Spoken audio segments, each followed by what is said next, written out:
Hello again, viewers, and greetings, fellow space travelers. This is Thorn of Night, and welcome to the first stream of the year, 2024. It is January 1st, and this is also my first attempt at multi-streaming. Hello, not only YouTube, but also any potential Twitch viewers. Hello. Welcome. This is Thorn of Night. I do video games. I have lots of stuff on my YouTube channel, but I have finally been reminded that multi-streaming is allowed again on the Purple channel, and so I have decided that I wanted to give it a try. So I'm out $150. And now I've got Streamlabs Ultra. We're gonna give it a test for this year. If it works out, cool. If it isn't worth it, still cool, but it was a fun experiment. But today I'm going to be working on my Menger sponge on the wild Performium mc.performium.net Minecraft server, the wild subserver, which is an SMP server, and I'm doing lots of large mega builds, and today I'll be working on my Menger sponge, a tier 5 monstrosity made of chiseled deep slate, because it looks almost like a little bitty Menger sponge. Because I like to suffer. Anyway, before I get into it, I would like to say thank you to the people who are able to help support my channel and make things run a little bit more smoothly in what ways you can. Thank you to Elmaze, Levens, Ogma, Infinium, Sean, Robert Kemp, Little Cuddles, and XBlaze Ninja Zero. Thank you all ever so very much for what support you can offer, because if it weren't for you, I would not have been able to have a little bit of a buffer to be able to do this very thing today. So this year, thank you for the experiment, and thank you last year for the replacement computer monitor, and thank you for the Dinobot for Discord. Thank you guys ever so very much. You make it so that the machine runs a little bit more smoothly. So let's get into things. Oh, there is a tab over here for multi-stream. You don't get to split it. You have to click back and forth. Oh, well, that's just annoying. I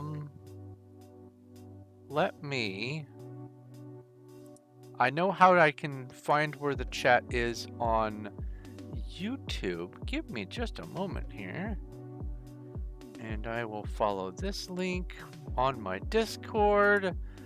I will come over here and I will just pop the YouTube chat out. Let's see here.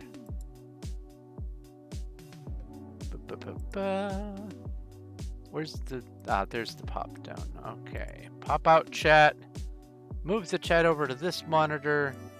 There we go. Now I should be able to see both Twitch and YouTube chat at the same time. That's a little annoying that they don't intermix, but I understand why. Okay. Now before I get into it, speaking of XBlaze Ninja Zero, I would like to come back over here to the Discord and rewind time a little bit, because I got so busy so fast on a previous stream that I absolutely forgot to read the dad jokes. There were two of them. One supplied by XBlaze Ninja Zero. Why did the man put his money in the freezer? He wanted cold hard cash. One supplied by Cuddles. What was the pumpkin's favorite sport? Squash. Also, let's see here. We have scrolly down to today. Today's dad joke summoned by XBlaze Ninja Zero. How do locomotives know where they are going? Lots of training. Ah, I love dad jokes. They're refreshing. They feed my soul.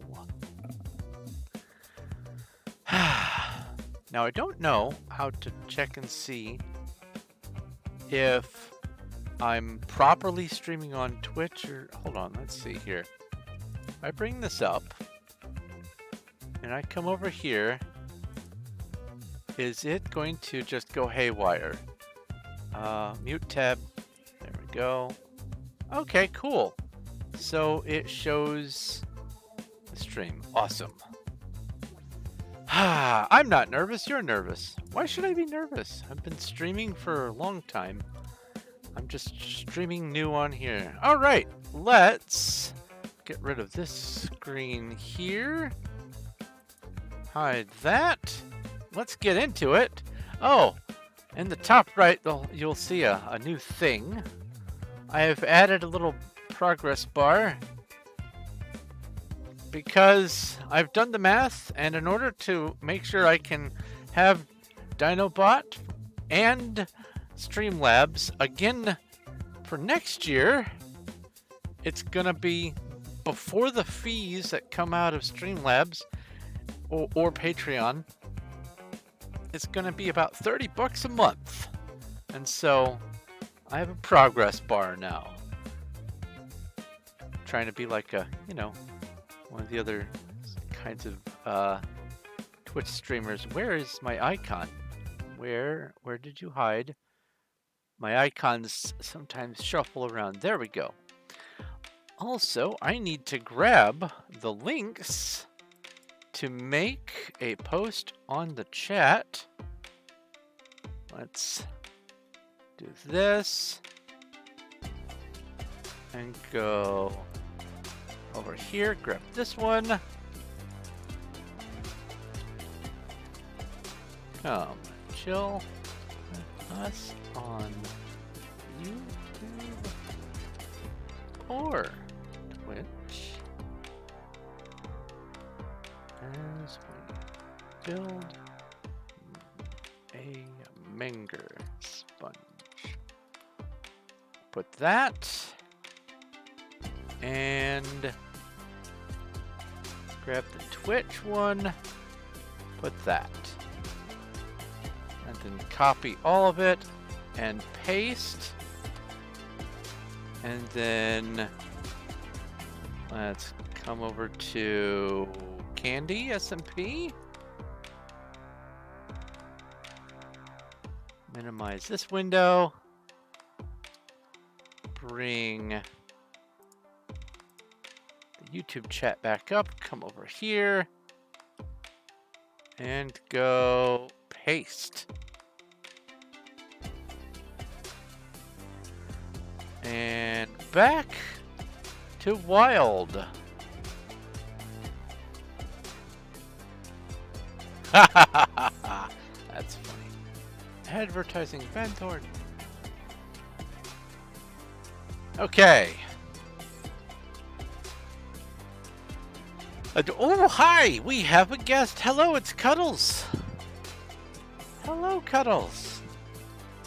How are you? What you up to? Cuddles has been off and on helping with this project. I've been doing the front end here, and she's been working on all this back end. And she has just been doing phenomenal work. Ooh, it's even taller back here. Look at that. The template is up here in the front. Goes all the way up to build height, and it comes down to just above ground level. 243 blocks by 243 blocks by, you guessed it, 243 blocks. It is 3.2 million of these chiseled deep slate in this entire project. And why chiseled deep slate? Because it almost resembles a little Menger sponge itself. And it's the only block that I could get 3.2 million of if I needed to, that still looked close-ish to a Menger sponge. Oh, I forgot to turn the music down a little bit. Let's turn it down to 25%. I have it at 35% when I start my streams, but... So I was looking into, because of the whole multi-stream thing, I was looking into the screen transitions that people have for their Twitch streams, and obviously it comes through Streamlabs, and there's really only one aspect that I want from it. I have my my screen that says, let's see here, where's Minecraft? Where's Minecraft? I have my I'll be right back screen.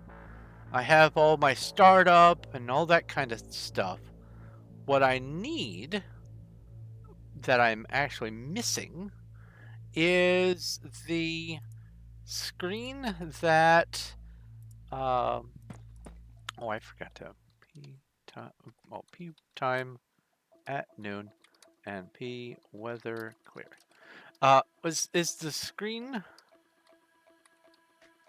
oops, P weather clear, that wipes between the scenes. Like, I just changed from one scene to another just then, and a lot of them have these little animated and sound driven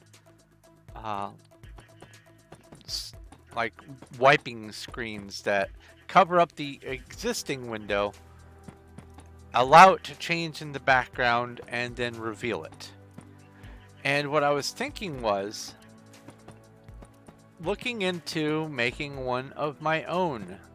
Now, I don't know exactly the P's and Q's of doing it, but I know what I would want, and so I'm going to have to start researching it.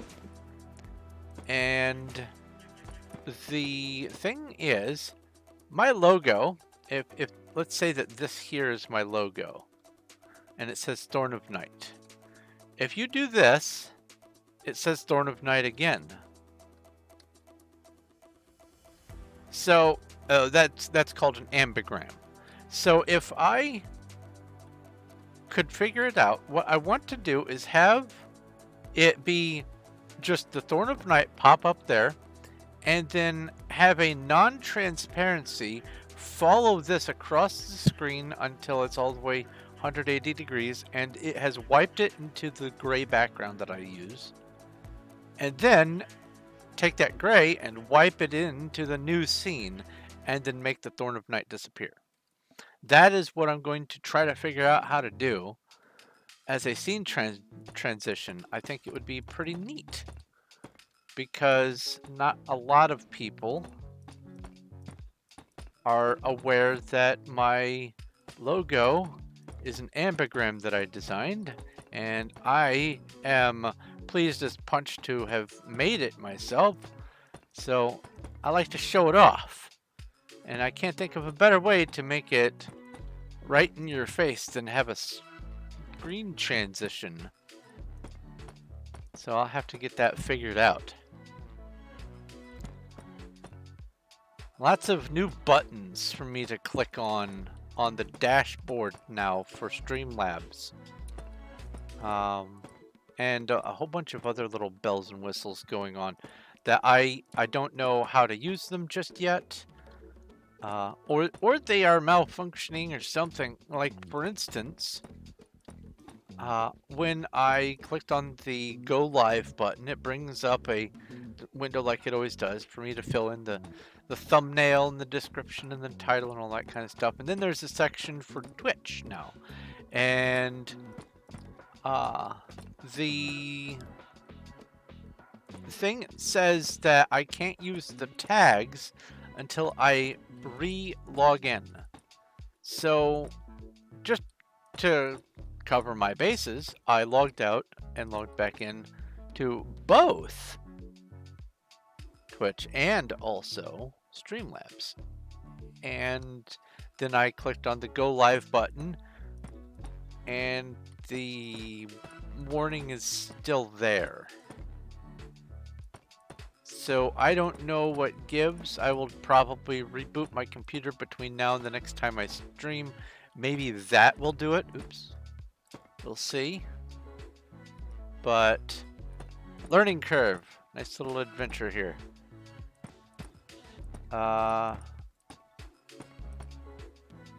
Let's see here. Other stuff. Over the weekend, I made quite the breakthrough on some of my planning for the Refugee to Regent challenge, which I don't know who I thought I was fooling that I would be able to get it all done by the end of the year. There's still so much little fidgety stuff that I need to do that I'm going to be doing another stream of me doing some busy work tomorrow, probably. But I made a breakthrough, and I'll cover it tomorrow, where instead of having to do all the random dice rolls and all that, I just went ahead and wrote a script that I can adjust some values on for difficulty or for scale, and it just spits out the populations. Hello, Naki! Only 3 more months until 2004. Can you believe that? I can't believe it, Internet Explorer. Yeah, Slowpoke running Internet Explorer. We call that move the delayed reaction. Imagine fighting a Slowpoke in Pokemon and them doing an attack, and it says it wasn't effective, but it actually was, and it was super effective, but it doesn't go off until like 3 years later. And now the Pokemon they fought is in a really heated battle, and it's neck and neck, and all of a sudden Slowpoke's super effective attack goes off at that point during this new battle that they aren't even in, and it just wipes them out. Wouldn't that just be great? But anyway, about the script, I will be showing it tomorrow, but I have made a script that just helps me figure out the populations for everything from one stage to the next, all by just literally clicking a button. I hit F5 and it's done.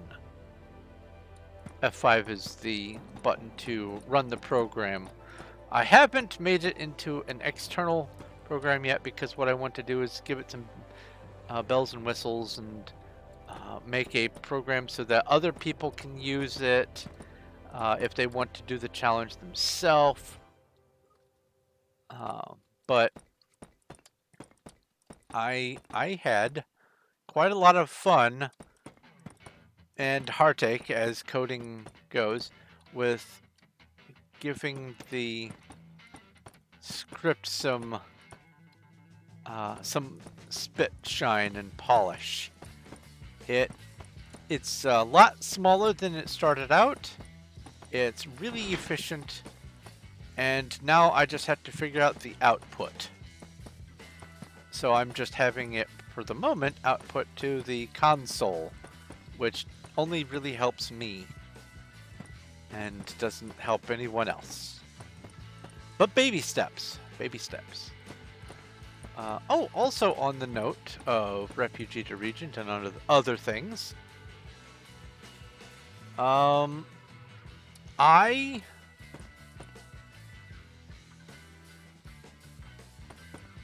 wait, the multi-stream has a little icon next to it. It was delayed. It showed up over here on the multi-stream chat. Look at that! Naki Requiem, you showed up in both places. Neat, neat. Anyway, I have yet to finish all of the details and the I guess, the quotas and whatnot that I need to have lined up before I start the Refugee to Regent Challenge. So while I am finishing up all of that stuff, I am also refining the script that I will be using to make my New Year announcement, my new information, new streams, new series, and everything else, as well as the bundled into it, if I can manage it, a look back at my channel because of the 2,000 subscriber milestone. Now, do I have any idea how I'm going to keep track of both YouTube and the new platform? I don't know what I'm going to be doing totals wise with that, but we'll see how that all pans out. But today, first day on the new platform. Hooray for anxiety. Oops. Also, I have pretty much tested Skyrim as far as it's going to be tested. I do still need to do a little bit more wandering around and see if I can cause the Dawnguard dog event to happen, to see if that is what corrupts my saves. If it is, then I will, honestly, I'll just remove that mod. I have I think 4 different random encounters mods, and if this one random encounter is going to break my saves like that much, then I just need to get rid of it. The other alternative is it's possibly something to do with Midwood Isle, and if that's the case, then I don't need that one. Or, and this is the worst case scenario, it was caused by random mystery event that has no way of being tracked, and at just any point in any save, I can have a corrupted save file, like the dragon save. That the dragon horse mount save issue. Ah. Thanks, Todd.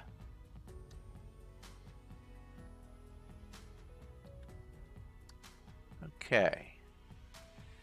So there's that. That's all done. That's finished. That's good. That's good. Okay, cool. Oh, this time, before the stream, I went ahead and made a lot of chiseled deep slate. Also, I refilled my complement of soul torches because I had used a large amount of what I already had and was getting pretty threadbare.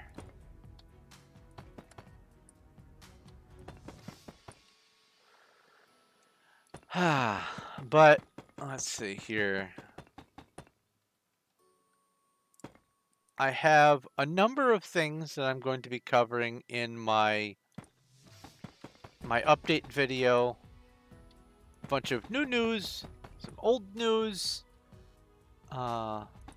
some look back, some look forward, and a big hearty thank you to the 2,000 plus subscribers, as well as the welcome to the new audience. I wonder how well Streamlabs actually covers the population. Like, does it total together, or is it just going to misbehave? Because I know that when it's just YouTube, it misbehaves. There could be 5 people watching and it'll say 0. There could be 1 person watching and it'll say 6. It's strange how it behaves. So this is going to be a fun little adventure for me.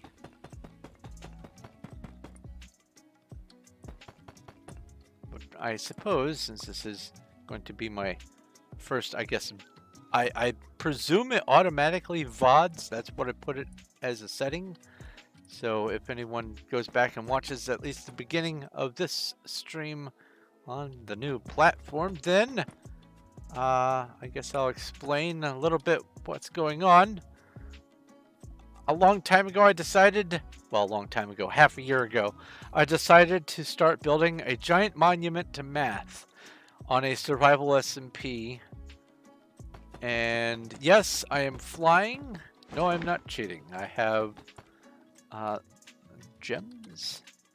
If I come over here to the global commands, I have fly. It just costs gems, which you can get from lots of different methods. But also, I have the maximum rank, and one of these ranks, Emerald, Obsidian, Bedrock, one of them you get fly. So either way, I have fly, and so I'm using that to my advantage to build this 3.2 million block object. And they're all the same block. Good old chiseled deep slate.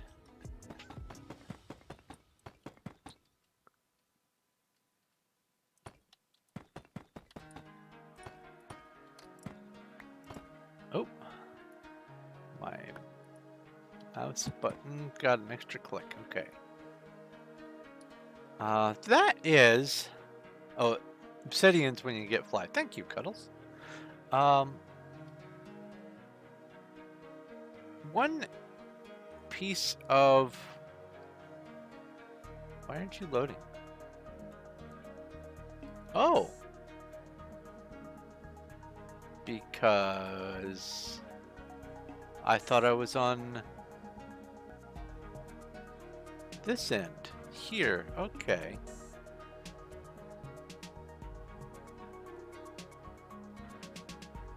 That's weird.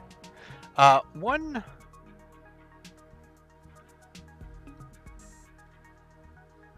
piece of information about my, I guess, resurfacing on Twitch here is I did try to stream about a decade ago. I tried to stream once about 7 years ago, but before that, my first attempt was about a decade ago. And it was terrible. My frame rates were just bad.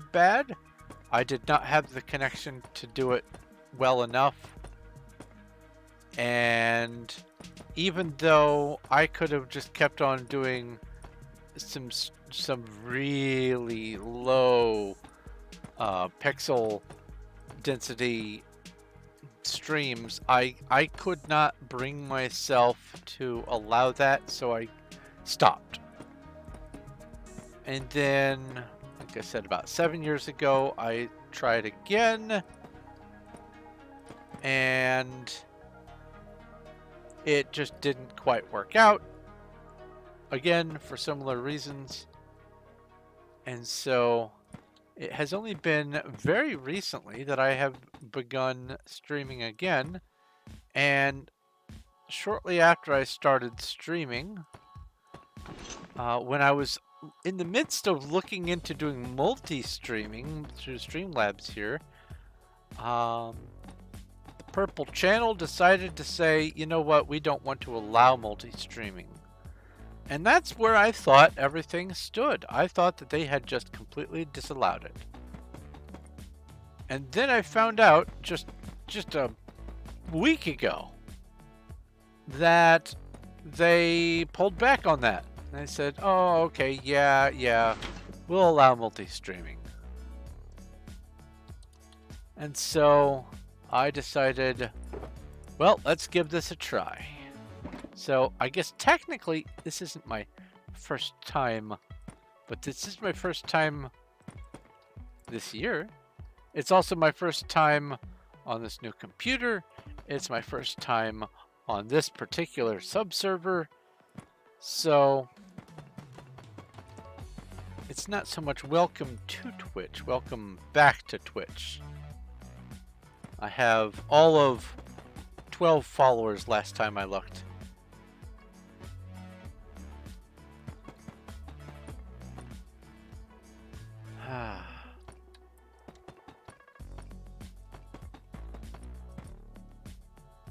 All right.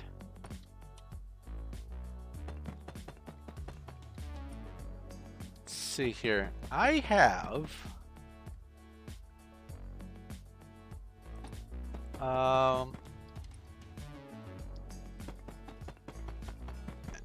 going back to the refugee to regent thing. I have been restructuring everything from the 2 wikis and the old guide from like 2014, something like that, for the original refugee to regent challenge. I have been merging things together and adjusting numbers and trying to make sense of everything, because that pie has had a lot of hands in it, and not everyone washed their hands before they started touching it, and so it's a mess. It is effectively spaghetti code in just description format. And so what I've been trying to do is make sense of it. And I've come to the conclusion that what I need to do is distill everything down to its finest forms, and then have links to the details. So, for example, when you first start the challenge, you're not allowed to use tools. You're only allowed to build with dirt, clay, sand, now mud. Honestly, clay wasn't even around when they started the challenge, but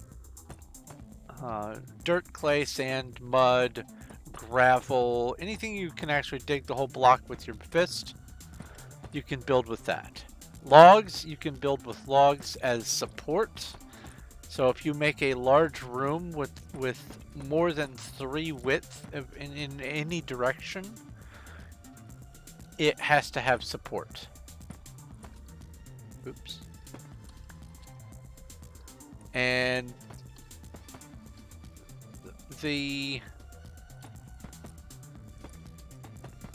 rules that it has include you having to make your own house. You have to make a few, and it says pick some number, elders' houses, and then it has a few other criteria for things that you need to build, some nebulous criteria for objects you need to amass and store,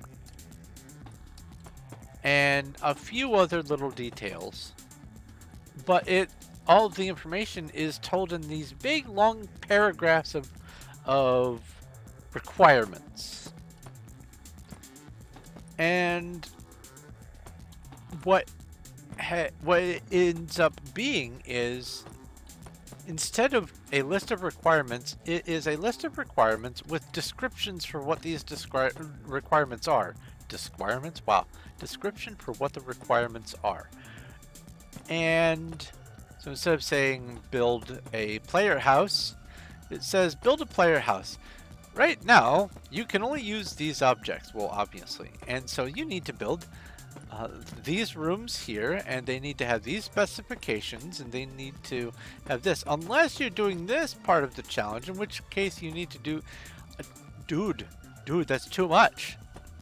Just tell me what I need to build, and then tell me another page to look at for the details. That way I can go, alright, I need to build 6 houses and 1 estate. Gotcha. Ah, okay. I need to amass this much wheat before I can move on to the wood stage. Cool.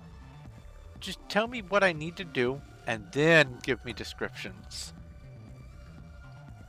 And I feel like, especially from all the other people who I have seen talk about the challenge, who I have done the challenge with in the past, and who have done the challenge on their own, at least simpler versions of it, everyone has the same complaint of, there's so much information here that I don't know what to do. So what I'm hoping to do is rebuild it from scratch, have links to the original information, but rebuild the challenge so that it makes sense, everything scales from beginning to end, and there's a purpose for the last few stages, which in both versions of both the main versions, actually all three of the main versions, there really wasn't much of a purpose for the last few stages of the challenge. It was, all right, you've made it this far. I guess do something. Good luck. So I'm trying to make everything make sense. I'm trying to give it all gradation so that it doesn't all hit you in the face at once. And I'm trying to give a way to get some cold hard numbers, because as much as the challenge says things periodically like, I don't want to tell you what you need to do, but I do need you to do this and this and this and this. Well, make up your mind. So I am just going to make the list of the minimum requirements and be done with it. Now there's one other aspect of the challenge that I am kind of overlooking, and that is difficulty. They tried to, on many occasions, build in a difficulty scaling so that if you wanted to do fast track mode, you could build your kingdom in easy mode, and then there's the normal, and then there was hardcore. And I recognized that after the first handful of stages, all of the criteria matched the hardcore. All of it. So I went ahead and made the executive decision of picking a difficulty that is a little bit more than normal, not quite as hard as hardcore, and that is going to be the whole challenge. And then, to make it harder or simpler, it's going to be in quantity and scale.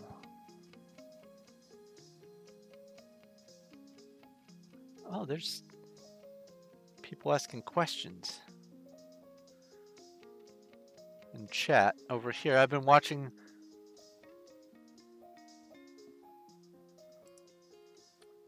too many things all at once. I don't know what all's going on over here. I just realized that there's been questions about how to do claims and things. Thank you, Cuddles, for helping them.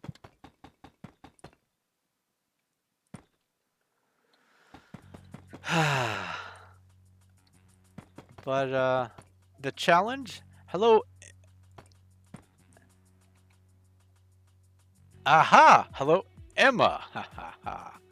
Welcome. Greetings. Greetings, Ogma Infinium.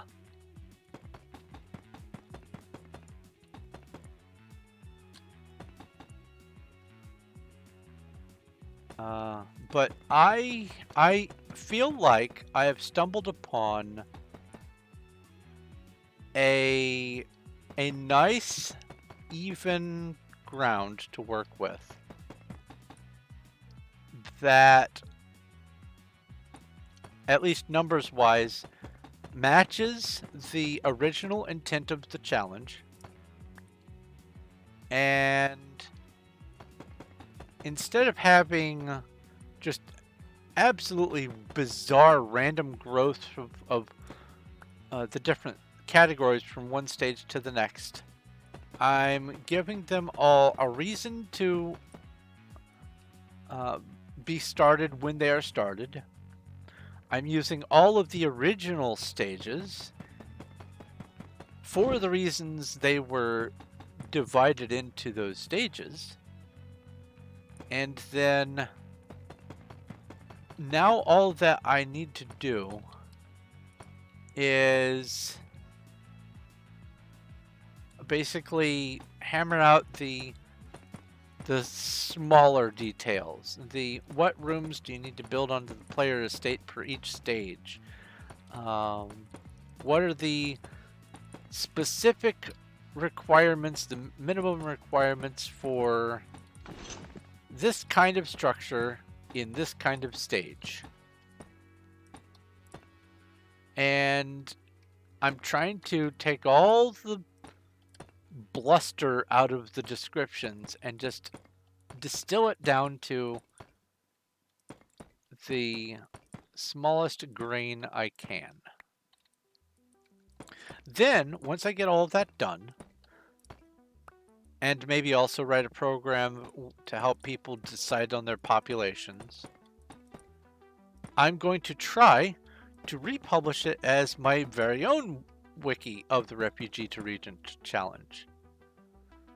Interestingly enough, when I went to the Wayback Machine, and also the more recent wiki, on both of them, my previous attempt at doing the challenge were listed in the notable YouTubers and streamers who were doing the challenge, and it was only a small handful.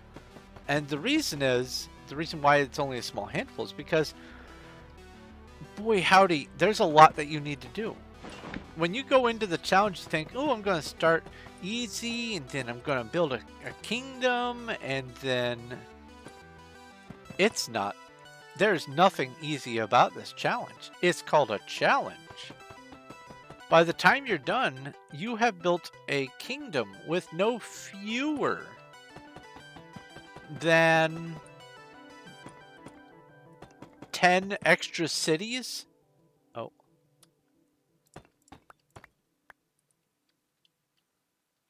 And these extra cities and all the additional population and everything, we're talking thousands, literal thousands of houses and mouths to feed. Just farmers alone, you need almost 1,000 farmers just to grow enough wheat, because there are stipulations for how much wheat a single farmer can deal with and all that kind of stuff. The rules that are built into the challenge make it so even if you wanted to start off on the fast track, which, by the way, the fast track rules didn't go all the way through to the end on any of the versions, neither did the normal. It just went, alright, we give up, let's just do, here's the challenge after a certain point. But anyway, there is no way to do the challenge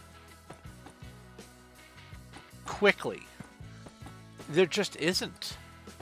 You have to build so much and so many of the different things and so many types of different things that it is a massive undertaking. And even if you fully understood what the challenge was meant to be back in the day, completing it is a pain. I've done the challenge from stem to stern probably 3 times total, and then incompletely I've done it at least another 3 times. incompletely twice on my channel, in fact. Once as a standalone with a server dedicated to other people who were just playing. I put the server together. That's the more recent one. The server is called the Refuge because, well, I like Refugee to Regent, and so I figured if I was going to do kingdom building, I might as well make the whole thing, you know, a nod to that. So I called it the Refuge. An old 1.11.2 server. It's whitelisted. Funny enough, it's still up. But I also did it years before that in a group of people. I'd go over to a friend's house and we would fire it up.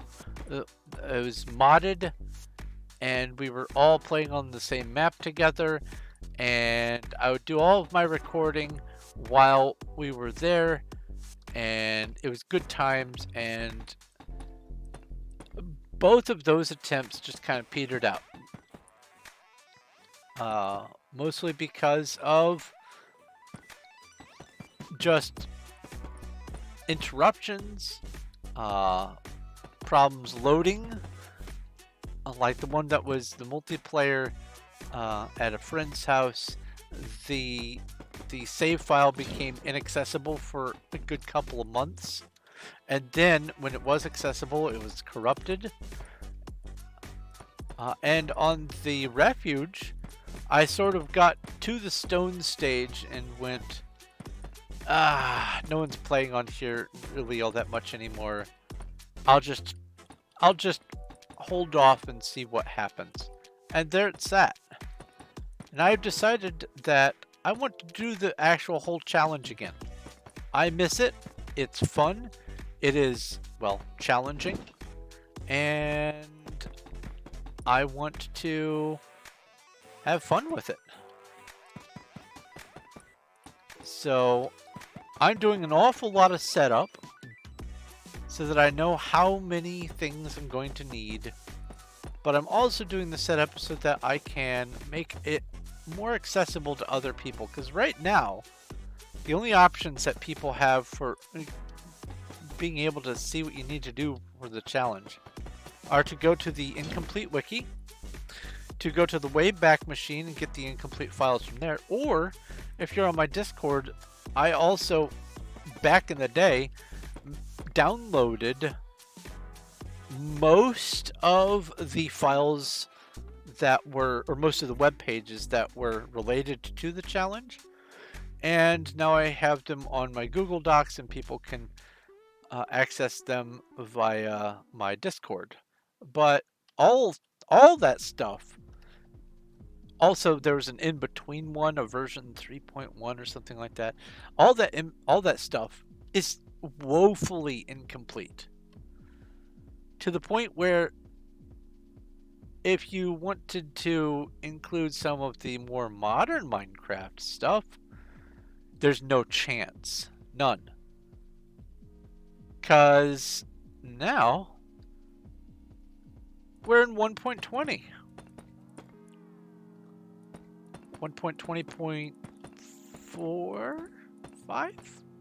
4. It's 4 for Java and 5.1 or something like that for Bedrock, I think.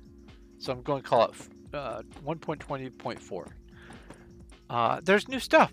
The world is taller. The world is deeper. There's more stuff in the Nether. There's more life. There's archaeology. There's just all kinds of new things to do. And it's not, none of it is incorporated into the challenge. None of it. I'd mentioned earlier that the earliest forms of the challenge didn't even include information for clay.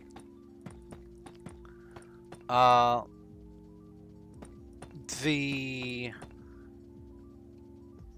most recent version, I want to say, the one that has the active-ish wiki, I want to say that it is set in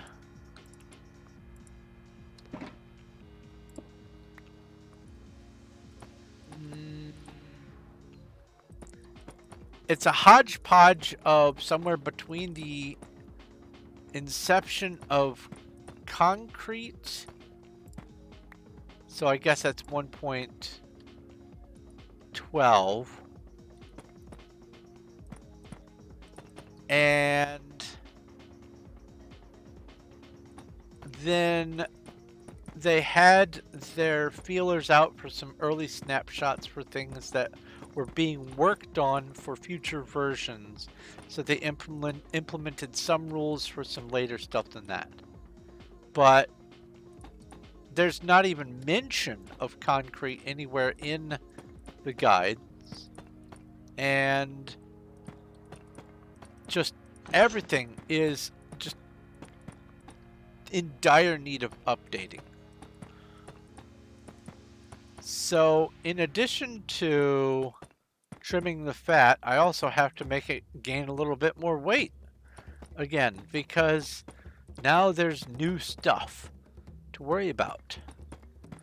The challenge originally started with the different stages. You could only dig down to a certain depth during each stage. You can only use certain materials, so you could use wood tools in the wood stage, stone for the stone, iron for the iron. You could eventually work your way to the bottom of the world during the gold stage and start using diamond. But they had no idea about the new depths of the world. There's no rules for deep slate. There's no skulk. Nothing like that exists. So I'm going to be injecting, as best I can, the new stuff.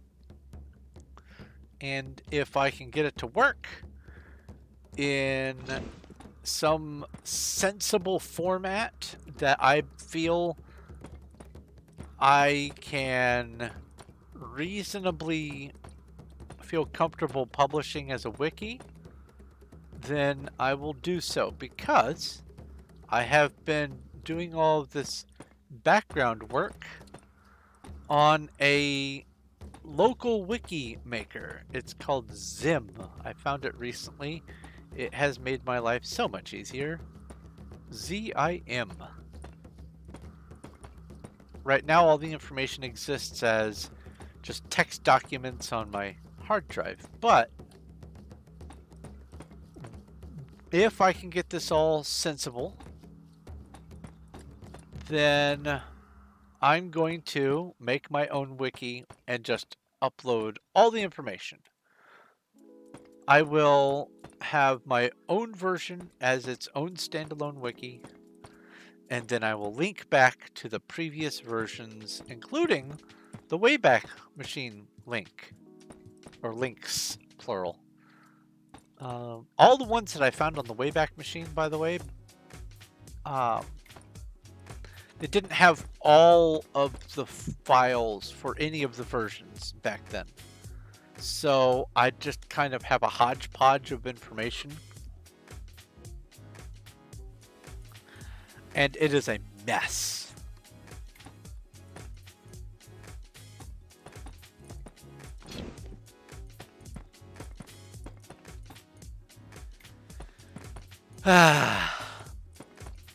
I was hoping to get it all sorted out as of midnight last night, but there's no way. There's no way. Would not happen. So I have more busy work that I need to do to finish that up. Some clarification on criteria from one stage to the next. And I will probably be working on that tomorrow, doing another idle clicker extravaganza busy work stream, which I have some news about that. The stream that I put up on, what day was that?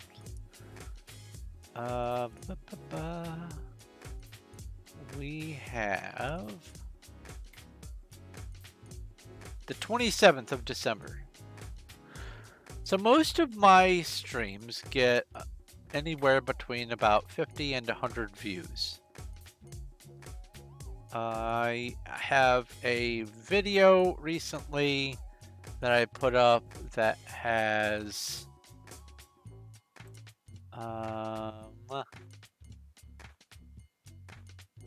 623 views.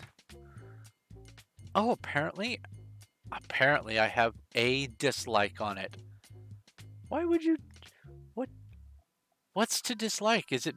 Why do people do that? Is it because they went, oh, I should have done this myself? Click. Do they have bad aim? What's going on? Anyway, that's my first dislike in like, I don't know, 50 videos, 40 videos, something like that. But let's see here. The idle clicker extravaganza. I don't know what I did, but I have 1,429 views on a stream. So you bet your bottom dollar I'm going to try that again. Originally, my first incarnation of that was to just have 9 games on stream or on screen so that I could be just playing 9 games all at once and just try to keep on top of everything. But I realized that I needed to get some work done, but I had to keep my schedule, my streaming schedule, because the algorithm demands a sacrifice. And so I put together 5 games on the top and the right side of my screen, and I interacted with them all throughout my stream and stayed on top of most of them, while also in the bottom left working on my paperwork, my busy work for the Refugee to Regent challenge. And some combination of the title and other stuff just made 1,000 people go, yep, I want to watch this. And what's really bizarre is the overwhelming majority of the views came after the stream was over. I don't even think I had 10 concurrent viewers at peak when I was live. But then a few days later, I look at my stats, and I think I must be losing my mind because the numbers just seem way off. And then I look at the graph, and the graph agrees with the numbers that I thought were way off. It goes horizontal line, vertical line.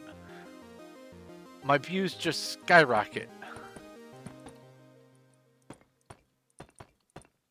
So I'm definitely going to be implementing that again.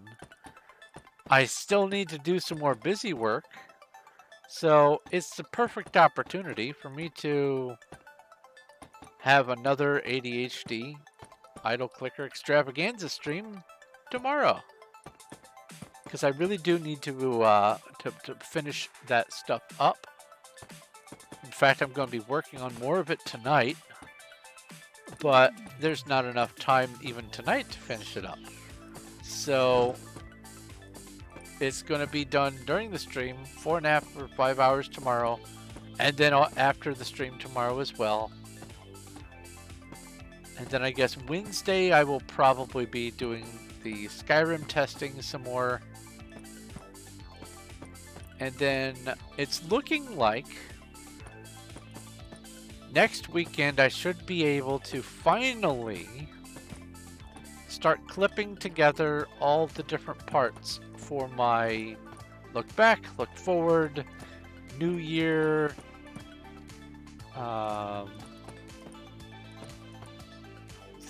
milestone, and everything else video, and get that up. It looks like I should be able to do that over the next weekend. But all of my time that I am spending not streaming, I am working on one or both of those two major parts of the projects, the Skyrim or the Refugee to Regent.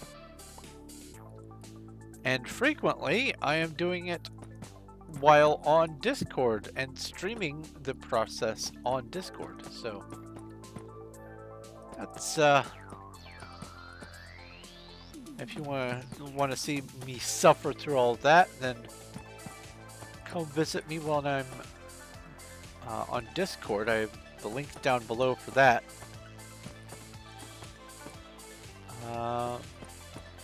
But for me, my streams, this stream right now, I start every Monday through Thursday for sure, sometimes also a Friday. I stream from 7:30 p.m. my time to midnight. And I'm near St. Louis, so Central Time Zone. I'm done streaming on YouTube for the day at midnight.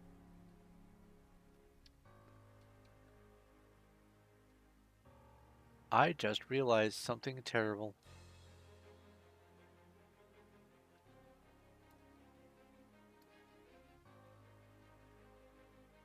I have to do some digging. For some reason,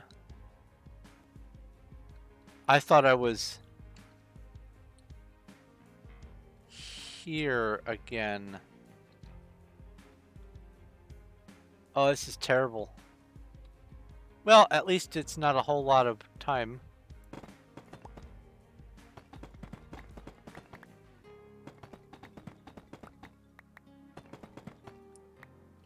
Hooray! I got ahead of myself.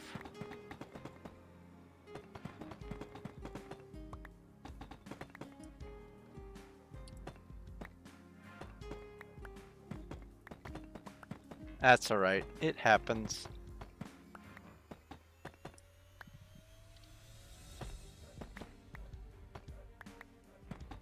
What is it? 6 times 36 rows. That's not too bad.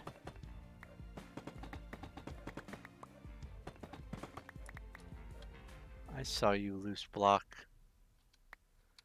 You and you.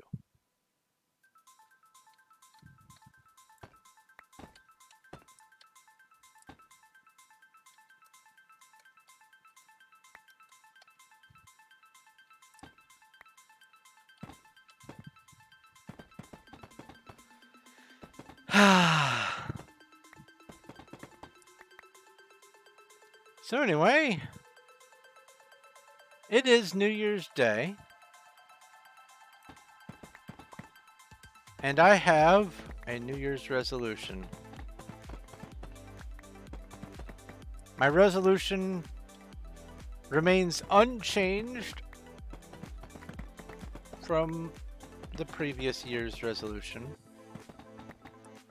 and that is 1920 by 1080.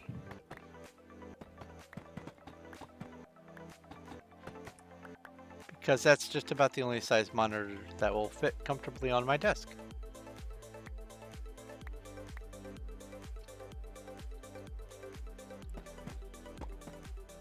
Not quite what you were expecting, was it? Well, that's your fault for not expecting that. My stream literally starts with a dad joke. If you weren't expecting that sort of a New Year's resolution, then welcome to my channel. I'm Thorn of Night, and I'm silly.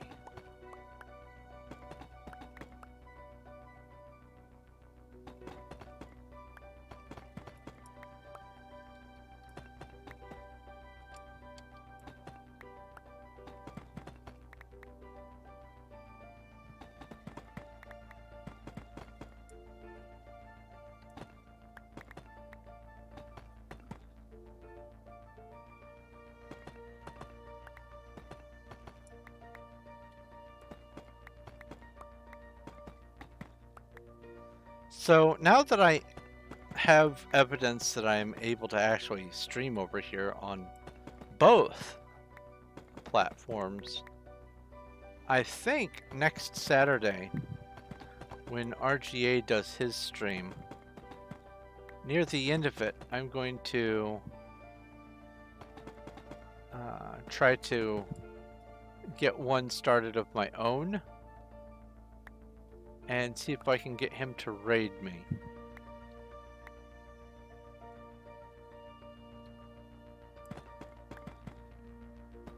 Because I feel that that would be a nice little viewership injection. It's gonna probably take me a while to climb up to the numbers that I have over on YouTube. Which, if you're watching this on Twitch, then go look me up over there.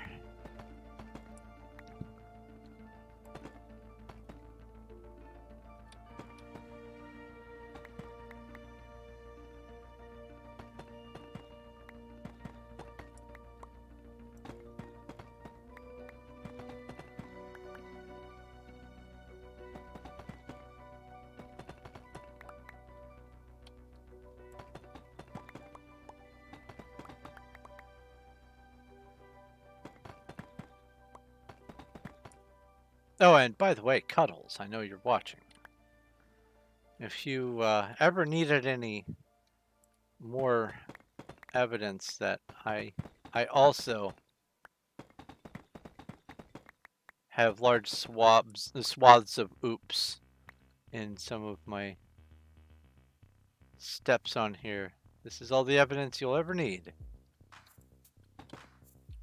Fun fact, in arts and crafts, if you are working on a project in the craft known as crochet, and you find out that you've made a mistake and you need to undo everything, it's called frogging back. I do not know why it's called frogging back, but it is called frogging back.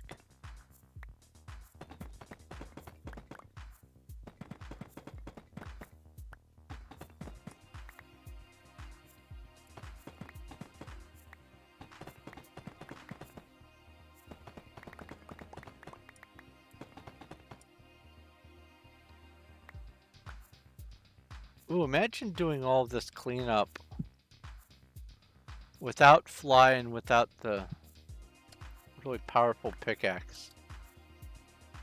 Oh.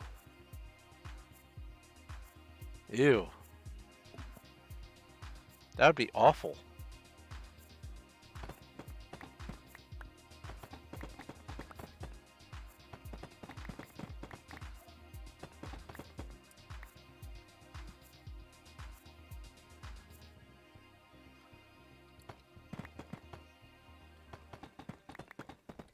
You choose, Johnny. Whichever makes you happiest.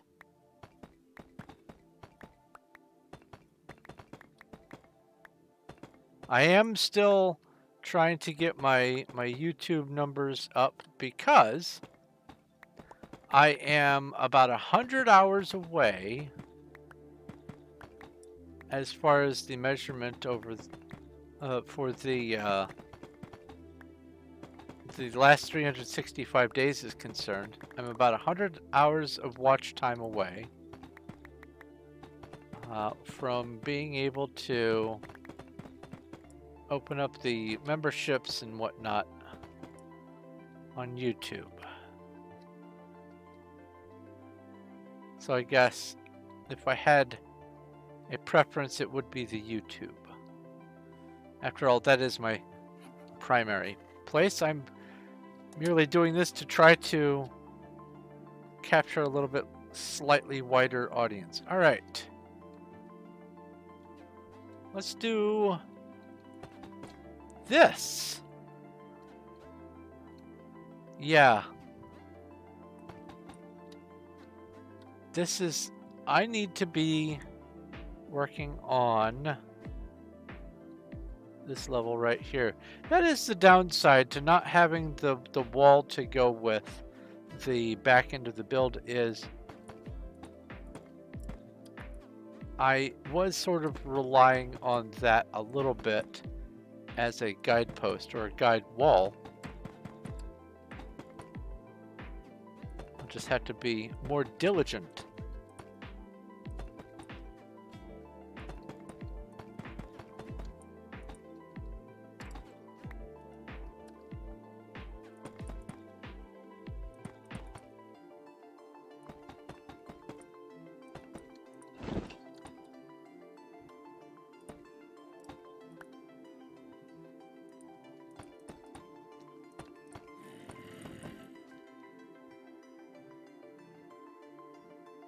I hear a zombie.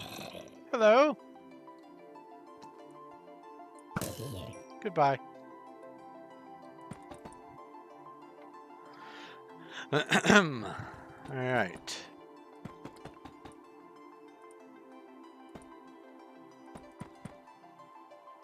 I apparently sat on my foot just long enough for it to start to fall asleep.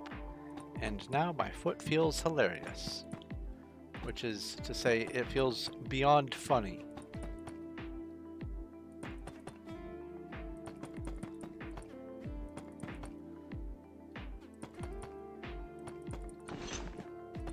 I have, by the way, I've considered the possibility of getting a face cam set up, but I am neither the sort of person who wants to do that, nor am I situated in a way that I could easily do it where I have my setup. So the other option is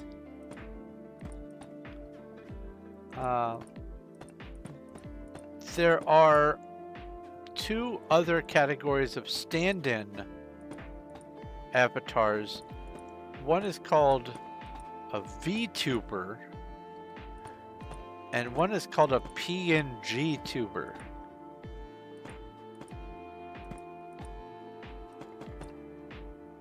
And I am intrigued by the PNG tuber concept because 20 years ago in Paint, I made a picture based on myself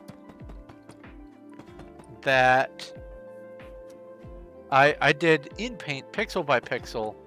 I put in the base shapes and then I added the extra details here and there.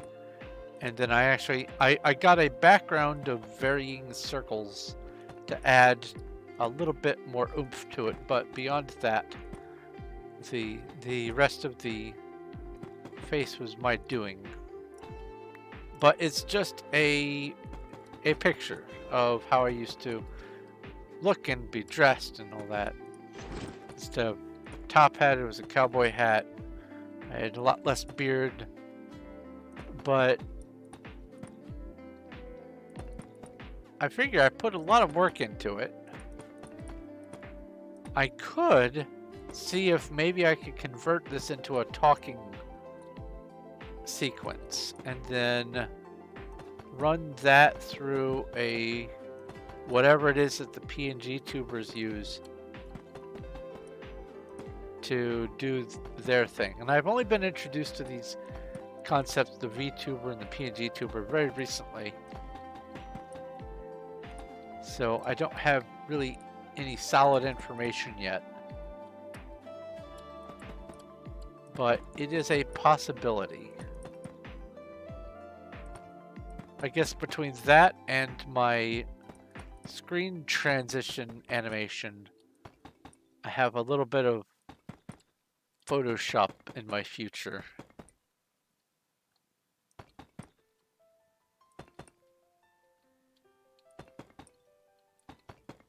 Oh, that reminds me. Photoshopping used to be called something else back in the day. And the reason was because Photoshop hasn't always been around. Before it was called photoshopping, it was called airbrushing. And it was typically done in large scale for movies. And so they would have to go cell by cell and airbrush things in and do animation style art from one individual frame to the next. Now you can have software that just tracks an object and generally modifies it well enough, but back in the day it was all done by hand. It was called airbrushing. And my phone has gone boop. Why did my phone go boop?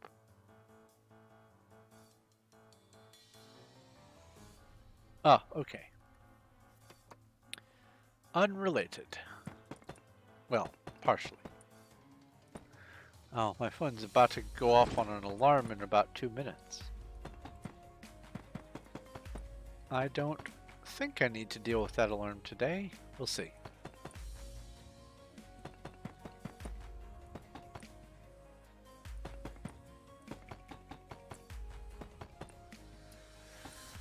Oops.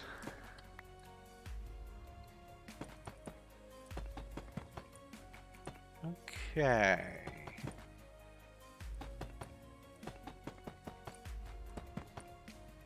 All right, there we go. Never happened. There was no flub up. Nothing changed. Oh wait, I had completed the whole thing, so I still need to finish this to catch back up to where I was. I mean, nothing happened. Alright, let me get my toes just above that layer.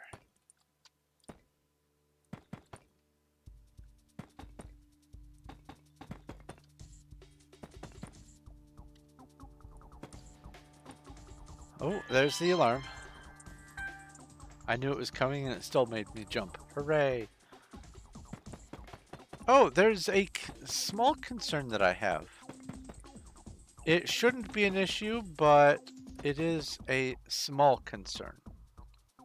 The music that I have playing is all of the content creator attribution-free, just provided music. But it's not provided by Twitch, it's on YouTube. And I don't know if that's going to be an issue. It shouldn't be. If it's attribution free, it should just be attribution free because all of it says free to use in any of your content anywhere. So I have to assume that that includes literally anywhere that you can put your content. But this is an experiment. Because I have about 4.5-ish hours, 5 hours of music that I just have playing. It's not really all that invasive. Not a lot of words. Only a couple have some words here and there. Different kinds of genres. But it's all just generally sort of background music.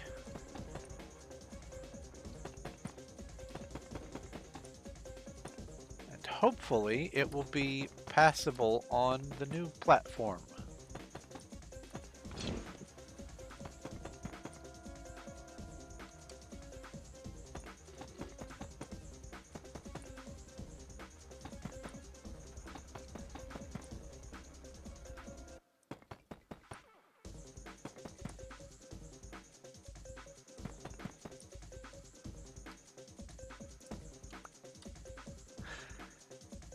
So what are you guys up to? How is your year starting? What are your plans for the year?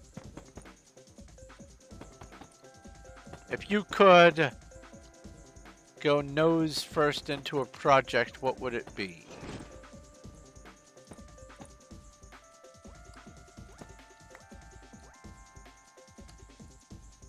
And if you aren't doing that project this year, why not?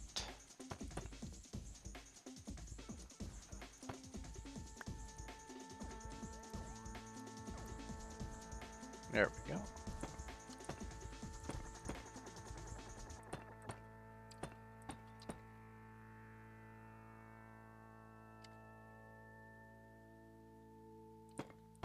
I am watching both chats at the same time as best I can. I'm trying to keep my head on a swivel and see if any weird things happen over on this monitor here.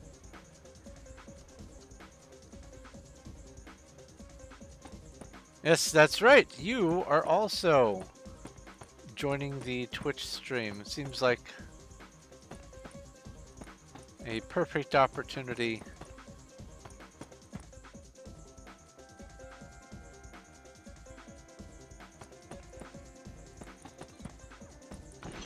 And the refugee to Regent, I hope to be able to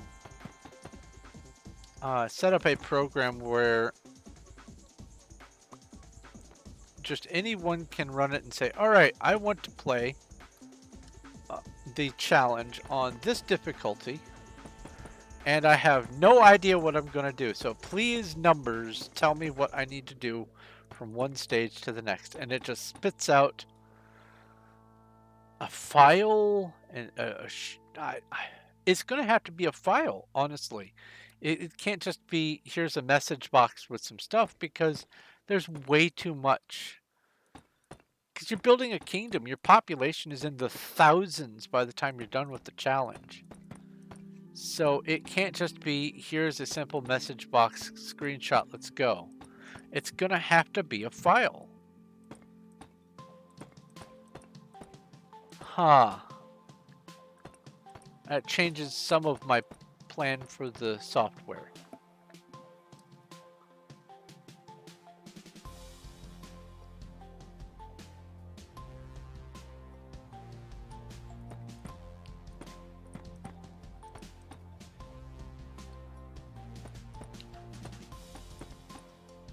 But in the meantime,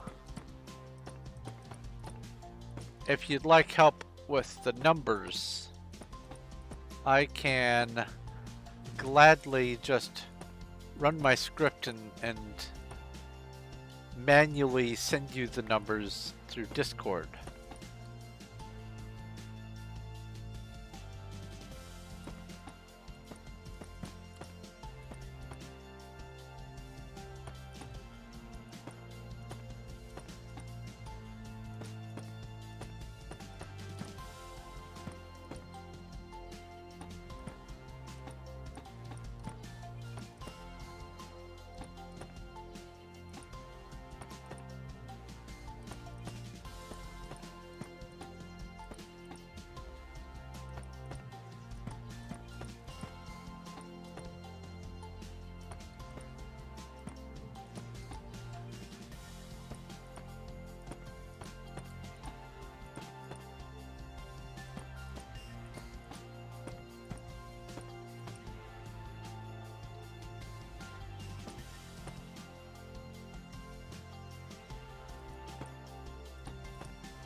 It's good to have a few options. I'm still coming to terms with the nonsense that the Fun Pimps have done with some of their recent changes to 7 Days to Die. I'm not completely abandoning the game, but it doesn't mean I have to enjoy all the stuff that they are taking out and changing.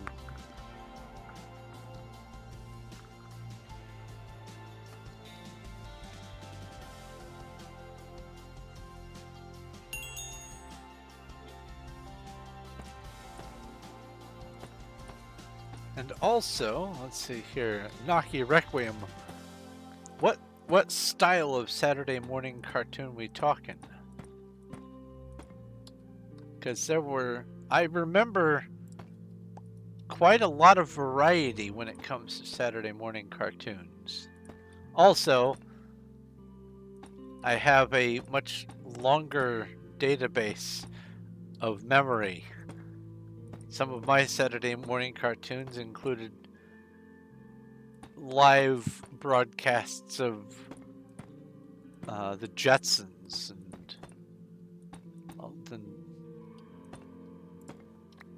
the Flintstones back at the same time. Whole bunch of Hanna-Barbera stuff. That's what my Saturday morning cartoons were.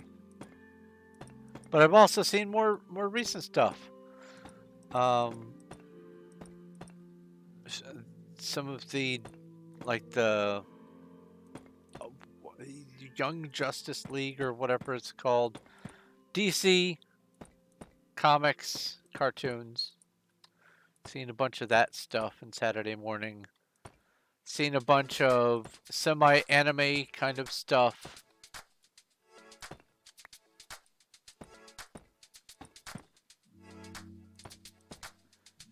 And if anyone is confused in the chat, I'm being talked to both on Twitch and YouTube at the same time.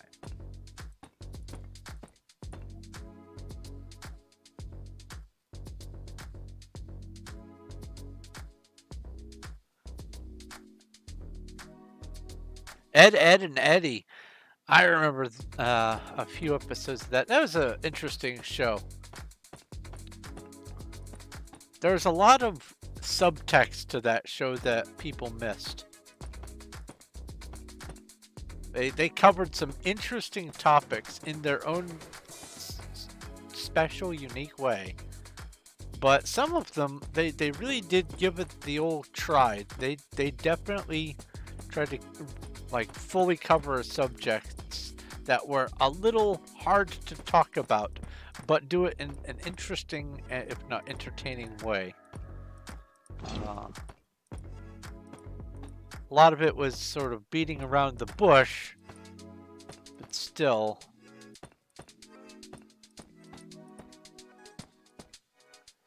Ed, and Eddie, good cartoon.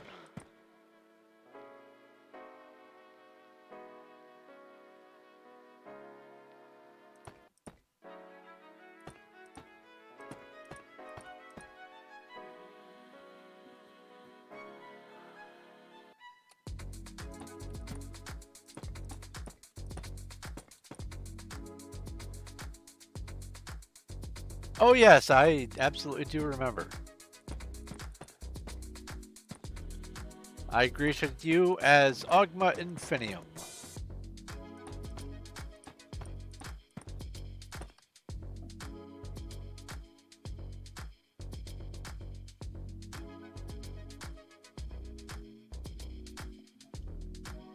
First couple seasons of SpongeBob.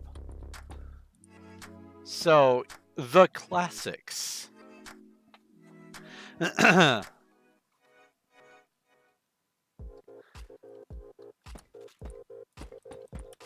Well, it is a wild difference in username, except when you take into account the Discord username with the inclusion of Eldritch.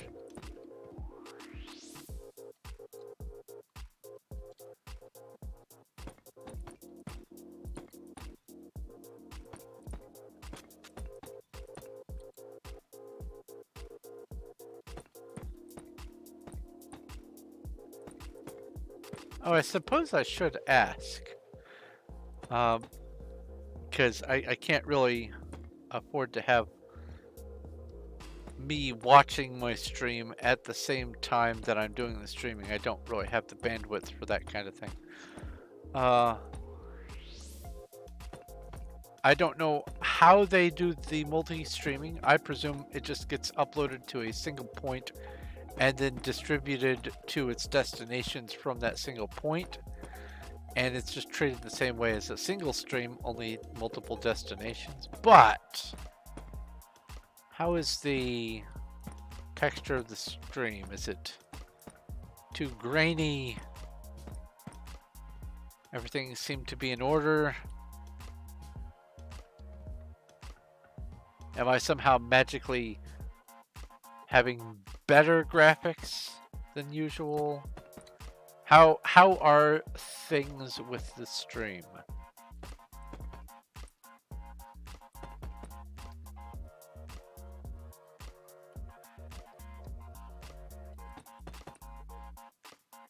It isn't too blocky, is it?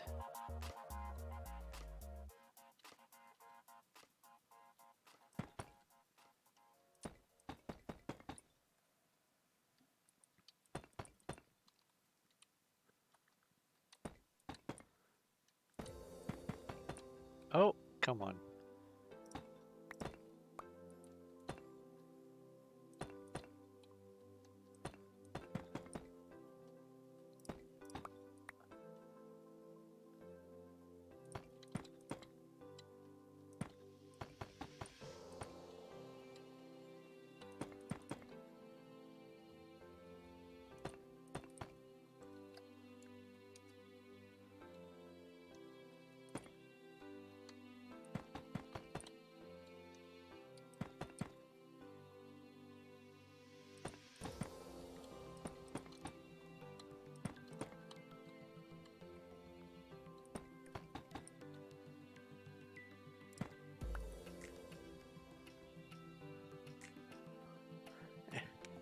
It's wait, is that a Popcat version of, or is that a Corgi version of the Popcat?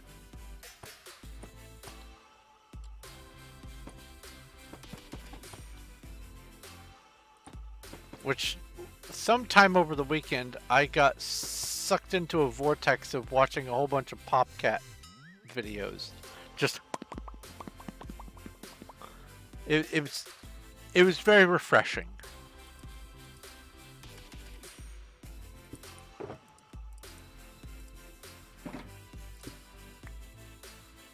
I haven't heard the Yavin polka for months, at least.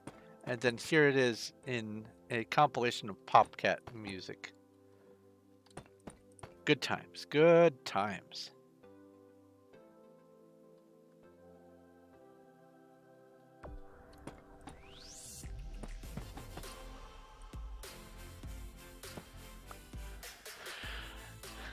If I had to go by the coloration and the stubby little way that ears work, I'm gonna say it's a Corgi.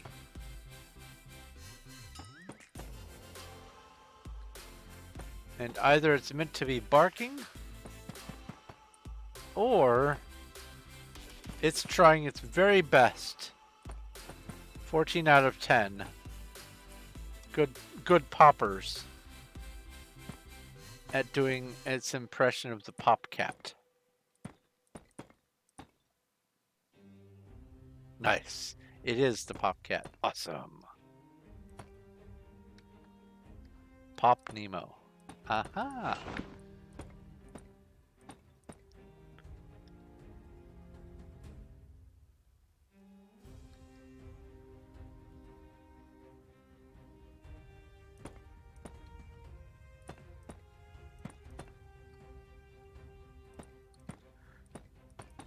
So did anyone do anything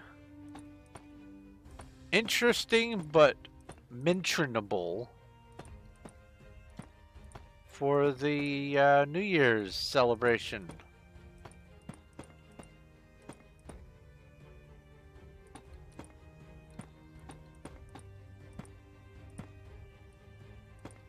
big qualifier here, mentionable. A collection of pops. I love it.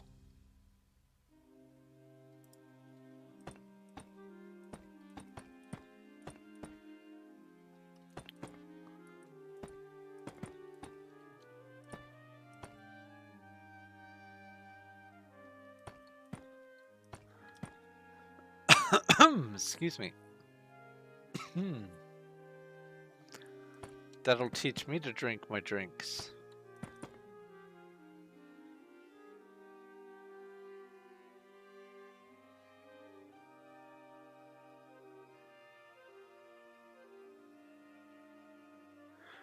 Which side am I on? Divine intellect or it just workn't? Well, you see,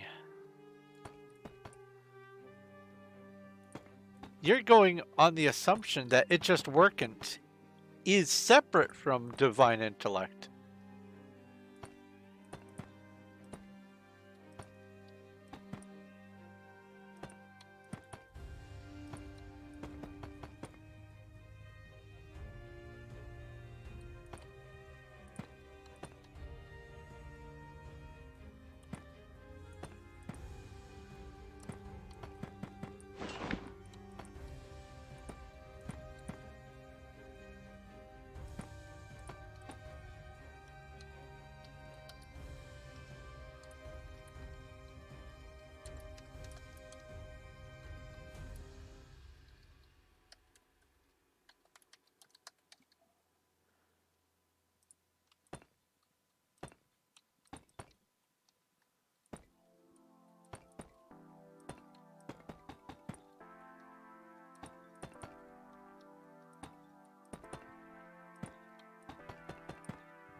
Ouch.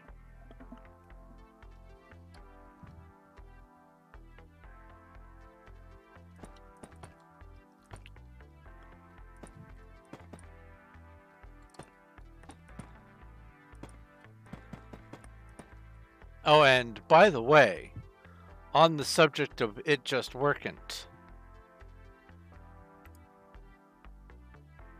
Let's see here.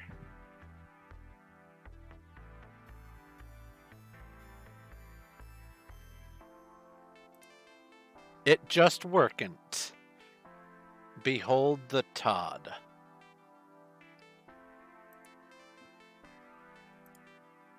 Uh-oh, I've covered up a window. Oh no.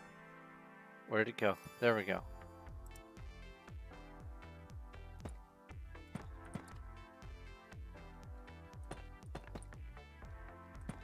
Oh no! The world is ending. We have 30 seconds.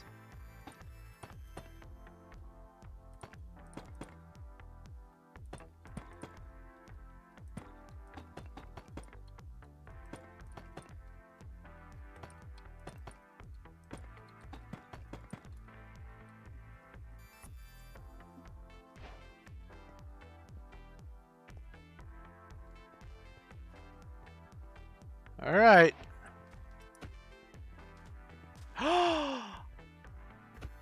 The first time in months that I've gotten actual server XP. Finally.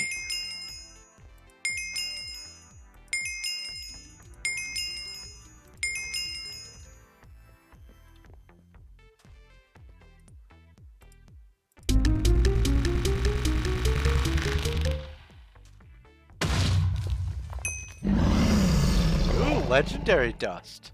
Do I have enough dust to get a... I do. More legendary dust?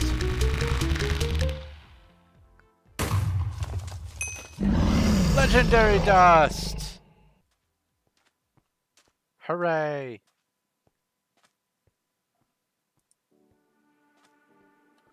If you do join this server, by the way, mc.performium.net, this is the hub. You can talk to this guy here by punching him and get dirt rank for free, which means you have the ability to teleport in any world that you join. There are a number of worlds to join. There's SMP servers over here. There's Skyblock, Creative, and some mini games over here.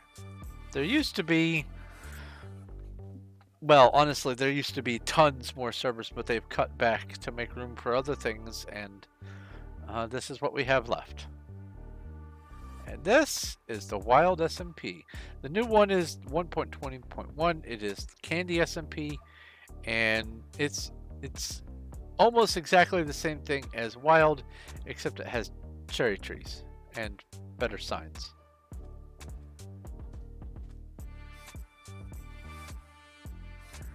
P time at noon, and P weather clear.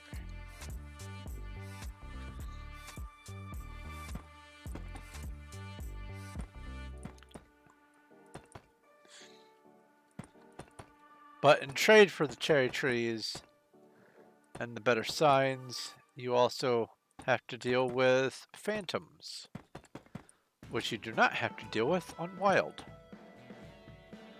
Which, between that and the fact that this is where I have all of my stuff, I say Wild is the better of the two servers. And also, much lower population. Much better population.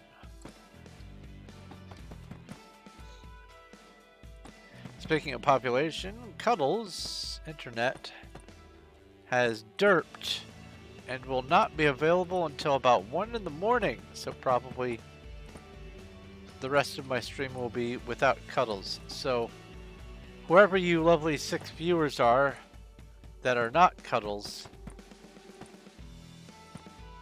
hello and welcome. Assuming that 6 is the correct amount, that is.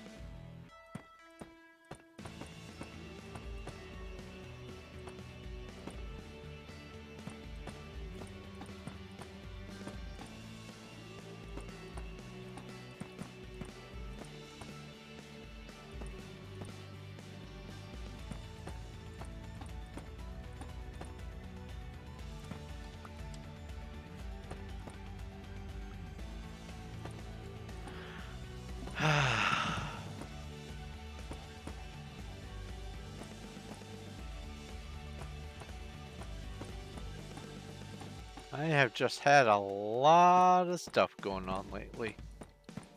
Last year was honestly just so much for me.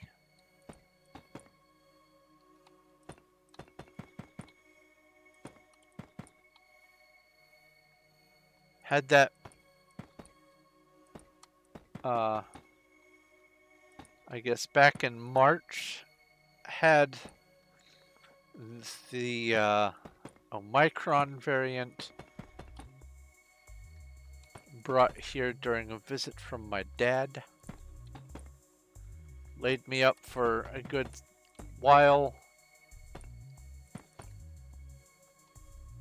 Almost a week and a half solid of over 102 degree temperature.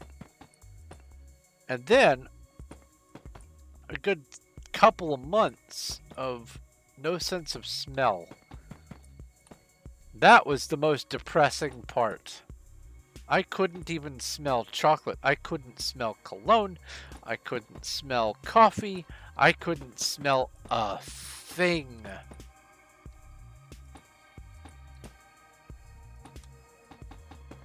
Then later in the year,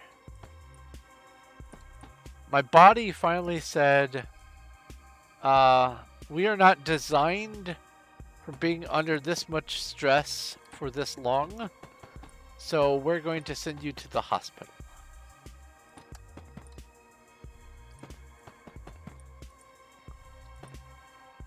And ever since, I have had to maintain my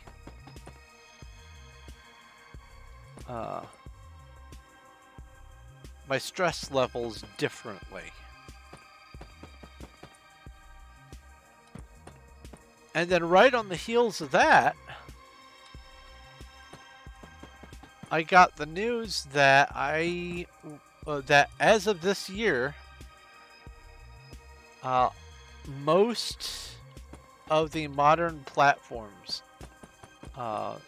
like the mod launching platforms, Steam, gaming platforms in general, most of them no longer have support for Windows 7 operating systems. Which means that even if you have it installed properly on an operating system before Windows 10, there's no guarantee that things are going to continue functioning properly, because now their new updates and stuff are designed for modern operating systems. So, computer I've got over there, if it hasn't already rolled over, then when it does, I may not even be able to have Steam games work on that one, which is terrible. I'm going to have to figure out how to upgrade that to Windows 10, if I can at all. I don't know if all of the hardware is compatible with Windows 10. Probably is.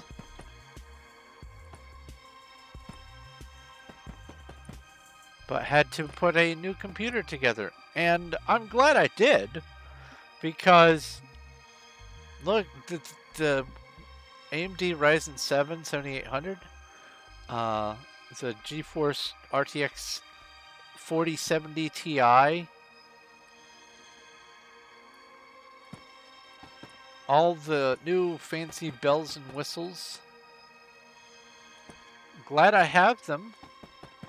Makes it so that I can do better stuff with the gaming.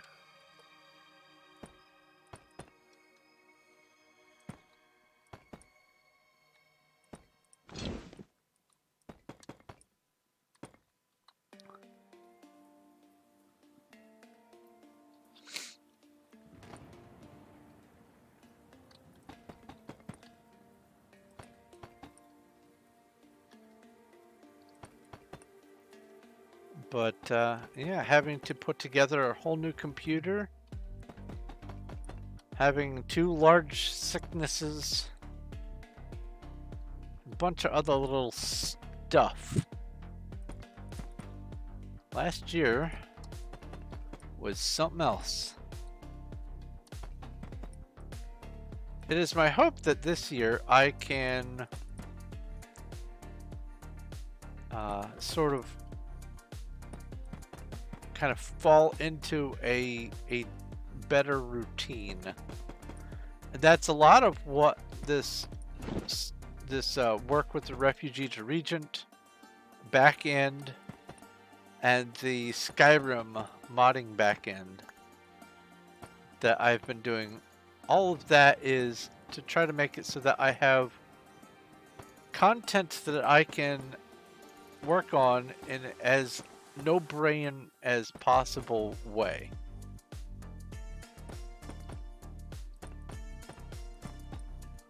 So that when I'm done making the content, all the rest of my time can be spent working on my other projects. Namely,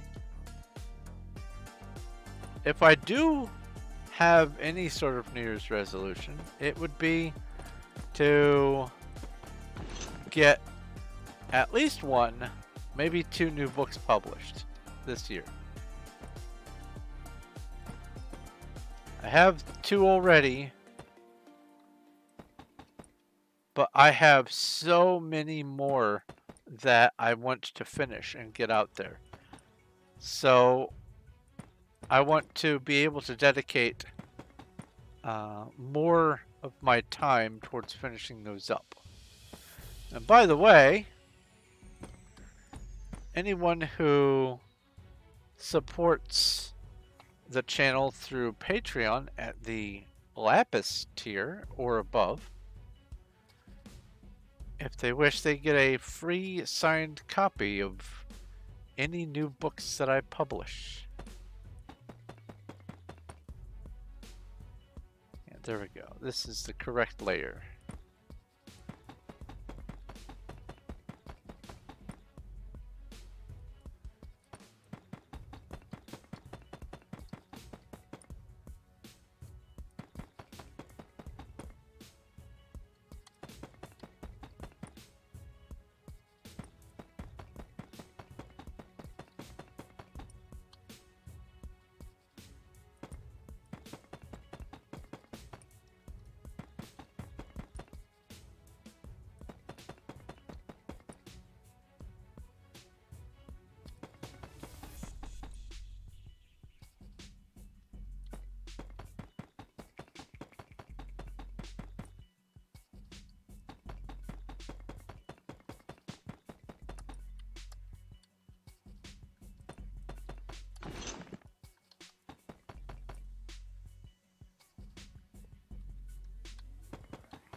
Oh. So there was a lot more chat showing up. Apparently my Streamlabs screen froze, and when I clicked over off of here, everything just happened all at once. Great. So there's stuff.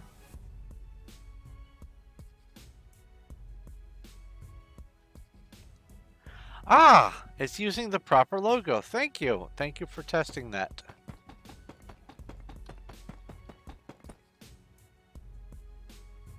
That is fantastic news.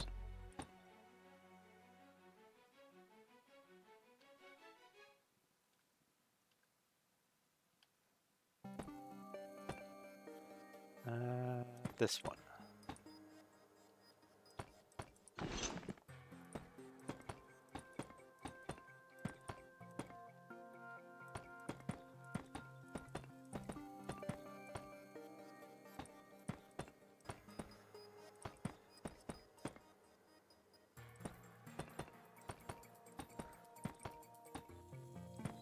So I recently made an account on Spotify. I don't have a lot. I have a single playlist and a couple of individual liked songs, but when I was testing it in the app, it was causing a lot of hangs to happen. The sound levels were just terrible when it came to the ads that popped up. Everything about it was just a nightmare. Then I remembered that I could also just do it in the browser, and the difference is night and day.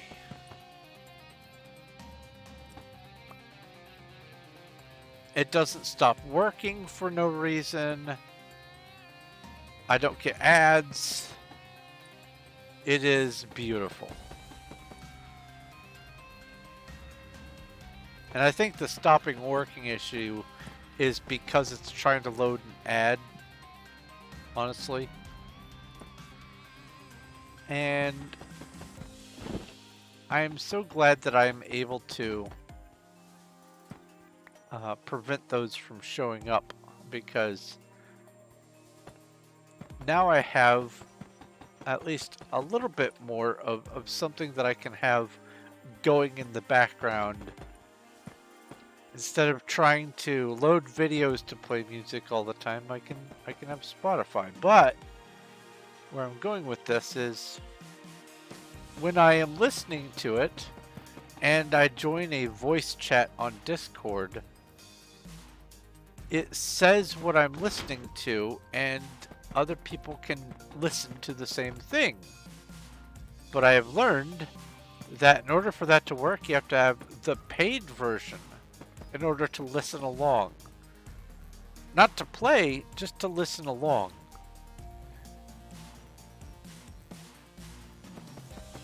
And I was around way back before Yahoo Music, back when it was called Launchcast. And I remember internet radio was free. It was radio. And you could even customize your own little channel by saying, I like this kind of music, or I don't like this kind of music. Give me more of this artist and less of this artist. Play this particular track 100 times, please. You could customize your own channel, and it was great. And the face of the internet has changed ever so drastically since then.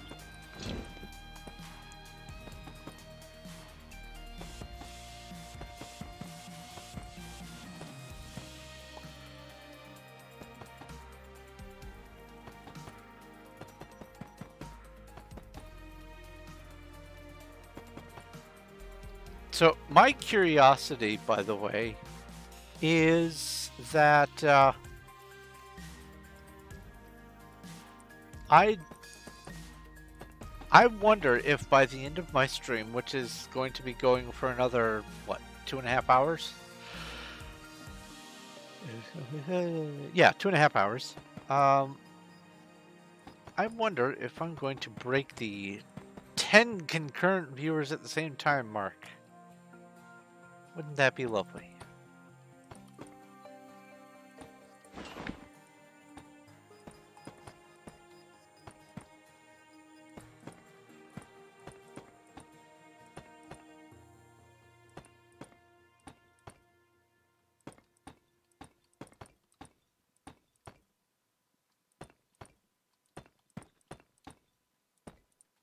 Oops. This is the layer that gets the torches.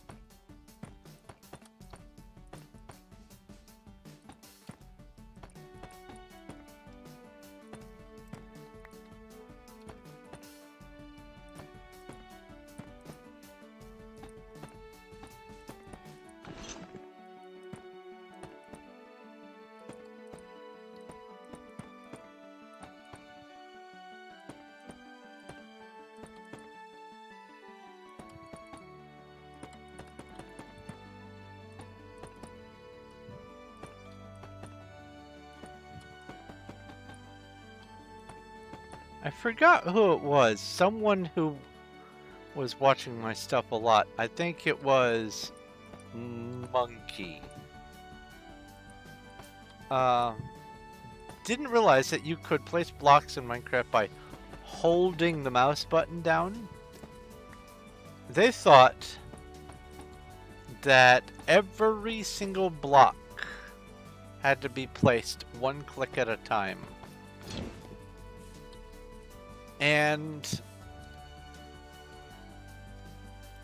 they told me this before showing me the size of some of the things that they had built or had tried to build in the past. And I am just awestruck. Seeing all the blocks that they placed one click at a time makes my wrist hurt. And it occurs to me that if they think that you have to do one click at a time per block, that surely there are others who are in that boat. So I feel every once in a while it is my duty to remind people that you can just hold the click button down. You place one block and you can go hold, hold, hold. There are lots of aspects of life that you don't have to work as hard at.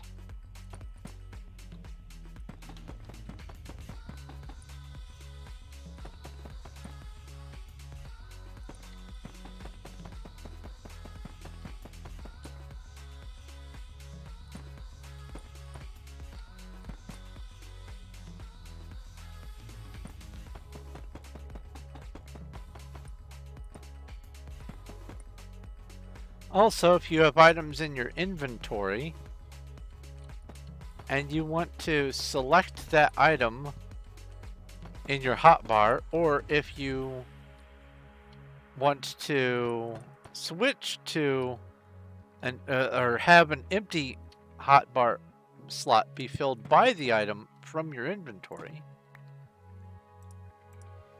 all you have to do is click with the mouse wheel itself and it'll populate your hotbar with whatever item you're looking at if you have it in your inventory. You don't have to keep opening your inventory over and over again to refill your hotbar with building materials. You can just go click, click, click. Oops.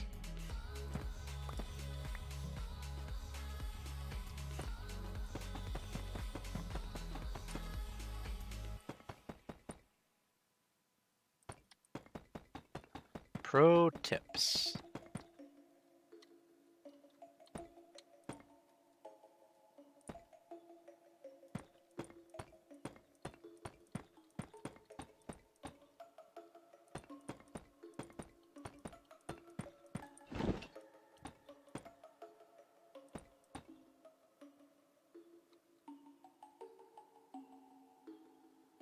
Why isn't the Twitch stream automatically scrolling down to the bottom when new stuff gets added? That's tedious.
So it occurs to me that technically my Christmas gift is a year of Streamlabs Ultra. That was my Christmas gift. I was going to be receiving another case of Balls Energy, which I would love, but oh boy.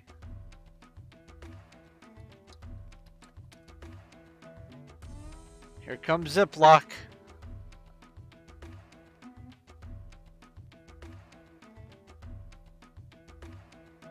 I forgot.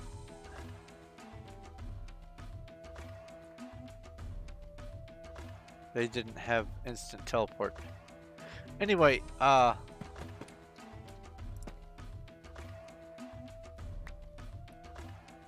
seriously, how what?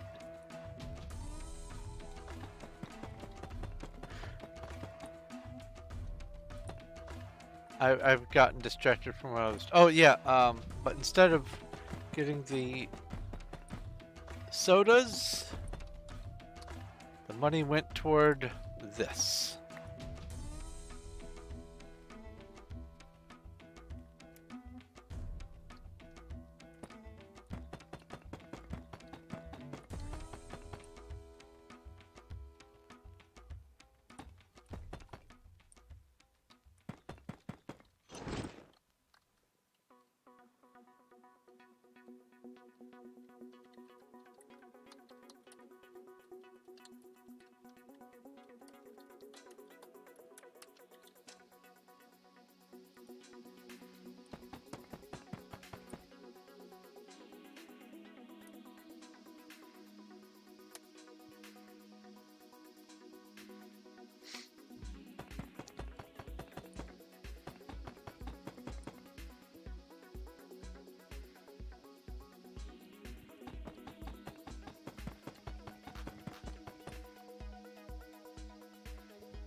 Yeah, believe it or not, this is actually my smallest project on here.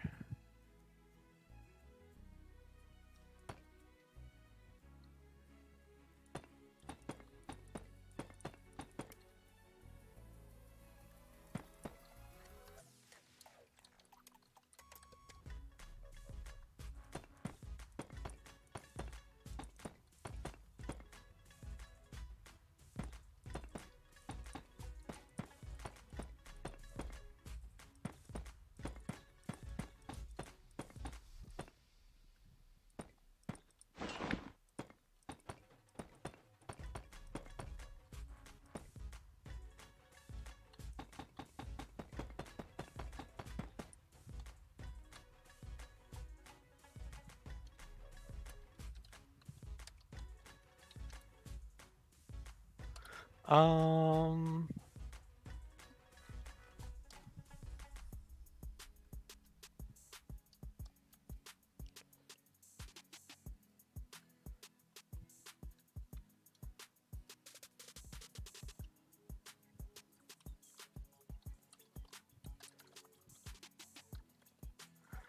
give the countdown.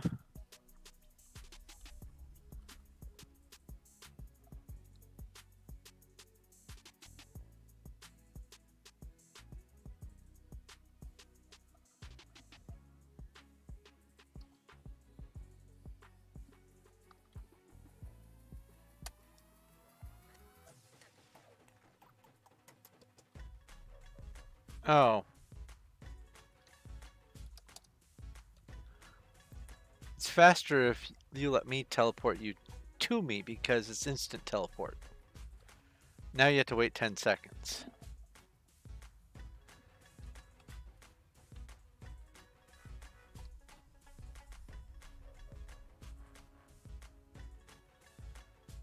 This is the frame for Undercity. It's still being built, obviously. This is one of the projects that I hope to free up more of my time to work on.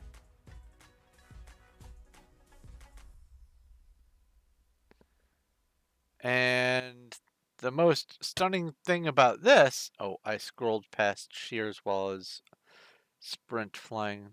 The most stunning thing about this is the claim is over 200,000 blocks.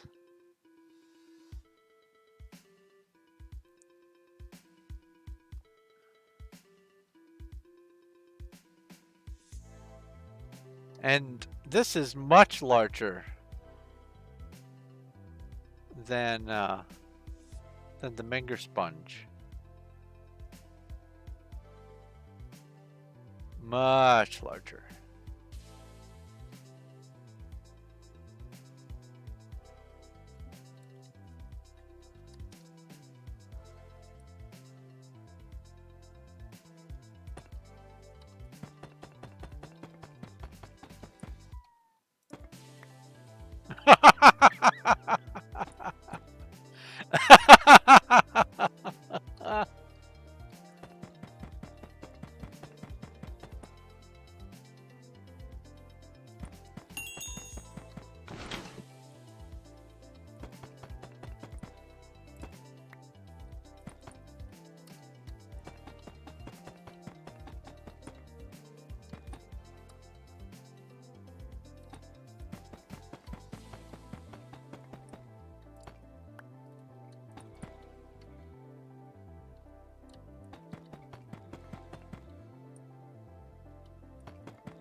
And that's not even the biggest project I have on this server.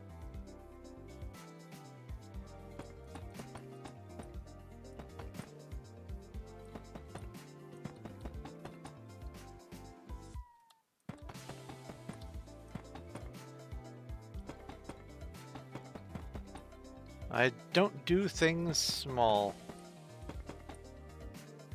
If it's worth doing, it's worth doing in grand scale.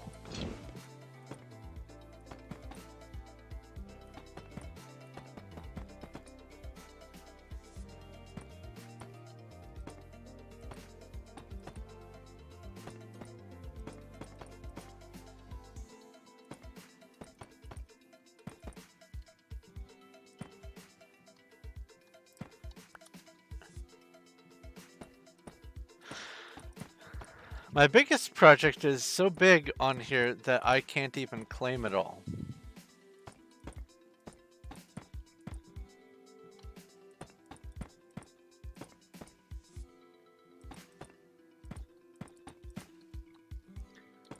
It is a series of massive liminal spaces underground.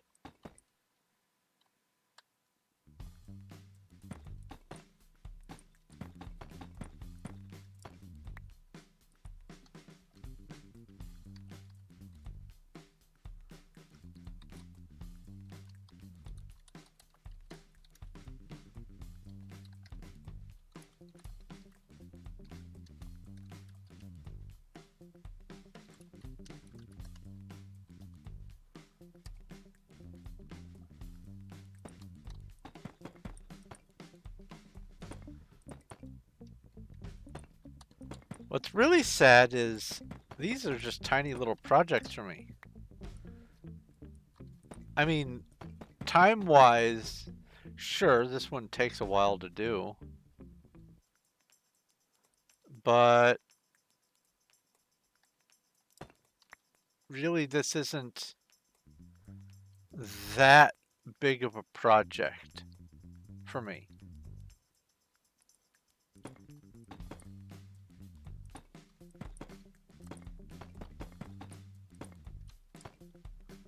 The only limiting factor is I have to get all the materials to do the build, and I do have to sort of do it one block at a time. I'm used to doing projects where I can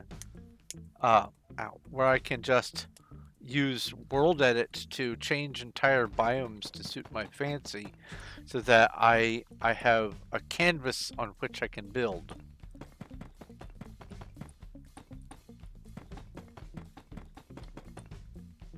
Because I am a firm believer in, if it's worth building, then it's worth building big.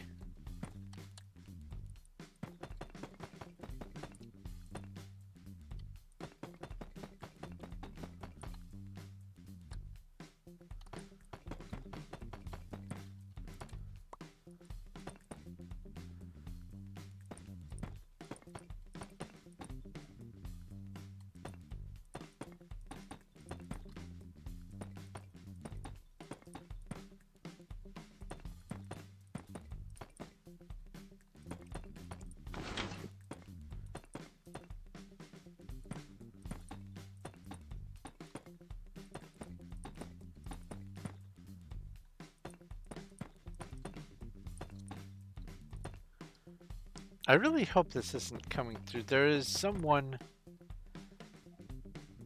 with one of the more annoying cases of trunk rattle that I've ever heard, playing music somewhere just up the street from me. I hope it's not coming through. It doesn't seem like it is.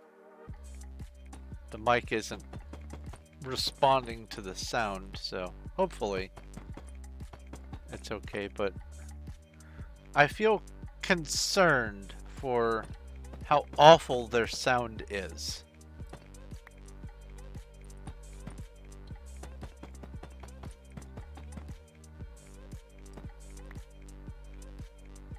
Like, it sounds like one of those installations where If they had just waited one more paycheck, they could have gotten a better system. I never really got into the fancy systems for my car back in the day. I didn't really need to. I had no real interest in that. But I did enjoy, I guess, the premise of it.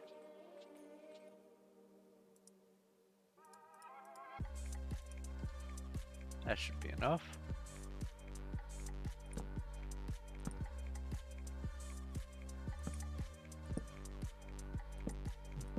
But if your build is so terrible that it sounds like someone's trying to,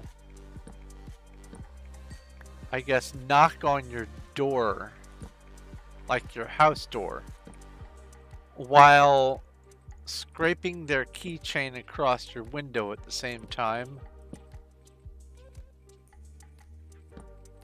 then you have an improperly insulated trunk,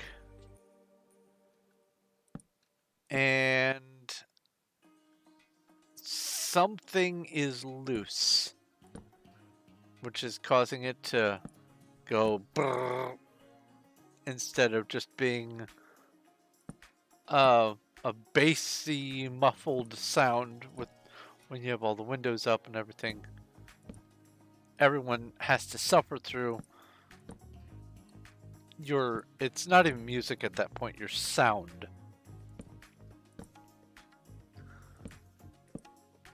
And it feels like with just a little bit more expenditure, they could avoid that.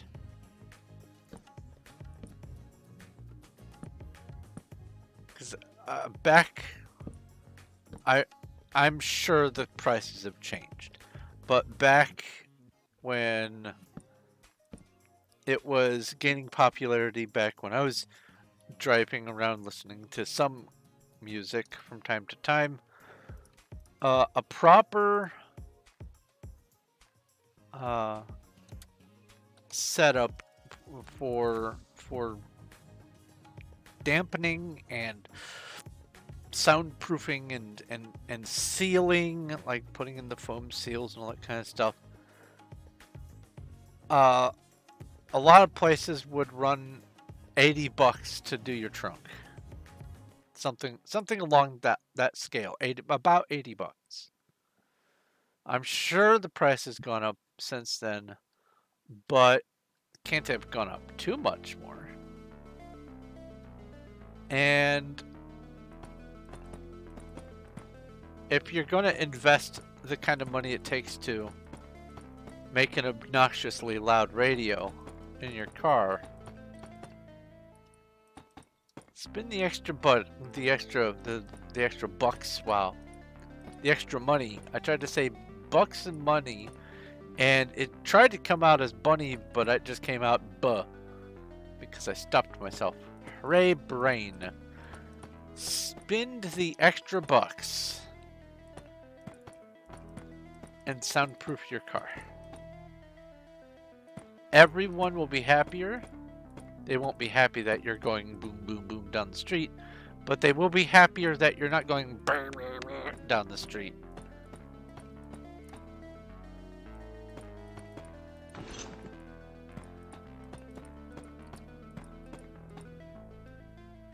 Life lesson. Wait that extra paycheck. Soundproof your trunk. It's so much worth it. And also, the sound quality inside the car is better because you can absolutely hear the rattle while you're inside the car. And it changes the sound that you're playing. It really honestly does. So it's not only just to be more polite, because I'm obviously, your interest isn't being polite if you're going for loud sound system. But if you want to at least be a little bit more polite, but also want to have better quality sound, soundproof your trunk.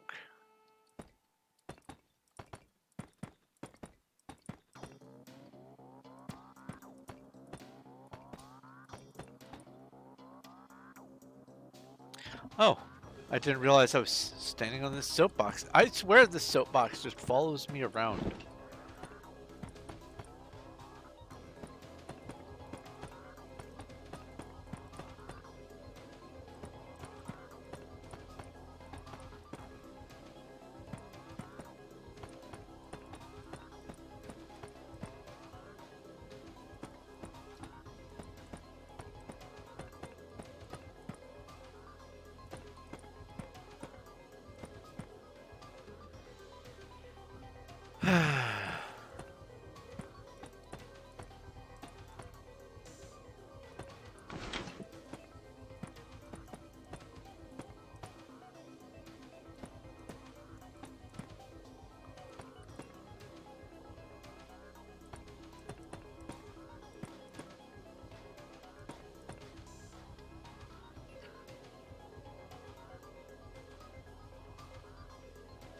Certain death.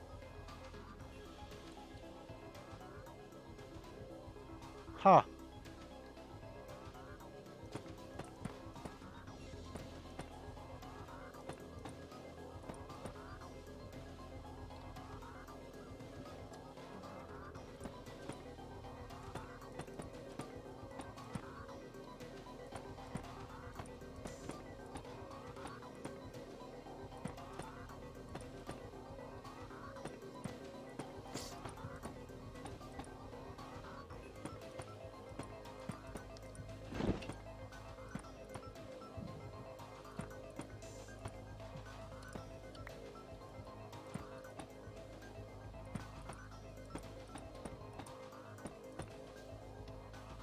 Using bow.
What's their name? Shad.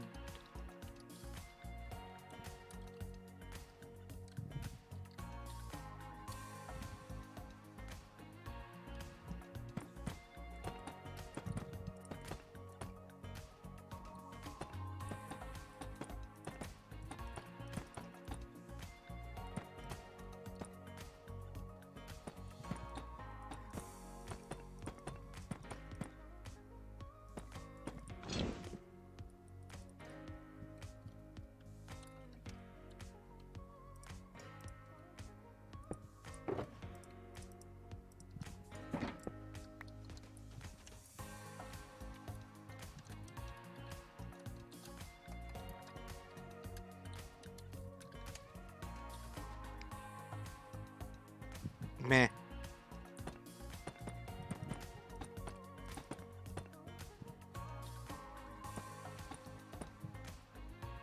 Was slain by Enderman. That's funny.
So how is everyone doing today?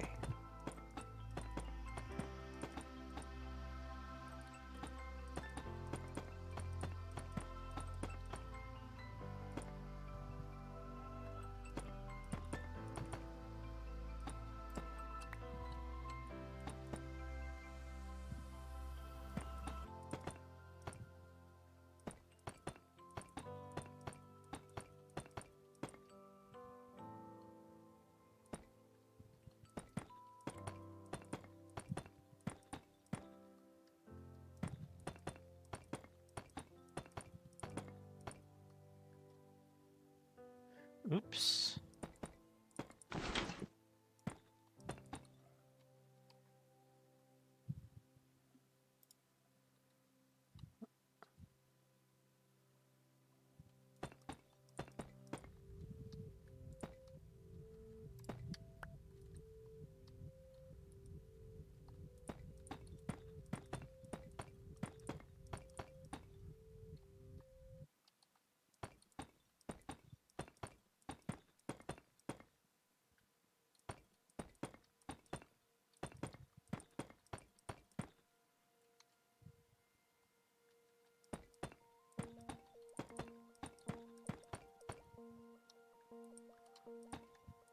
Making a lot of progress today, especially considering the derp on that one layer.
Sorry, I haven't been talking a whole lot. I've kind of gotten into the zone a little bit.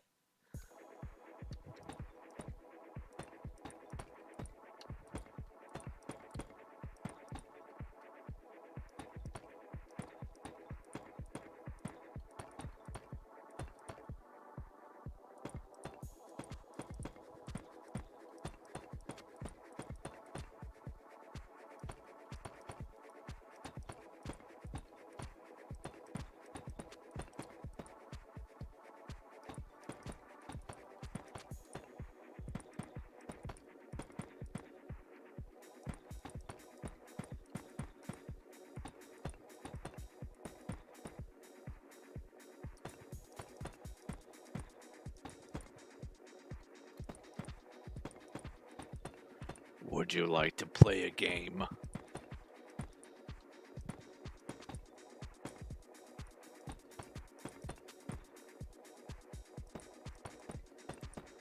Isn't that the Saw quote? Would you like to play a game? Something like that.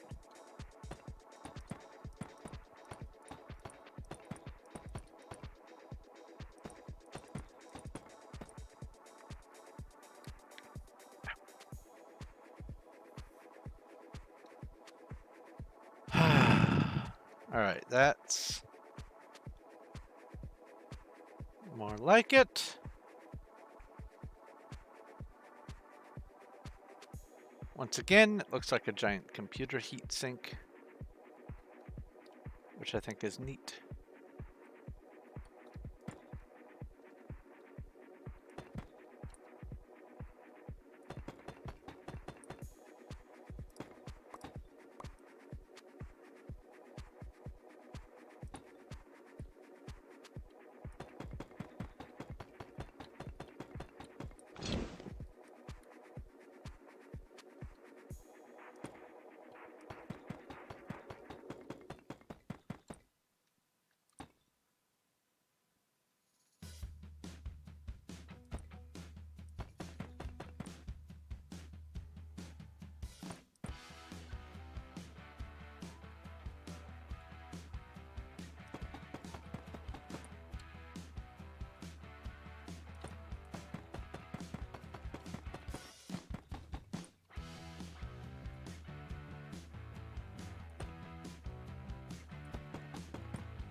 Not sure what I'm witnessing here in chat.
Just a moment.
Sorry about that.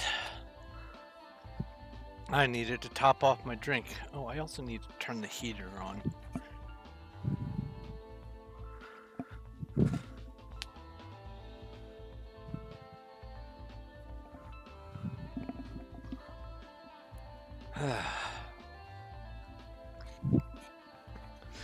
There we go.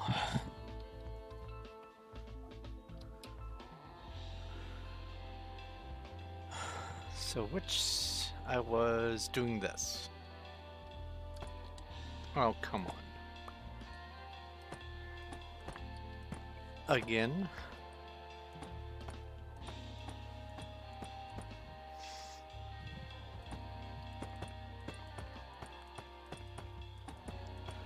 Part of the reason why I needed to get a drink was I noticed my mouth was dry and I was out of a drink, but my mouth was dry because my brain was trying to have a little bit of a panic attack. I have been susceptible to them since whatever it was that happened earlier this year, where my body said, nah, we're not meant to be under this much stress all the time, so here, we're just going to give you symptoms of mysterious things. And a little bit ago, I think because I slept funny, I've been noticing, like, when I inhale, sometimes I have a bit of a soreness in one of my ribs. I think I slept on my rib funny or whatever. But my brain says, is something wrong? And because of that, it's focusing on the sensation, and it's giving me the dry mouth, raised heart rate, dizziness.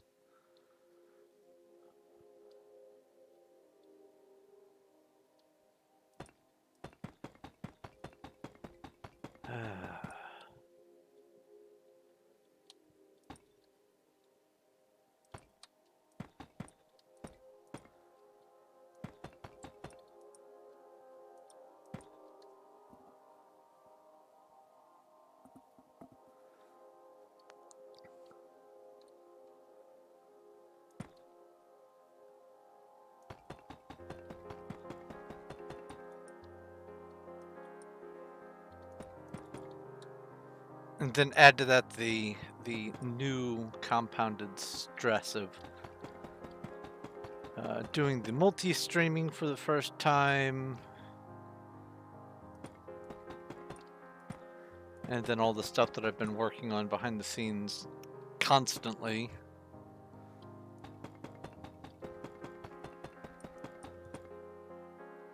I think after tonight's stream, instead of going nose first into more paperwork, I think I'm just going to relax.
Oh, and my guess from earlier that the multi-stream would pick up all of the YouTube chats, I was wrong. It most certainly does not pick up all the YouTube chats. It just was picking up a couple. So I do have to have both open in order to watch both chats going on.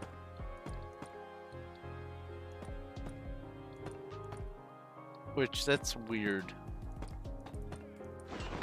Who knows? Maybe that's a connection thing on my end. I don't know.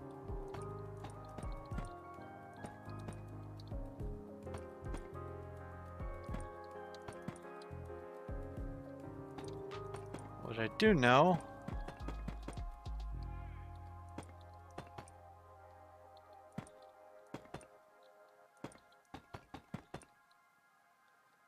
is that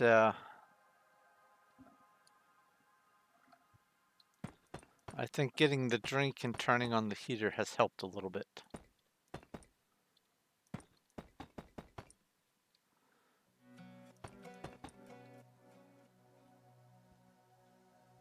Three, 6, 3. Okay, yeah.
Do I think that Minecraft could take place in the same world as Skyrim? Hmm.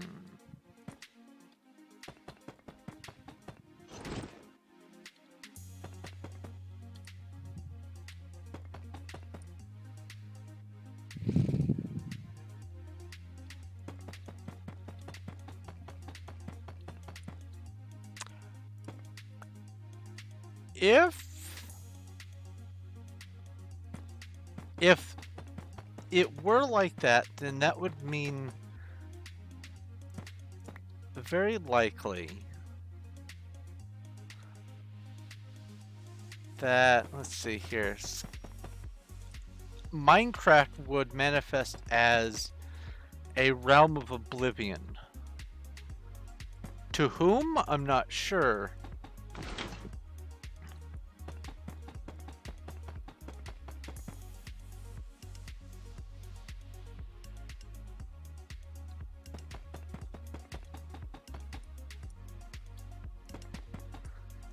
Some previously unmet daedra of building and crafting.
And perhaps through some weird fluke, that's where Stalrim came from.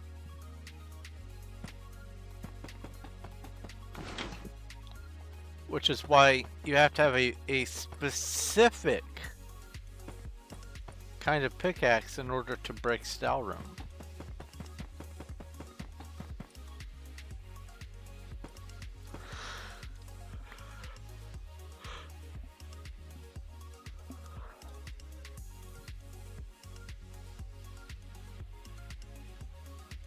Do I create lore and flavor for my R2R challenge? Yes.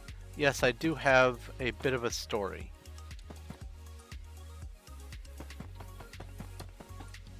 And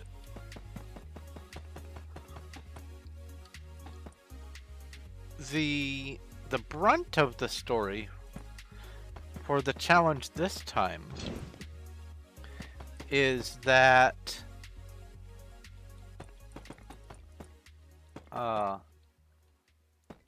I belong to a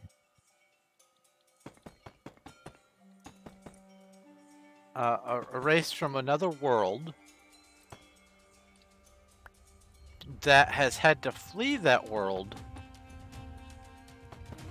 and I arrive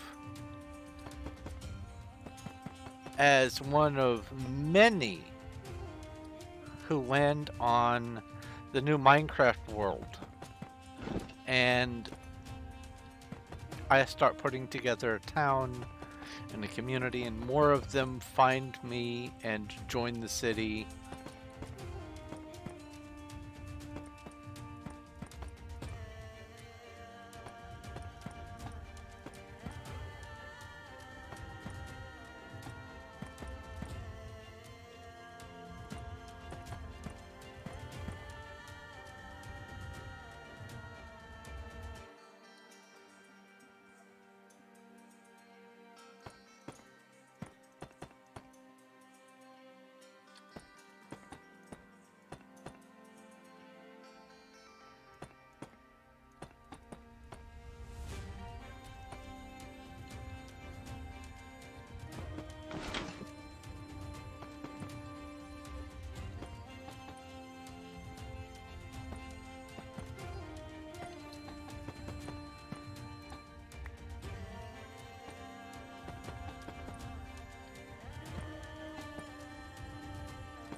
I guess to expand on that,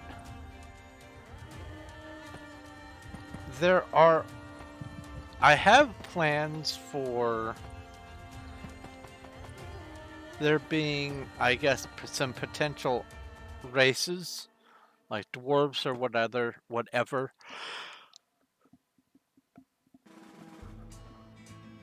Sorry, I can't keep my breath. The panic attack from before has left me kind of winded.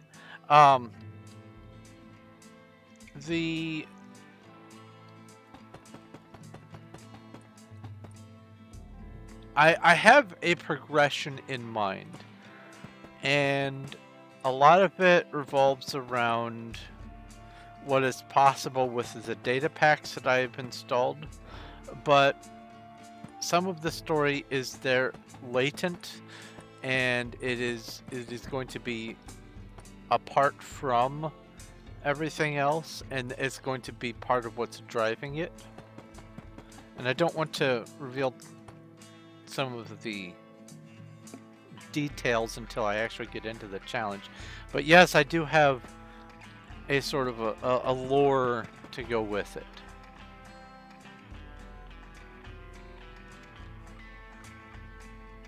I have not read the Rise of the Horde book, sadly, but I do know of the Draenei, yes.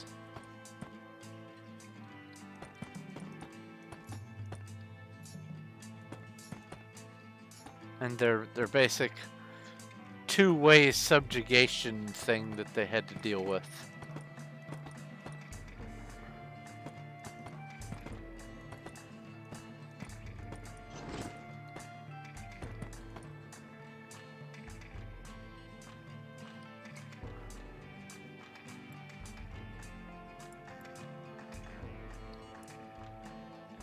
There we go.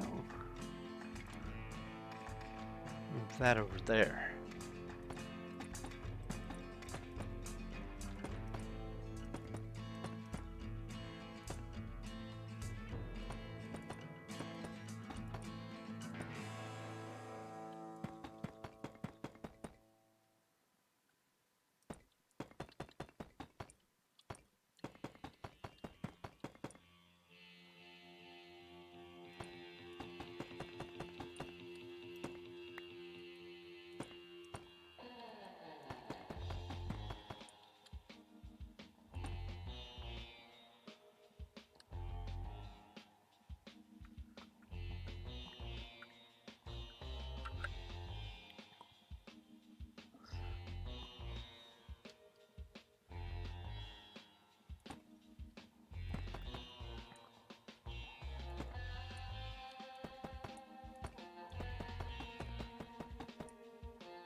Alright, that's that layer done, and now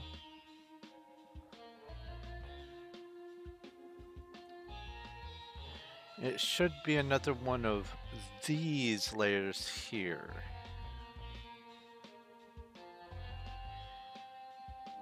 Yes.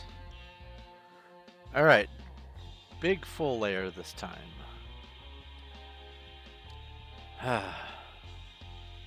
You have to be careful when you're doing this. After you've done so many in a column like this, you have to watch yourself when it comes time to do the next layer that has the overhang, because it can be easy to just stop there at the edge and not remember, oh, I need to do all this as well, because it can feel like it's out of place.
Lot of blocks.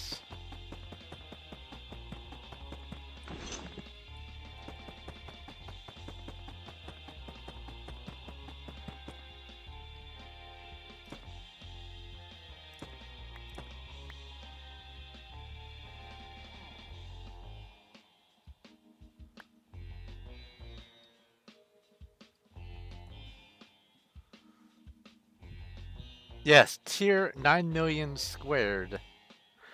So that would be billion, trillion, 81 trillion.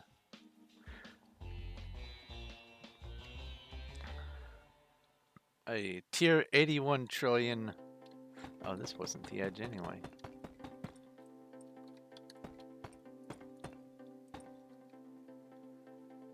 Tier 81 trillion Menger sponge. I can't even fathom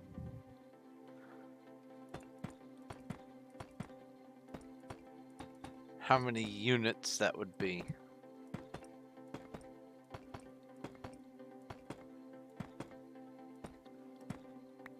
Because, like, this is a tier 5 and it's 3.2 million units. Tier 5. Each tier is 20 more than the previous one.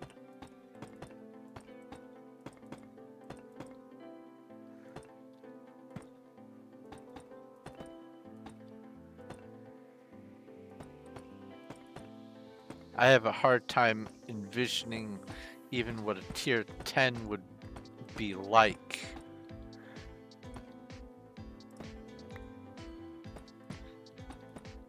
Obviously, it would be very much like all the other lower tiers and higher tiers in resemblance. I'm talking about in effort.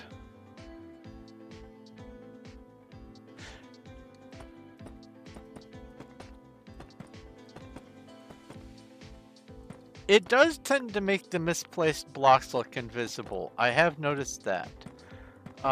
But also it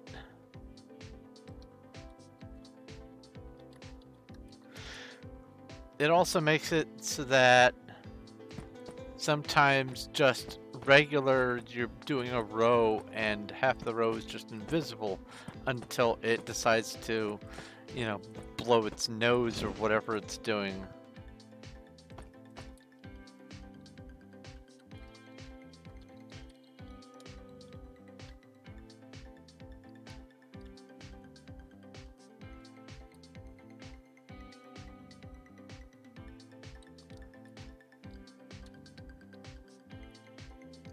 Yeah.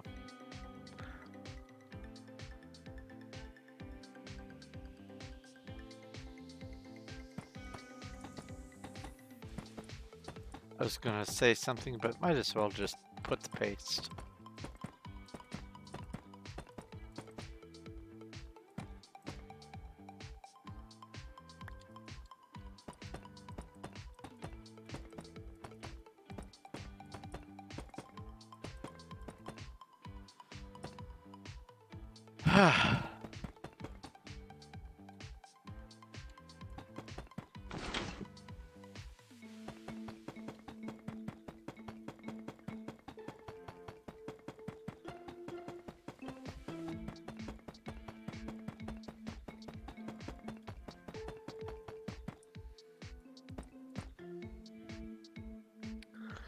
Hello, Dog the God. Yes, this is indeed a big cube.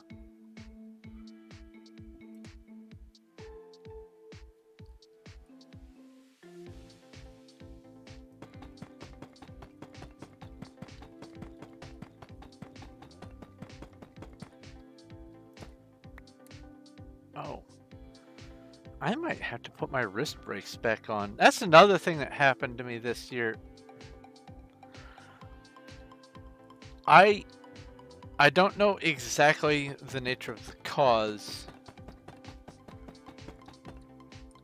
of the injury, but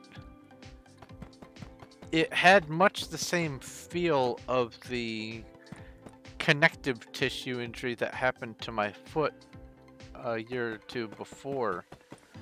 And it's still, even after keeping it in a brace and doing a little bit of physical therapy with it from time to time, it still does not feel great. It feels passable now, and for the last, I guess, 3 days, I have been doing without the wrist brace constantly, but... Ooh, that was a shiver. But it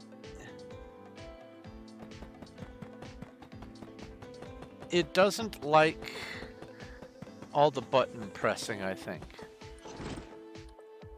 Like, I had to put it on after I typed up the 73 or however many 7,500 words that I did for that one manuscript the other day. You know what? I'm just going to go ahead and put the wrist brace on. Does building the cube get repetitive? It, by nature, it does, but for me, not in a bad way. I rather enjoy it. Let's get this wrist brace on.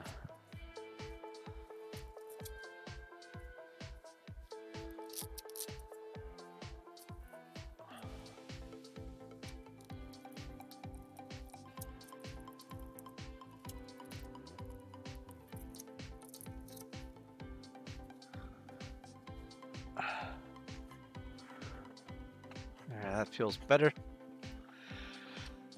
Ouch. Yes, if I actually did that math. If I placed 1 block per second, a tier 5 Menger sponge. Oh, PP2. A tier 5 Menger sponge would take about a monthish. A little bit more than a month.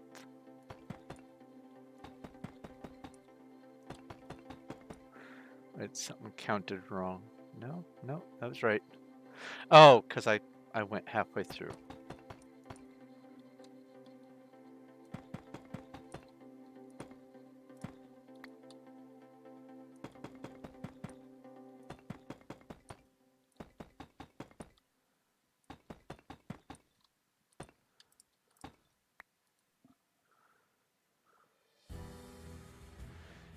It is going to be exactly 3.2 million blocks.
A real person live streaming Minecraft? What do you mean a real person? Are there fake people? Are there robots streaming Minecraft? Like seriously, is it botcraft?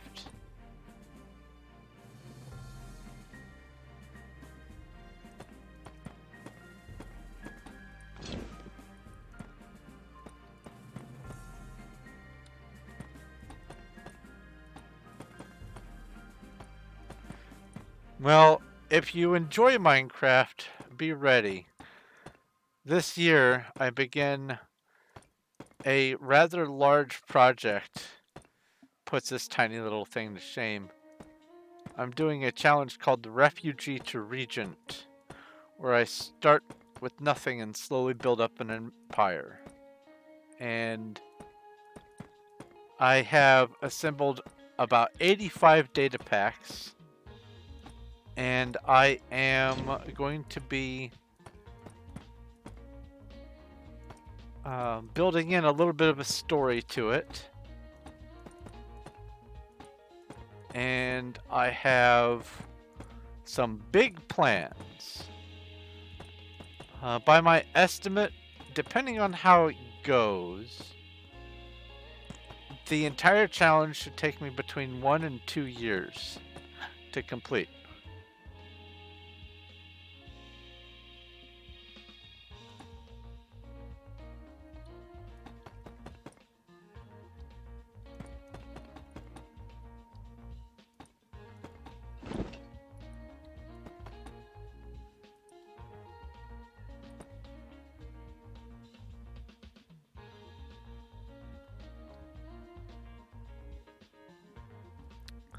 Could I build a machine that would automatically make a Menger sponge?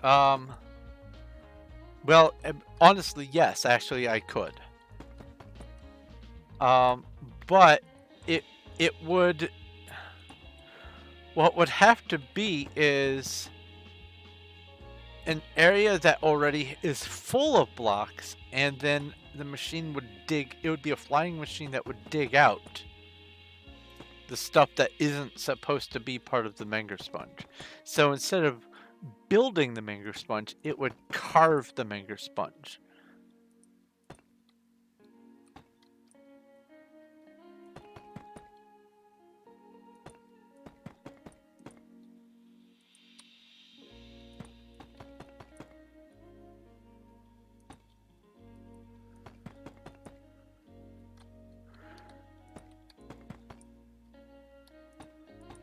I even had a prototype that, well, first off, it starts obviously on the outside, and then as it goes down, okay, come on, go in the hole, there we go. As it goes down, it just pushes out one block, like so.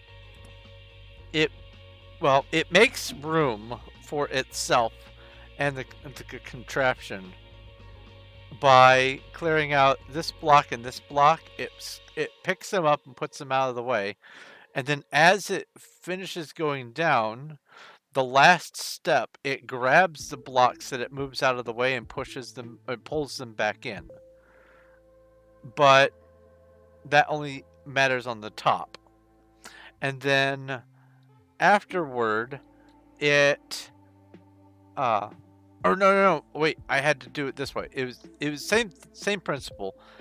I had to do it in here though. I had to have it break the blocks out, scoot them out of the way, and then it would pile them in little chunks elsewhere, and then it would move the blocks off, and then it would go back and do the same thing, move the blocks off, go down here, move the blocks off, and then it would do it for the other direction, and so on and so forth. And then once it got the big central one, it would do a similar thing for these, except it would also push them out in little bits. Then it would come in here and push this up, then it would push that one back out. At the same time, it would push this one out here. It was crazy, and I used computer craft turtles. Now, I could have just had the turtles do the digging, but I wanted to move the things out of the way. It wasn't just a piston machine, it was turtles and pistons, but I wanted to shave out a Menger sponge, and I did manage to do a tier 3 one's no problem. I mean, that right there is a tier 2, because that's a tier 1, and 20 of those makes this bigger one that's a tier 2. A tier 3 is Let's see here. Where can I just go get an example of a tier 3? Here we go. Tier 3. This cube here is a tier 3. I was able to do that. And if you can do a tier 3, then you can scale it up.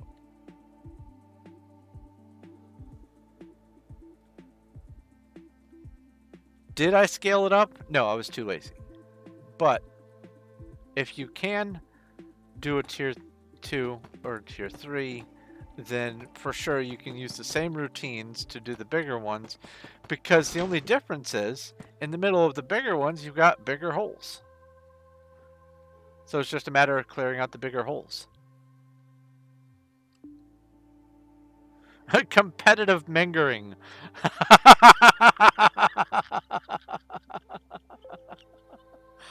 How long have I been making this Menger sponge? Probably, I think I started it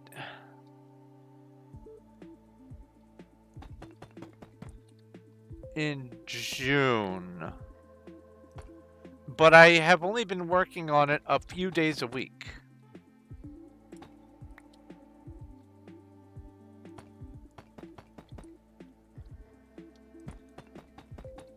Now, I wouldn't say I'm halfway done, but I am significantly done.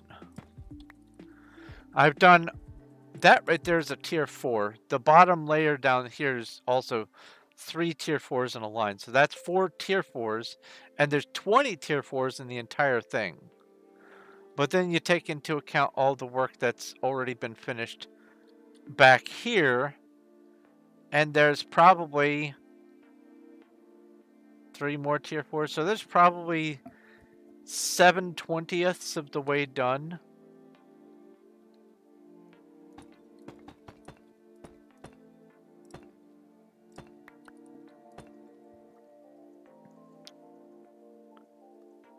June 30th. I was right. Look at me go. Look at the brain.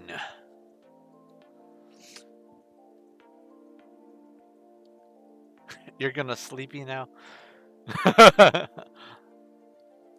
Well, good sleep, Dog the God. Would I recognize you from any other name, Dog the God, or are you new?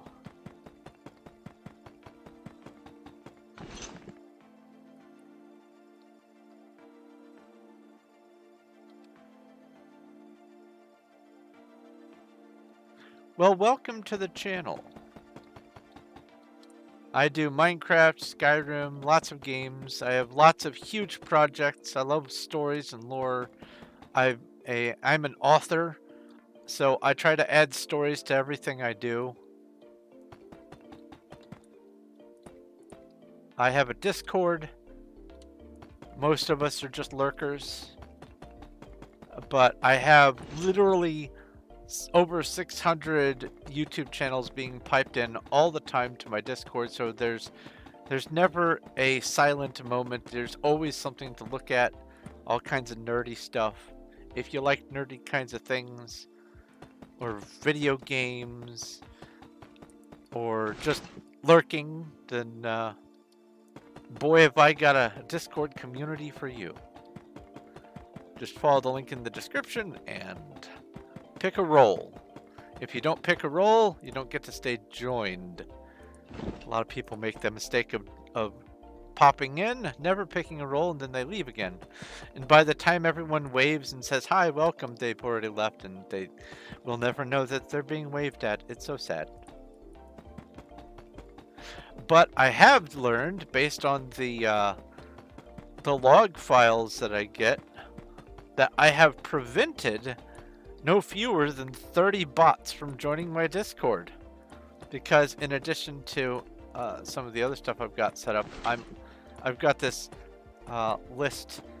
I don't remember which bot it came with, but it has this list that it compiles of known malicious botters on Discord, and whenever they try to join a Discord, everyone gets a notification And if they try to join yours, you get informed and all that. So no fewer than 30 bots have been prevented just by making people have to manually pick a join role. So much less heartache. Menger sponge bingo. Oh no.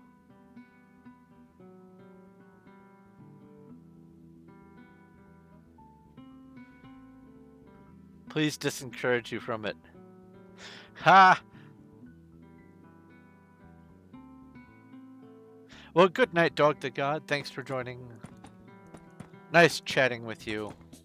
Always good to see a new face.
I like to add to that the quaternary cycle of what do you want to accomplish year by year. Hello, Branchy.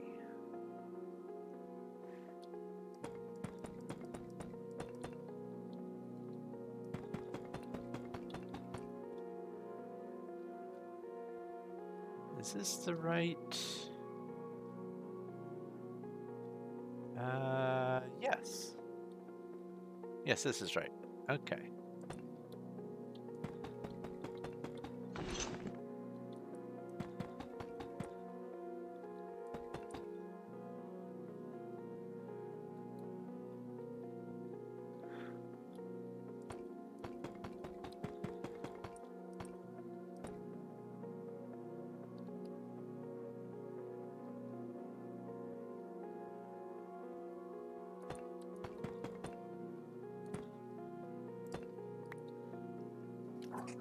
Honestly, I rather enjoy the games that have scale built into it, where it is designed more day to day or larger scale. A hallmark of a oh, you don't belong there. A hallmark of a good idle or clicker game, for instance, is one that makes you plan out, okay, probably by the end of tomorrow, I'll have enough of this currency or this many energy or whatever to finally re-prestige, so that by the end of tomorrow I can get back to this stage, and then from there I can finally purchase this new dude, and over the next 3 or so weeks I get to see what this new dude's gonna be like and keep growing the game from there. Idle games, properly built idle and clicker games, are designed to keep the player engaged for short spurts, but over very, very long periods. And I have played more than my fair share of clicker and idle games. There are many that are really good short spurt games, but then they're over so fast, you technically beat them so quick that it feels like you wasted your time instead of enjoyed your time. Even though you've gotten the reward of, haha, I beat the thing, you get sort of it's not a reward so much as a punishment of, oh, why did I play that? Now I feel empty inside. So I personally love games that offer, like, objectively and subjectively offer content that is more reaching in scale and scope than just a couple hours or even a couple of days. If I can beat a video game from stem to stern in one sitting without having to get up, then like actually playing it legitimately, not doing like the speed runs. Because yeah, you can speed run Super Mario World, but you don't get to do all the levels. I'm talking about if I can sit in one sitting and beat a video game in, say, 10 hours, then that game had better been worth less than $5, is my opinion. It needs to have a lot of replay value. It needs to have reasons to come back to play it some more, if it's going to be a game of any significance, for me anyway. Like, yes, you can beat Borderlands and Borderlands 2 and probably Borderlands 3. I don't know, I don't have it. But you can beat both 1 and 2. I think also pre-sequel as well in less than 12 hours. I think pre-sequel is right at about 12 hours for an average gamer if they know what they're doing and where they're supposed to go and all that. The original Borderlands, about 8 or 9 hours, and Borderlands 2, right around 10 hours. But once you beat it, that's where it starts getting interesting. You start grinding for legendary gear. You start getting better stats. You start going for those hard achievements. You start doing the DLC. And it's the rest of that content that makes games like Borderlands and whatnot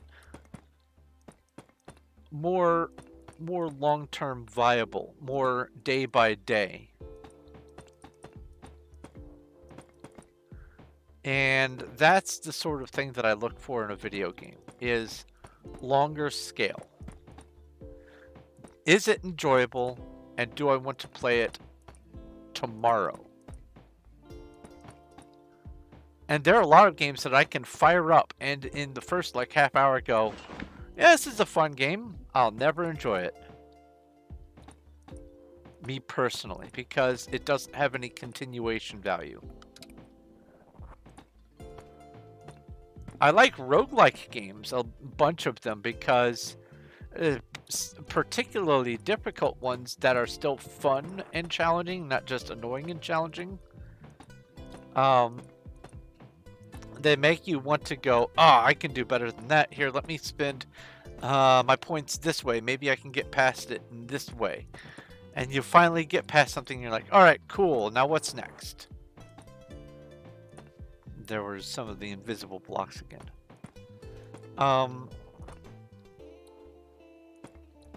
I think that part of the reason why games like Minecraft, Terraria, Starbound some of the big names, I think that why they are as successful as they are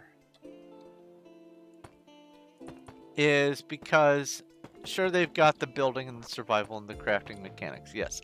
And that leaves it open-ended enough for the people who want to make Menger sponges, for instance. That's great. But they also have a challenging enough progression. In Minecraft, the progression is wood, stone, iron, diamond, and now netherite. And you get to beat the Wither, there's the Guardians, there's the Warden, there's the End Dragon, and getting her egg. There's not a fifth Minecraft boss, is there? I played so many stinking mods that and data packs and stuff that I...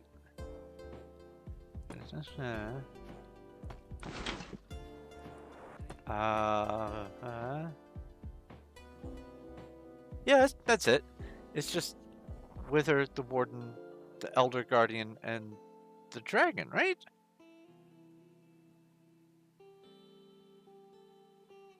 Am I gaslighting myself? It's just those four, right?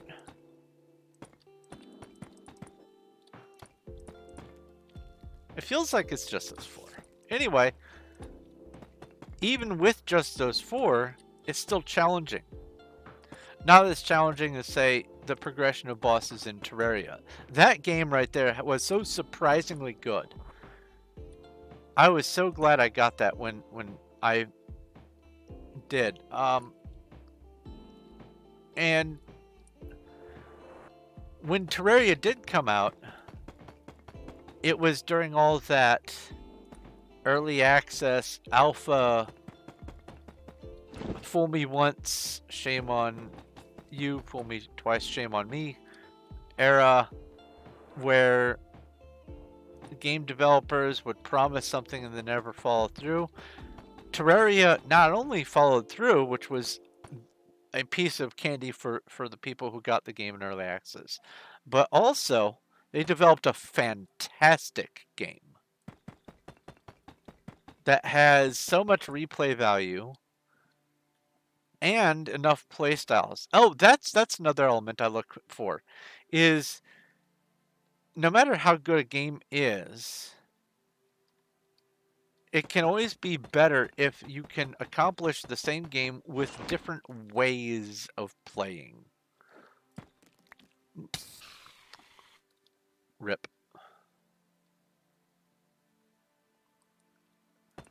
Like, I love a good RPG, but I love an RPG even more if I can do the entire game in pacifist mode. Like, I don't have to do a single attack ever, and I can still beat the whole game. Just because of, not it's that easy, but because I know how to strategically get just the right gear and just the right perks and engage things in just the right way so that I don't have to do the attacking myself. I love the alternate methodology in games. That's another draw. Things that get you to come back and try the game again in a different way. I love that stuff. Have I done a village raid in Minecraft? I actually did. I did a village raid not too long ago, in fact. Not my first one, but I discovered that sometimes a village raid will spawn one fewer raiders than it thinks it's spawning, and in a given level. And even if you kill everything in that raid, that bar won't complete because it thinks that there's still one out there and you're stuck in limbo. I discovered this because that's what happened to me, and I went on a wild goose chase on Google trying to figure out why my raid isn't progressing. I would ring the bell. I grabbed bells and put them in different places so that I could have farther range in every direction I could think of, up and down. Nothing. It thought that it generated one more raider than it actually did, and so I didn't get the Hero of the Village reward. I was so upsetty. I was looking forward to it. I had a screenshot with its name written on it. Just ready and waiting. And it never came. But yes, I have done a village raid, and it's enjoyable. It feels good once it's finally over to do that. The real trick is getting on a platform that is safe enough from the crossbows and the range of the Ravager, while still being able to have enough enough range of vision to be able to attack back.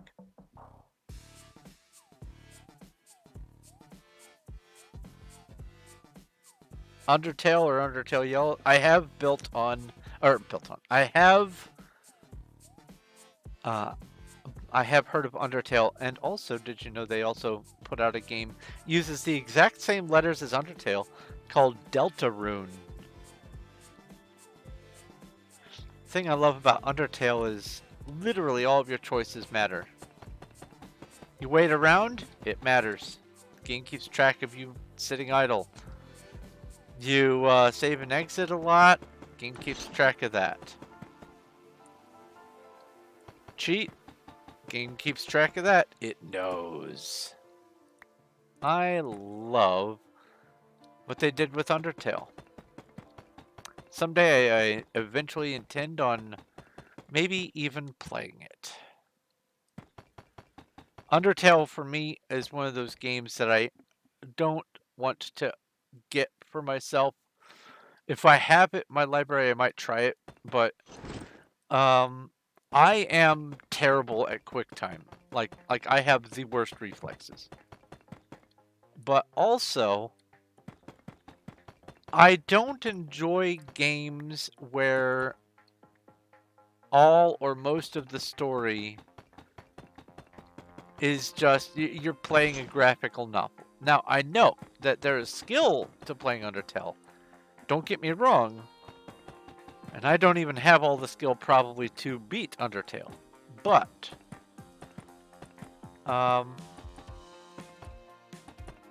when all of the branching endings and possible play styles are just at my fingertips on YouTube in a single playlist, it makes it less enjoyable when I go to do it myself. Like, I love the Metal Gear Solid story. Or the Metal Gear story.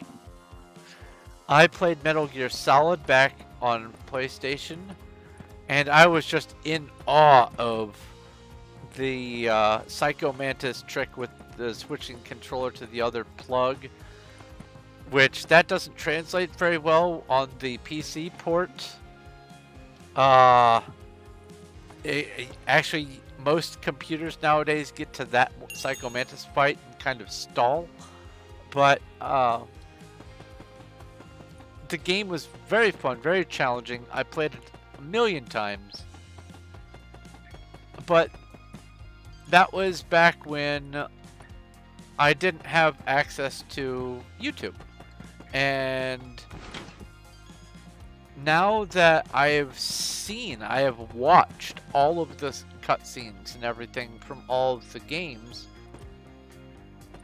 playing the games is less fun for me. And the same thing for lots of other games that are just basically you're playing a challenging game in between bits of story.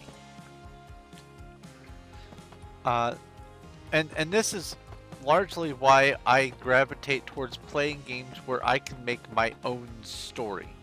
Yes, Skyrim has its own story, sure, absolutely. But with all of the mods, alternate start, live another life, and all the other stuff that you can do with Skyrim, oh, the modding community has breathed so much life into continued playability of that game that it's astounding. But also, you could have played Skyrim every single day, vanilla Skyrim, since the day it came out 12 years ago, and you can still be finding brand new to you things that you've never found before, because they used all kinds of environmental storytelling stuff that you would literally have to spend your whole life exploring the map just to find everything there is.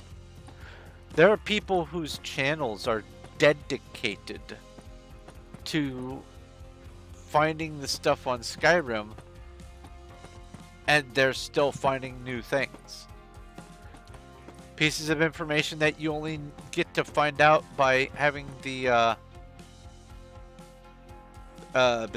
creation club, so you can find out who's related to who and who owns what bed and that sort of thing. Stuff you would never find out just playing. But the lore of it and the story is so intertwined and so immersive in the background that even just a vanilla game has surprises constantly every time you play. And on top of that, you've got so many different play styles that it is a different feel of game every time you play. Unless you, every time you launch, you go stealth archer rogue. So yes, I'm a stealth archer rogue. Hooray! I can kill the dragon with one arrow. Hooray! And that feels great to be able to do that. Sure, don't get me wrong. I've done that many times myself. But if you want to go for story, you got to mix it up a little bit, and it becomes a little bit more challenging, at least. And yeah, I love games that have story. I love games that have possible alternate endings and alternate playstyle. However, specifically in the case of Undertale, because as far as I can tell, I've seen most, if not all, that there is of all the different kinds of content. It doesn't feel like I can make any new discoveries of my own. There's no exploring to do. It's just, can I beat this QuickTime event? Or can I do this on Pacifist?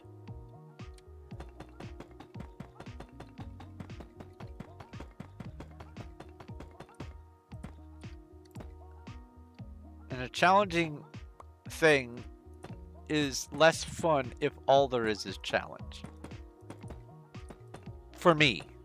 I'm not saying that is how it is or even should be for everyone. Every person enjoys their own thing. The phrase is, there's no accounting for taste. And that applies to any kind of taste. Just because someone doesn't like pineapple on their pizza doesn't mean they are right or wrong. It just means they don't like pineapple on their pizza.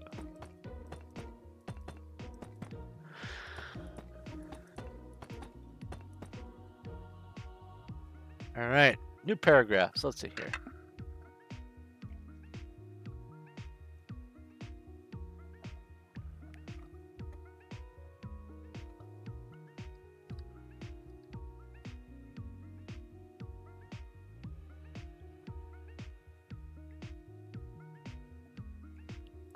I do like the embedded secret, and that sort of thing does give a game more playability.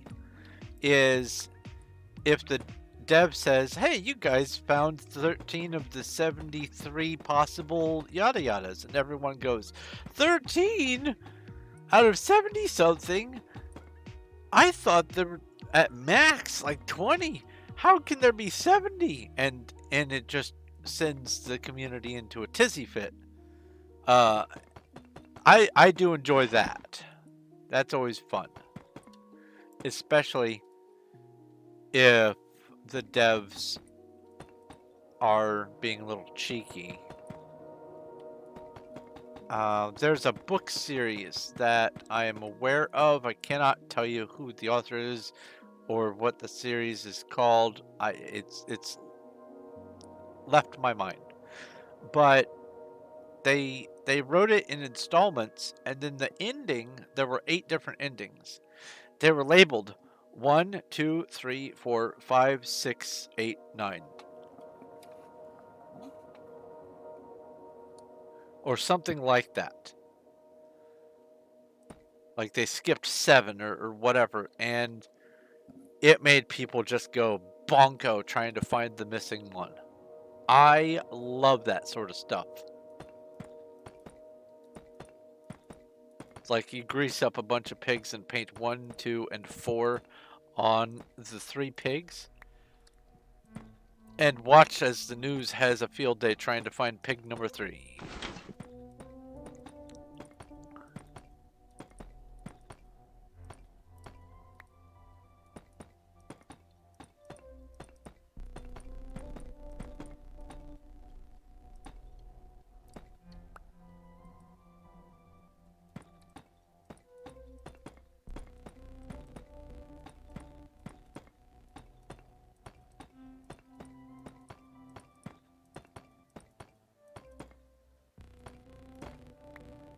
Oh, well, bye.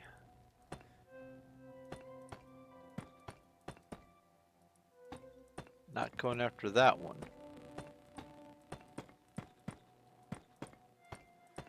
If I was lower to the ground, maybe, but at this point, too high.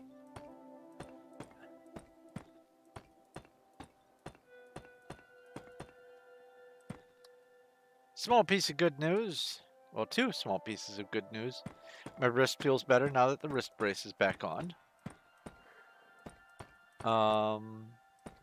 And the other one is I feel like largely my panic attack from earlier has ebbed away.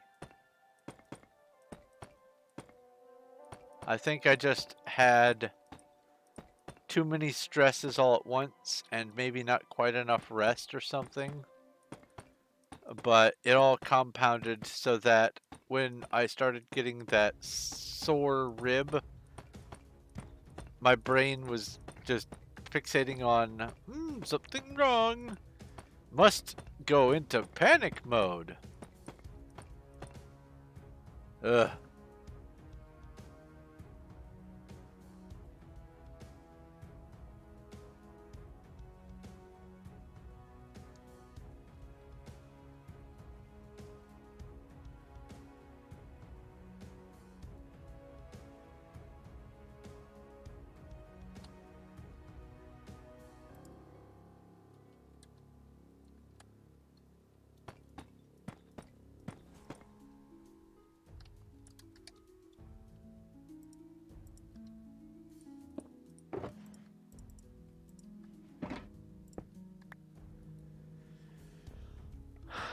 I suspect I can probably get in another, probably this and one more layer.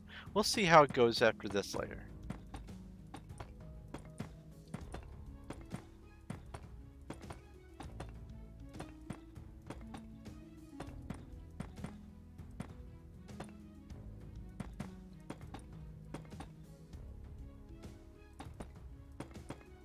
It's about, for me, it's about half an hour till midnight. On New Year's Day.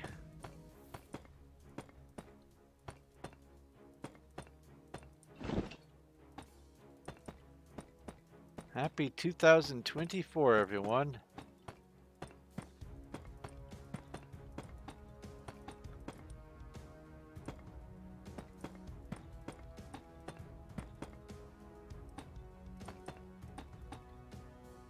Did you know that statistically, more ink pens are sold in January than any other time of year except the bulk sales that happen at the beginning of a school year. It's the amount of the percentage has gone down in the last, I don't know, 20 years or so, but it's still measurable. And the reason is because of so many people going 2023, scribble, scribble, 4. And I just love that.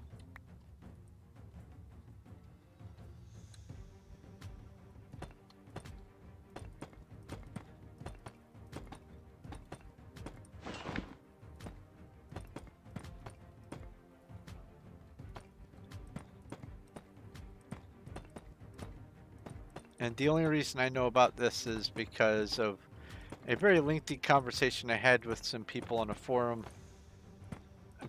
back when I had 2 different possible other routes other than gaming that my channel might have gone. One of them was I love to know stuff about days and time and calendars and stuff like that, and I was thinking about having my channel dedicated to just marking the passage of time. But then the other channel, the one that's related to the ink, is I love information about pigments and dyes and colors and stuff like that, and the history of how they have been used over time, and got into a conversation about, I think it started off with using wasp nest material as a foundation for certain kinds of ink, like paper wasp nests.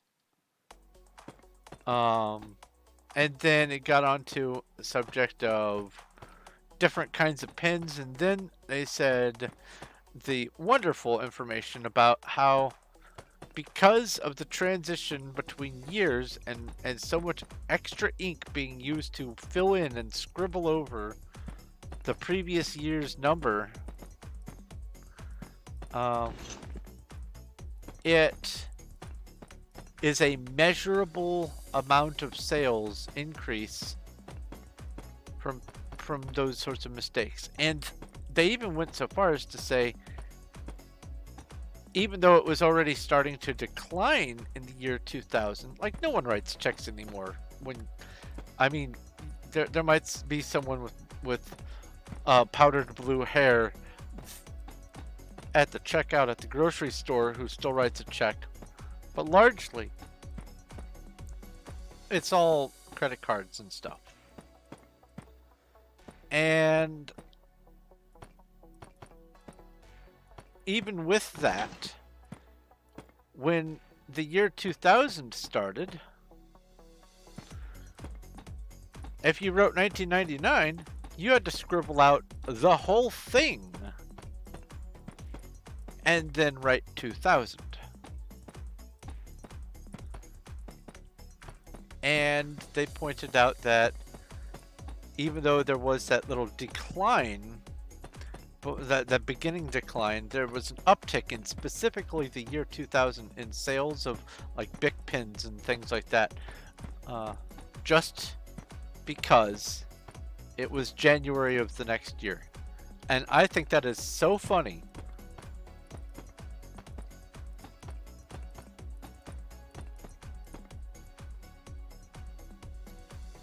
Do I like ARGs? I like them in principle, but I have not been able to catch one and be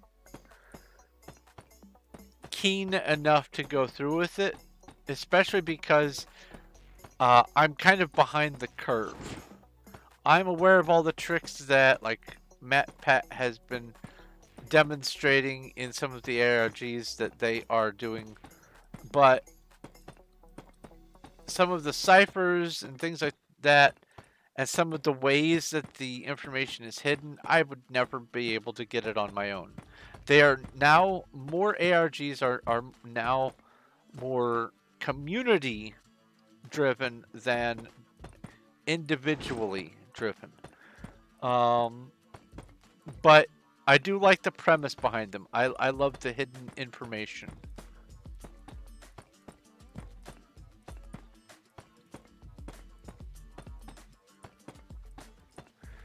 For one of my creative writing stories, when I was taking a class called creative writing back in school,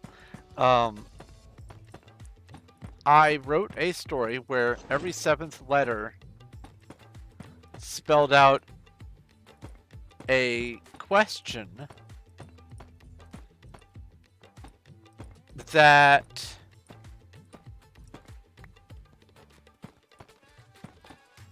basically asked a divisive question about the morals of how the story was, how the events of the story went down.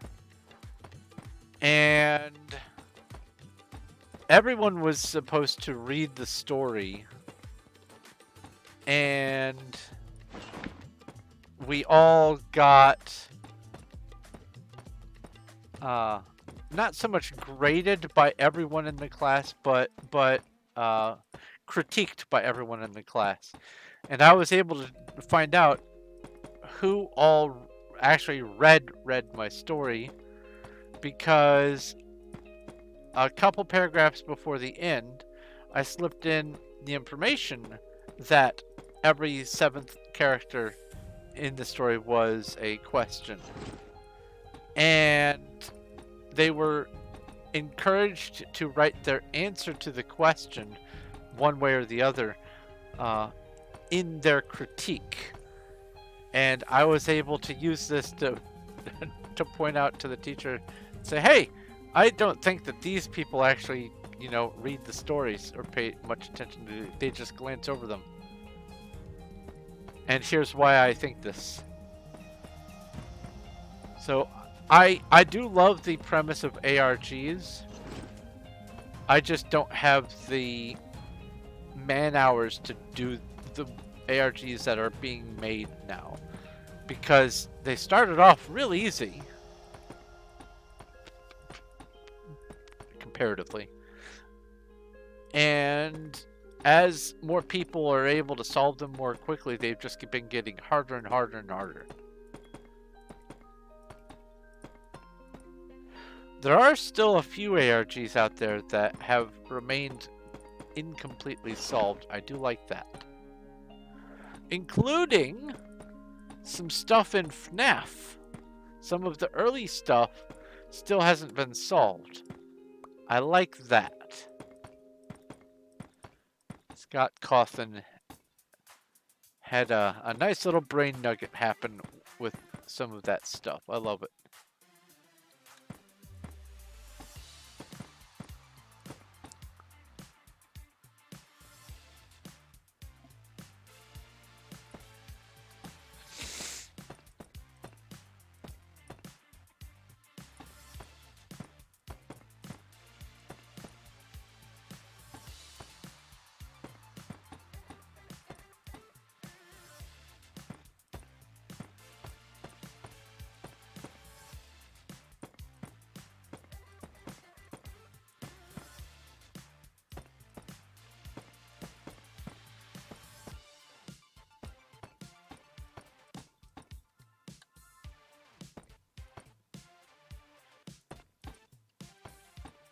Funny enough, as far as ARGs are concerned, the original concept behind this Menger Sponge build was, by the time I was going to have finished it, it was going to include mazes that had signage at certain of the dead ends that would give people clues to some secret routes through parts that I was going to be building underneath this.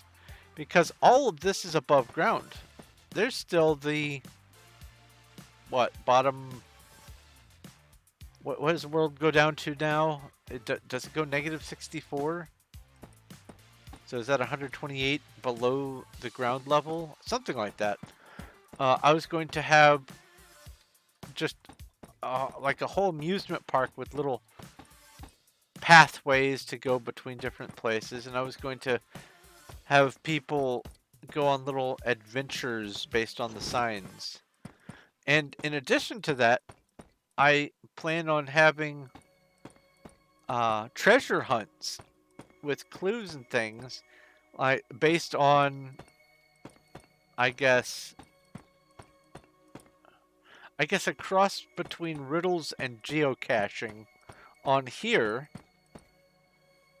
by using claim areas so that my stuff couldn't get messed with, and having people go to the places and get or redeem their clues.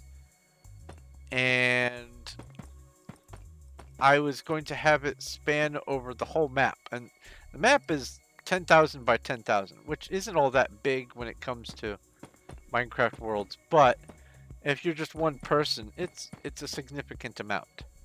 If you have fly, it'd take you a month to be able to look at every surface block.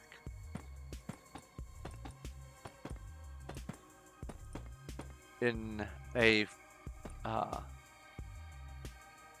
it's not 10,000, it's 10,000 away from 0, so 20,001 by 20,001. It's 400 million blocks on the world.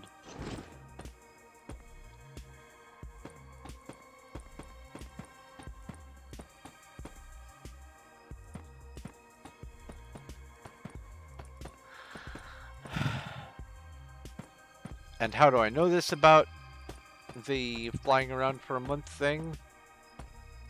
On Duck SMP, which is no longer in existence on here, when I first joined, that's exactly what I did.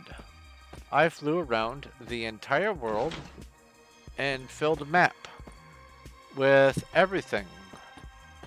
I don't need to do that on this one, in fact, because someone else who no longer plays did it for me.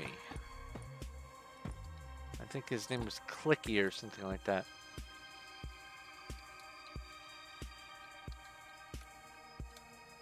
Yep, there it is. This is the entire world. All 20,001 by 20,001. There's Spawn. Spawn is this great big massive tree. Keep that size in mind and come down over here, and it hasn't been updated in a while, but this is Undercity. And somewhere I guess around here-ish is the Menger sponge. So it's been a while.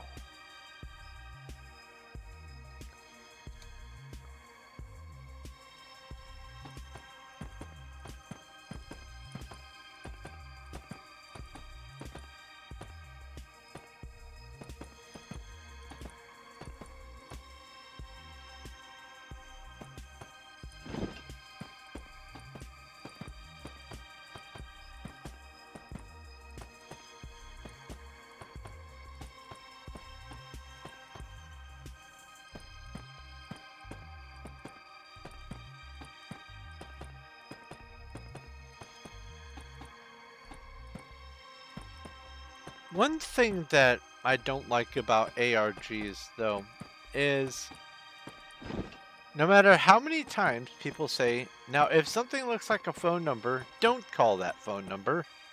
Or if there is a desire to call a phone number, make a hugely massive reaching public announcement to everyone who might be interested in the ARG that you are the one who has already called that number and found out that it belongs to some guy in Saskatoon or something, and has nothing to do with the ARG. And would you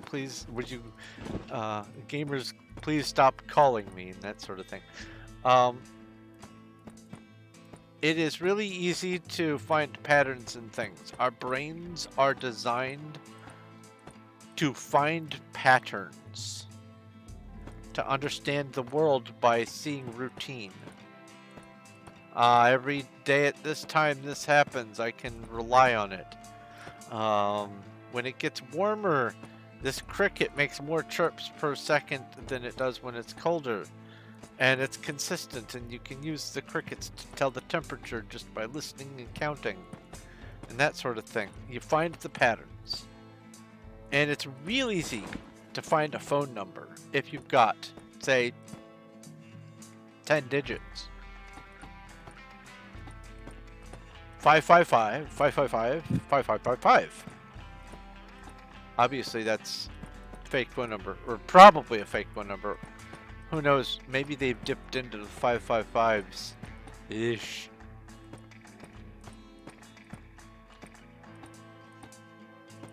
Some phone numbers are only 7 digits without the area code, like the song 8675309. That's always been interesting because there are some people who enjoy the fact that they've got this phone number that matches the song, their answering machine plays the song or has a reference to it or whatever, but then there's the other side, the people who don't realize that their phone number now matches something that's become popularized somehow. And so if you are a person unlucky enough to have a phone number that matches some mythical information in an ARG, well, rip.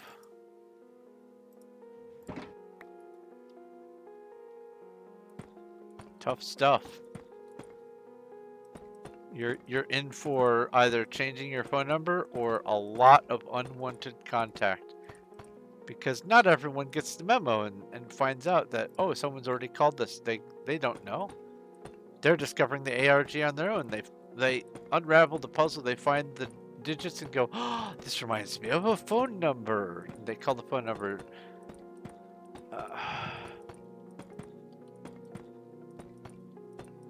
And the problem is ARGs can only use, letters and numbers to be understandable.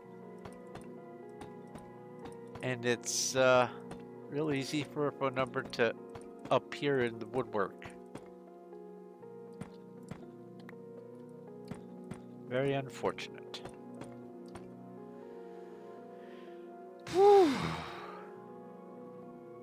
I think, let's see here, it's 10 till midnight. I think I have it in me to finish one more layer.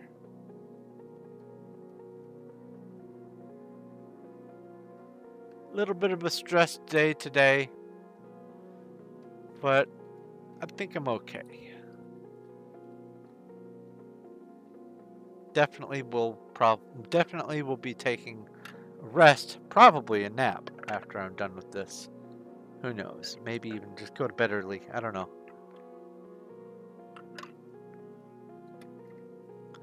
I do plan on streaming tomorrow. I stream every day, Monday through Thursday, starting at 7:30 p.m. my time, going to midnight my time. It is almost midnight my time right now.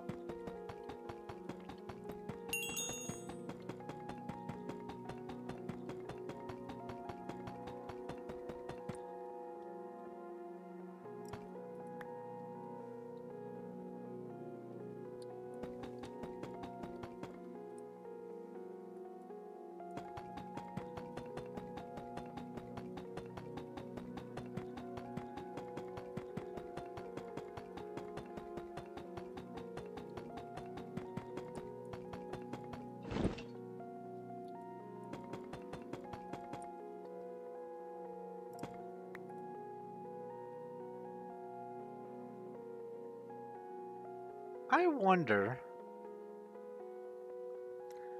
sometimes when you place those extra blocks like out of place on top and they vanish, but you don't get a lot of blocks vanishing in the row that you're on, just the next row up.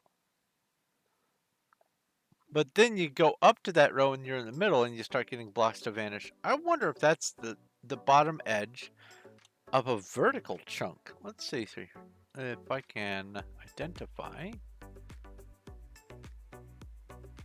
I think that's exactly what's going on. Because when I was on this layer right here and I would misplace a block on this layer here, it would go invisible. But then when I was in the middle of this layer, on the same layer, I would get blocks that vanish. A lot fewer vanished on this layer. I did have a few, but it was a lot more on specifically this layer. And this blue line here is the bottom of this vertical chunk. I bet that's exactly what's going on. It doesn't know what to do with this new information suddenly in this chunk. It's afraid of the new block.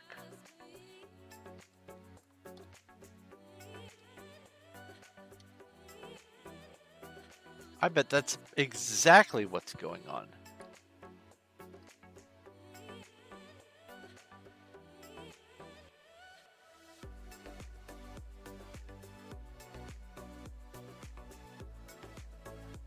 Twitch stream did not like that map. Oh!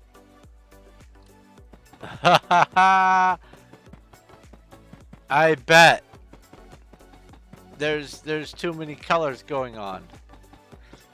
I bet it turned into just a big smear of pixels. I should have slowed down when I was looking at it. I apologize. That didn't even occur to me.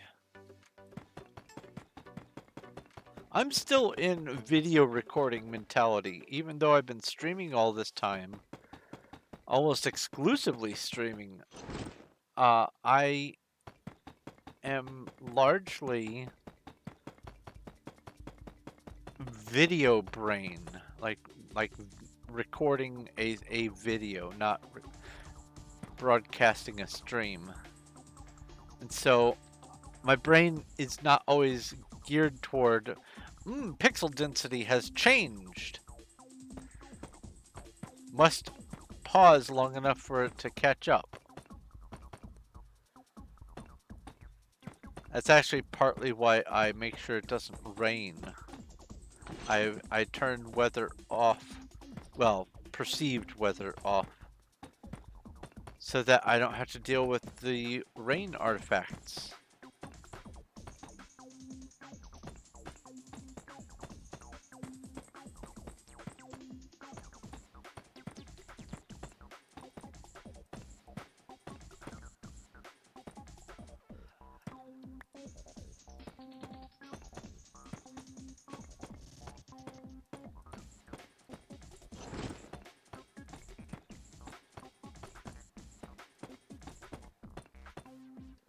The person who owns that pixel art over there,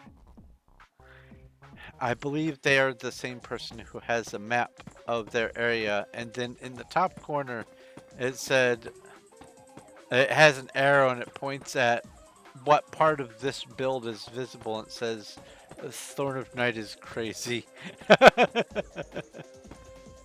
I love it.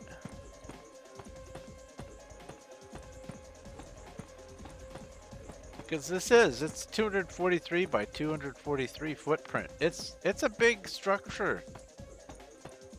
There's no two ways around that.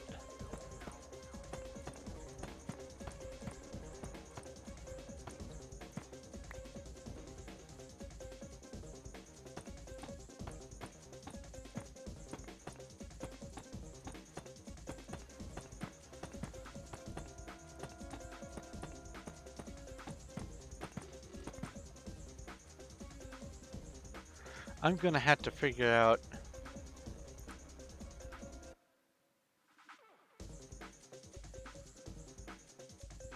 yeah, that doesn't work. In fact, now that I clicked on refresh chat, all of the Twitch chat vanished. Oh goody. Let's see here. Can I bring this up without it playing? Oh, I hear Zambi. Can I pop the Twitch chat out?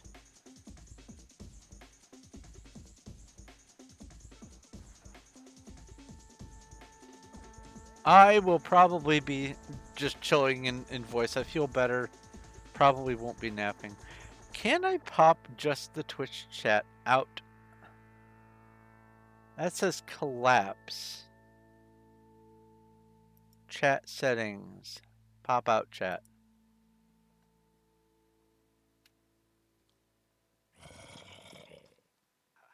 There we go. So if I do this and I have the YouTube over here, and then put the Twitch chat over there, do the exact opposite. I'll get this figured out. Yep, you can pop the Twitch chat out. It's under settings, pop out chat.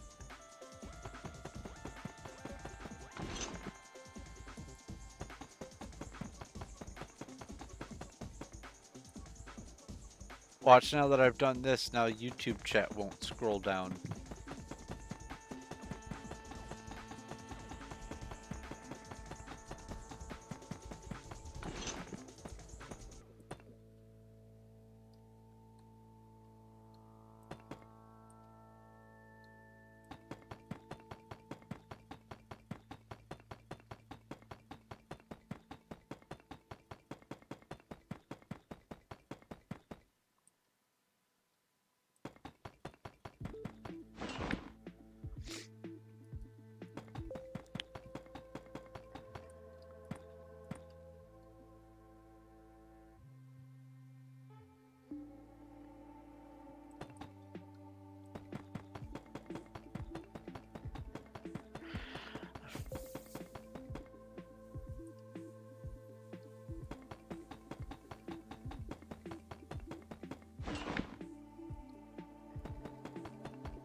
Oh, also, I noticed when I was doing the juggling around, there was a new message from Cuddles. Good night, Cuddles. Thanks for coming back in once you got your internet back. I appreciate it. You are always welcome. Sometime soon, we need to watch some green. Haven't done that in a while.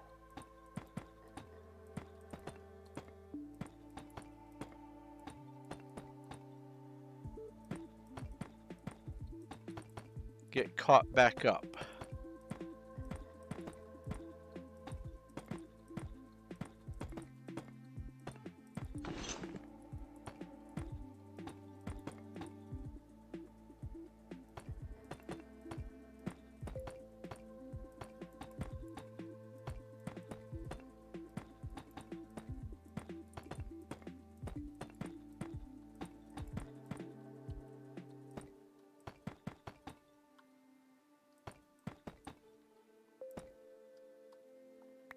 See, yeah, like that. I put the block up there and it was in the wrong spot, but it didn't vanish.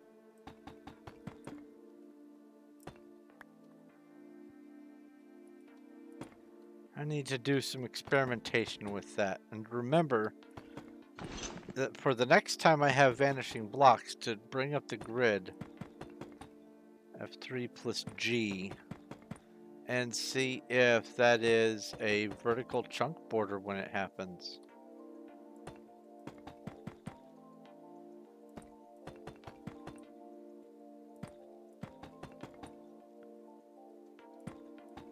I have enough information to formulate a hypothesis. Now I need to test it to see if it can become a full-blown theory. A game theory!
Yeah, for sure this will be the last layer I do today.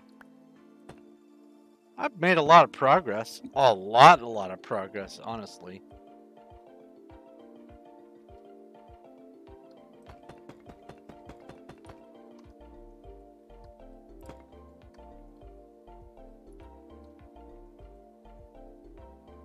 Let's see here. I was there when I started, so that's what? 1, 2, 3, 4, 5, 6. 6 or 7. It was 7. 7. For sure, it was 7. 8 if you count the one I had to undo. Oh my goodness. Hello, unique similarity. Thank you for the follow.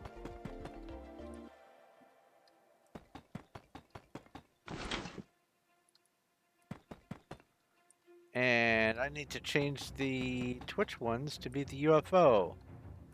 I've discovered. I thought I changed that. I was apparently wrong.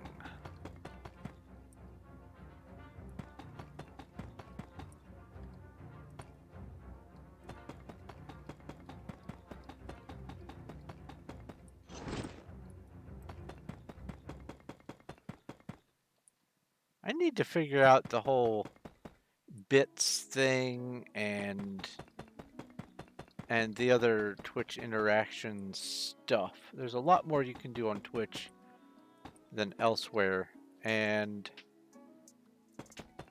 this is going to be a learning experience for me. I have a bit of a minor head start because of my existing streaming experience, but specifically the Twitch interface, there's new stuff to learn.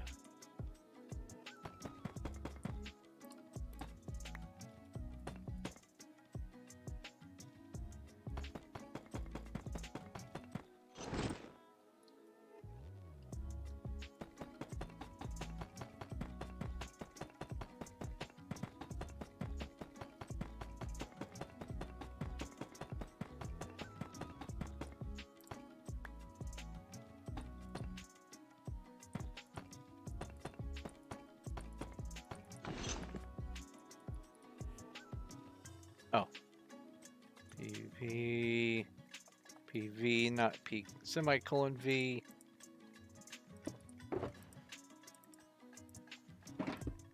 Short for player vault.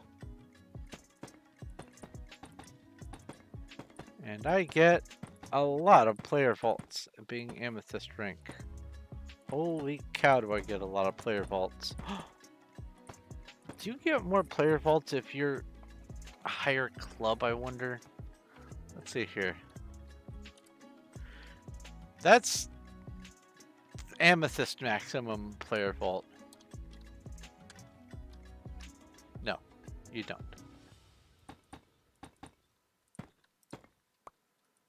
That part never occurred to me, but it seems not to be true, so okay.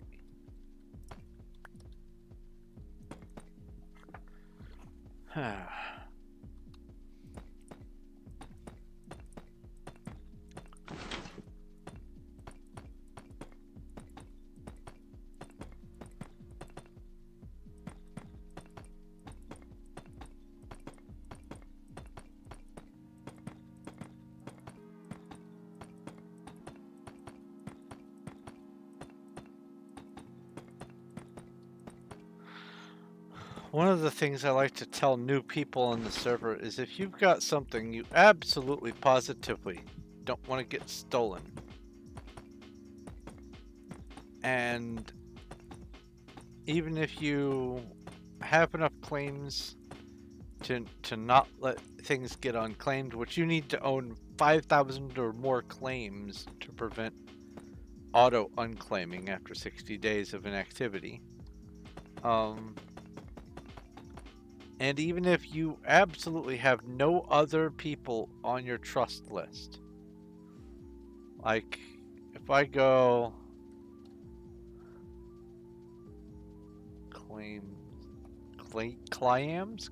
list, I have 303,000 claims. So I've got that beat. But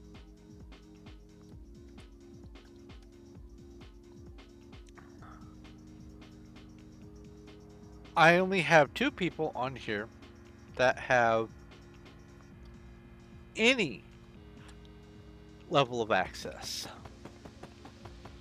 And they are my real life wife, my real life best friend,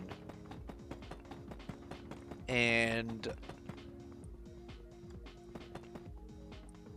I absolutely, implicitly and explicitly trust them. But let's say you have someone that you only sort of really trust, but in order to work together, you've got to be on the same claim, and so you give them trust. And you absolutely don't want something to get stolen by a raid, by someone glitching somehow, or by the other person going, haha, they trust me. Now when they log off, I'm going to steal all the things. That sort of griefing 100% does happen. Not everyone does it, but it does happen frequently enough that you have to keep it in mind. If you want to prevent your things from being stolen,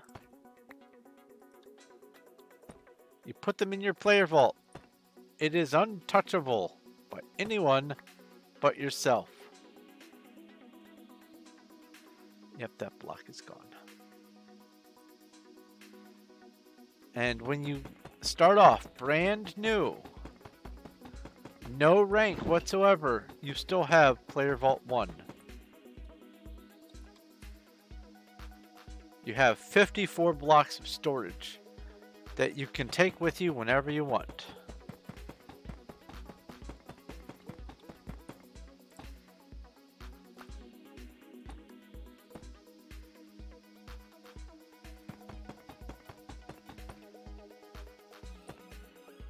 That's one of the things I like about this server.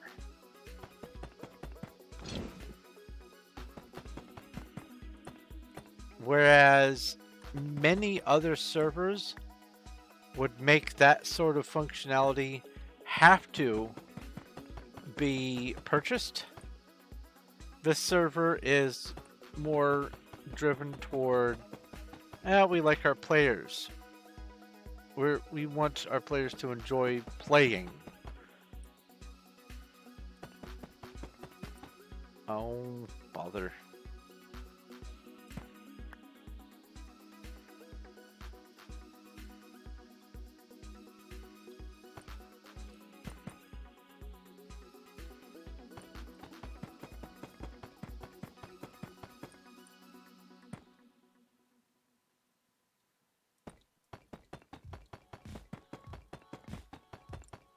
I don't know if it translates through all the time with my mouse movements, but sometimes my ADHD leg twitchy thing that just is part of my existence, if I'm moving my mouse, it makes my mouse go boing.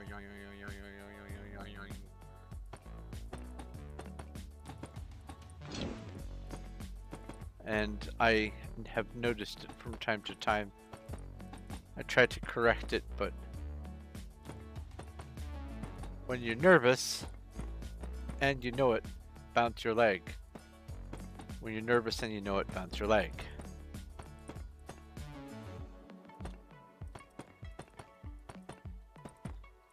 When you're nervous and you know it, and you can't prevent yourself from showing it when you're nervous and you know it, bounce your leg.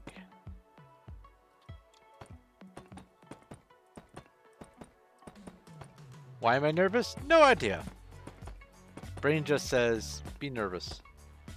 I love it. And I mean the other thing.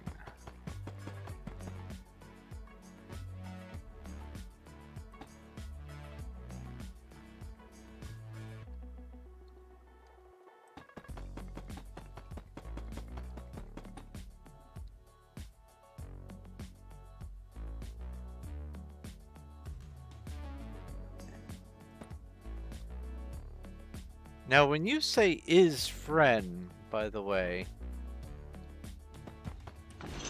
Eldritch,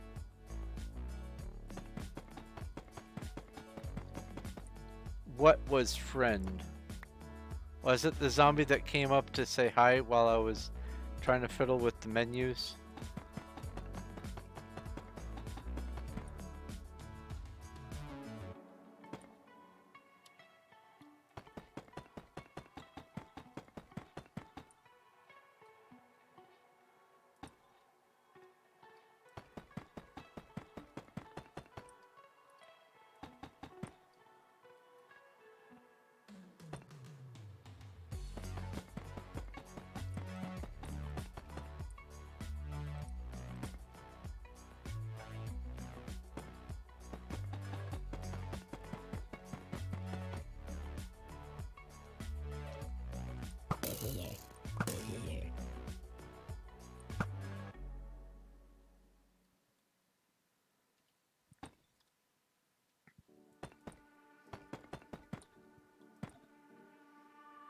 Oh, unique similarity. Oh, okay.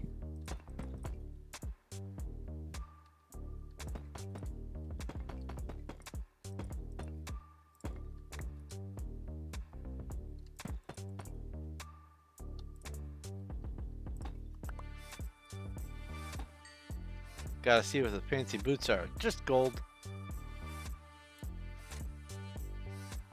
I will break those apart later.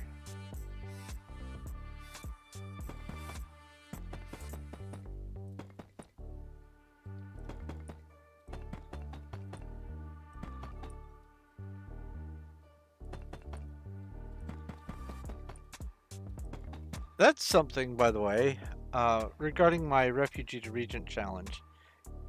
I was originally going to do it data packs on a server, so that in addition to everything else I had going on, I was going to be able to use MCMMO and some other, not mods, plugins that I'm familiar with. Turns out that when it comes to dimension managing, even if you open your world to LAN, but in addition, if you just try to run it as a single player but self-hosted server,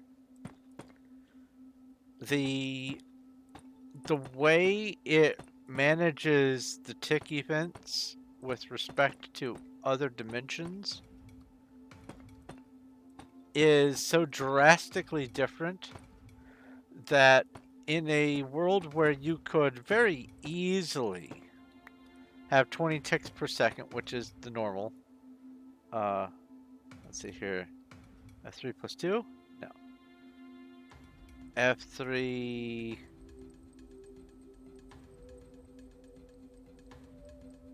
No. Shift, Control, Alt F3? No. There we go. What we have down here...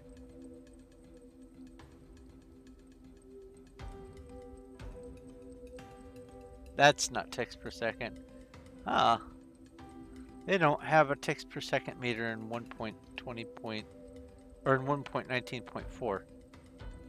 They have it in 1.20. Oh well. If you have a world that runs at 20 ticks per second on single player, and it's right at 20 ticks per second, then if you open it to LAN or you put it on a server or whatever, that world is going to be at best, absolute best, it's going to be about 12 ticks per second. Oh no, this is the 6, okay.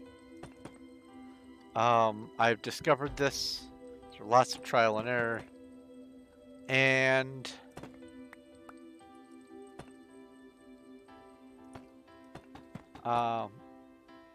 while I would have loved to have a lot of the functionality of plugins like MCMMO, which is what allows me to get some of the special abilities from doing just normal skills and stuff, like that you ready your fist thing and some other things, I can't deal with running around with 12 ticks per second being my best. So I'm going without plugins, and instead it's just the data packs. There's a lot of them, and by rights, it's probably not good to have as many data packs, as many of the kinds of data packs that I have as I do in one loadout, but my computer can handle it generally. Except I've discovered there are some particularly cavernous parts or watery parts of the world that have a lot of vertical space where mobs can and will spawn, that the mob spawning and their AI management will still tank my system a little bit. Now I can go back to the menu, exit the game, go back to the title menu, go back in, and it's typically back down to 20 ticks per second. But if I wanted to keep it at 20 ticks per second, I can't stay in that area for very long. Otherwise, it'll fill back up with, squid and fish and things. So, something that I am also going to have to implement when it comes to doing the refugee to regent thing is I need to vet the areas that I plan on building before I build there. So day one is going to be a lot of, I guess, exploring and looking for an area that if I hit F3, it doesn't say that I'm dropped down to less than 20 ticks per second. As long as I can stay at or above, at or better than, I won't say above. Above implies more, and you don't want more. At or or better than 50 milliseconds per tick, which is to say 20 ticks per second, I can feel pretty confident in an area as being livable.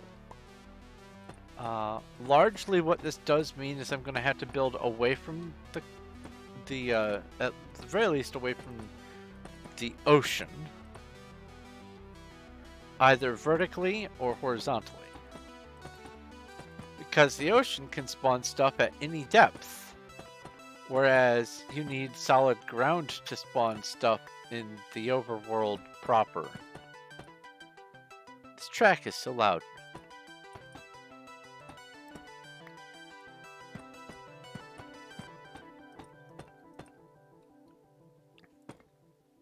Finishes with a bang. Anyway, I have, in my exploration, I have found that it's about a quarter of the world has enough going on near the surface that it can start tanking the ticks per second. So I'm going to have to actually do some exploration before I settle down.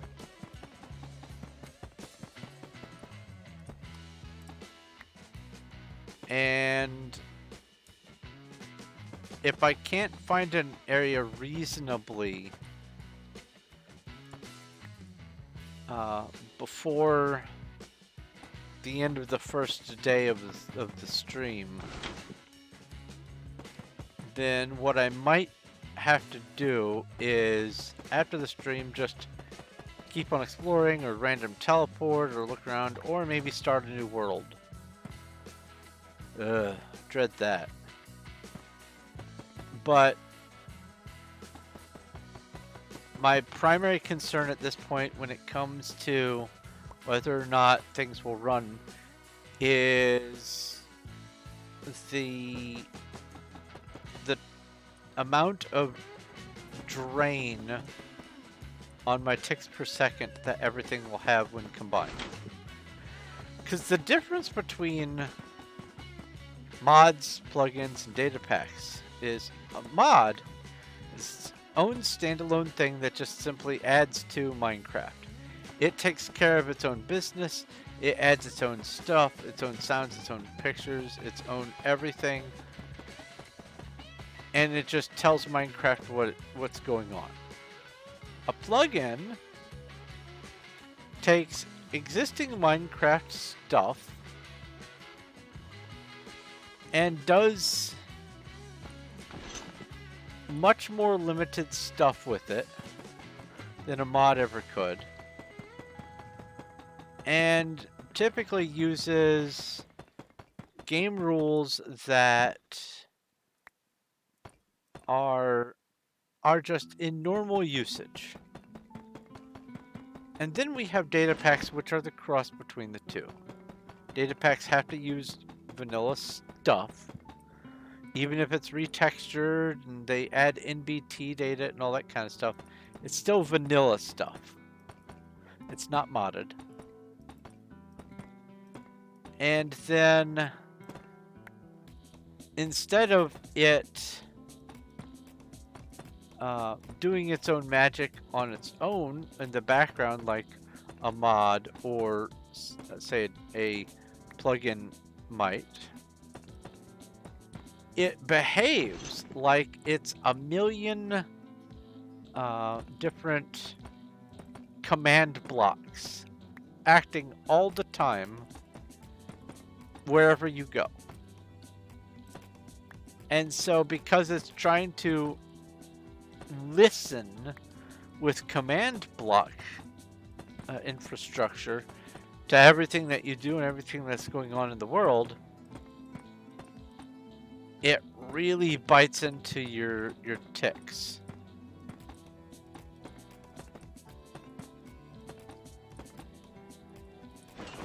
Huh? Oh, another refill. I'm so glad I made as many of these as I did.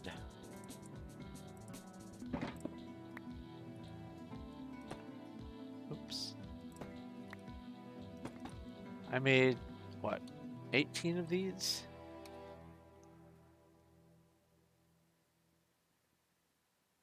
No, 16. I made 16 of these. 4, 4, 4, and 4. I had one left over. So I definitely would have run into the first batch of 8 that I made. Holy cow. Very productive today. Despite the mishap. And despite the panic attack. I never know when they're going to hit. I never know what causes them. But when they do, boy, if I don't know what I'm feeling, it feels like I'm about to die.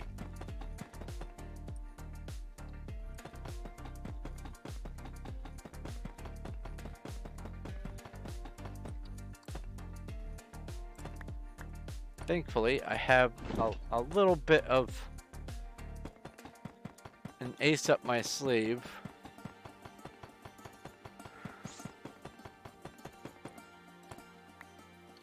In the form of hydroxyzine. It's so stupid. I wear glasses, so I'm pay to see. I'm living in a pay to see world. Hooray. But now I have to get into alchemy in order to have a counterbalance to a curse.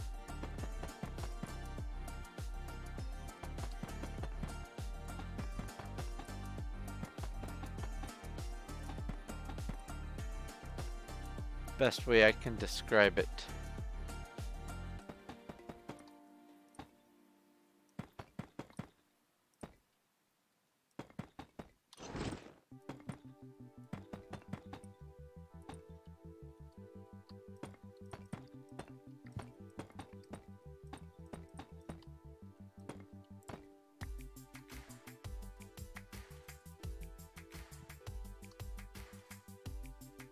If I could describe a panic attack in Skyrim terms, I think I would say that it feels like Sanguine and Peryite are both vying for control of my brain and body.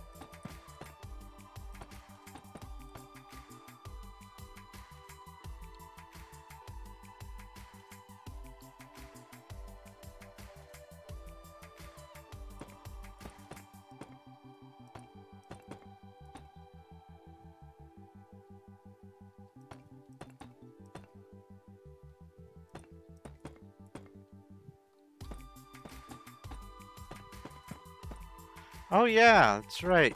Twitch has achievements for things on their channel. And one of them is... I can actually do it over here.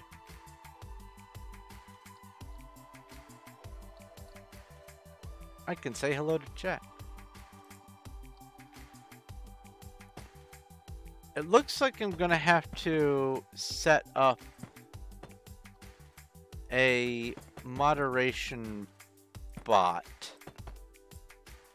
I need to figure out what Nightbot is or whatever that RGA has and see if I can get something like that going.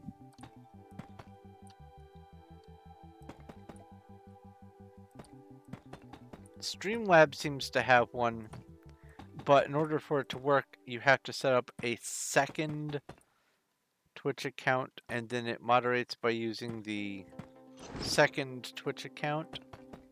And I'm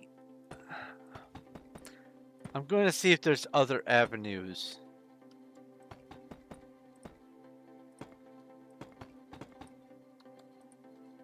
It's nice that I have all these bells and whistles with the Ultra for 150 bucks, but before I go using every last little morsel, I want to at least get a little bit more familiarized. You are closer than I thought.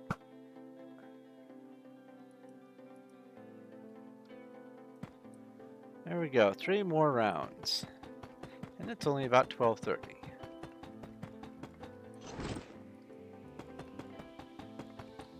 So I suppose I can go ahead and start wrapping things up. The plan for tomorrow is to do another idle clicker extravaganza while I work on some refugee to regent stuff. Because it does need to get done, and there's still a considerable amount that needs to get done. But the end is in sight. I'm very glad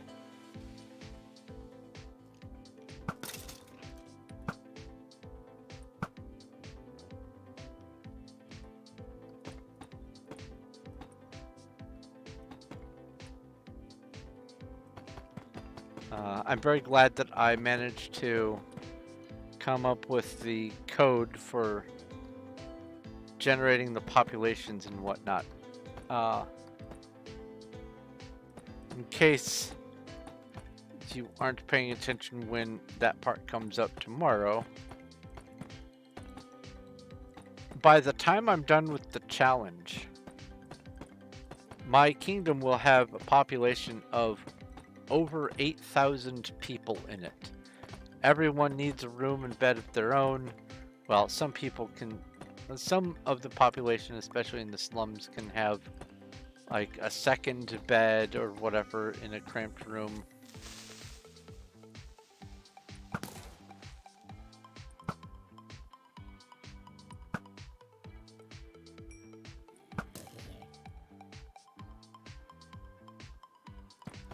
But largely, we're looking at, by the time everything is done, we're looking at least about 5,000 houses, with the rest divvied up probably between apartments and slums and things. Maybe about 4,000 houses. And that's just the houses. There's also other stuff that gets built over the course of the challenge.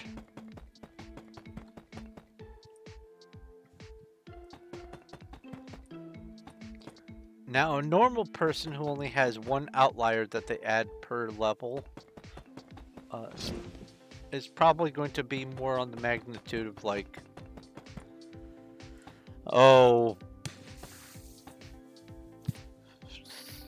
3,000, maybe 4,000. So, oh, hello.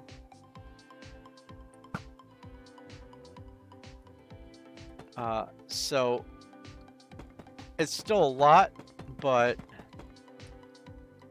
it's significantly less. But even with that, I have a lot of paperwork to do to be able to be ready for when I start the challenge itself. So, oh, hello down there. So that's the plan for tomorrow. Work on some of the busy work for refugee to regent. Oh, you're farther away than I thought. And then have some clicker and idle games playing around everything else. Wednesday's going to probably be Skyrim. Thursday, who knows? But every Monday through Thursday, for sure, as long as I'm able, I stream 7:30 p.m. to midnight, and I fully intend on doing it tomorrow. Let's see here, heal. But until then, thank you guys ever so very much for visiting, watching, hanging out, spending time with me, chatting. I have enjoyed every moment of it. You have given me lots and lots of fun moments tonight. And good questions and stuff too. Also, Happy New Year. I said it at the beginning of the stream, but I'll just go ahead and repeat myself. I hope you guys have a fantastic New Year. I hope that you can accomplish at least one thing that you've had itching on the back of your mind to accomplish. Whatever it is, however big or small it is, may it be a good thing. But if you have any questions, comments, or suggestions, leave them in the comment section once this is on YouTube.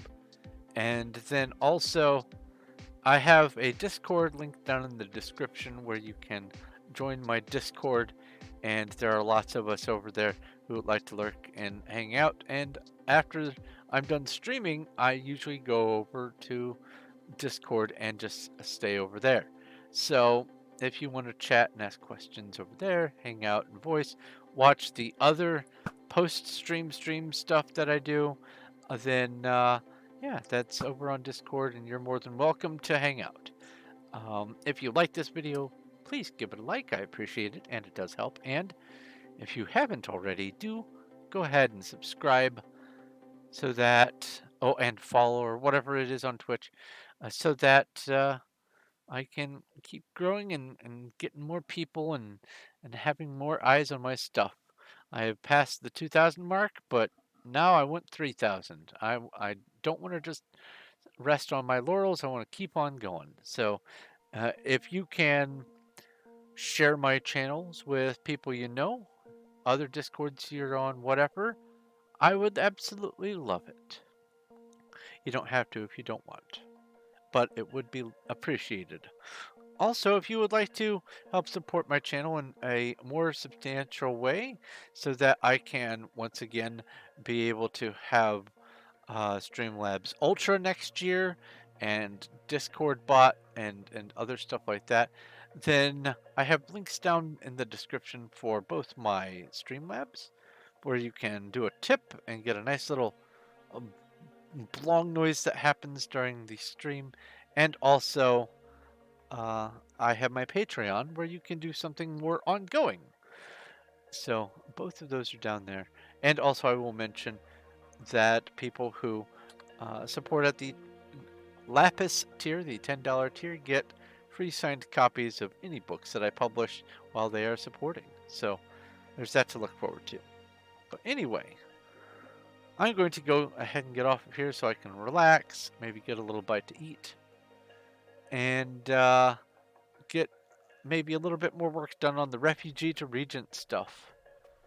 And so I'm going to let you go. Thank you once again for hanging out and spending time with me. This has been Thorn of Night on the Performium Wild SMP. And I will talk to you later.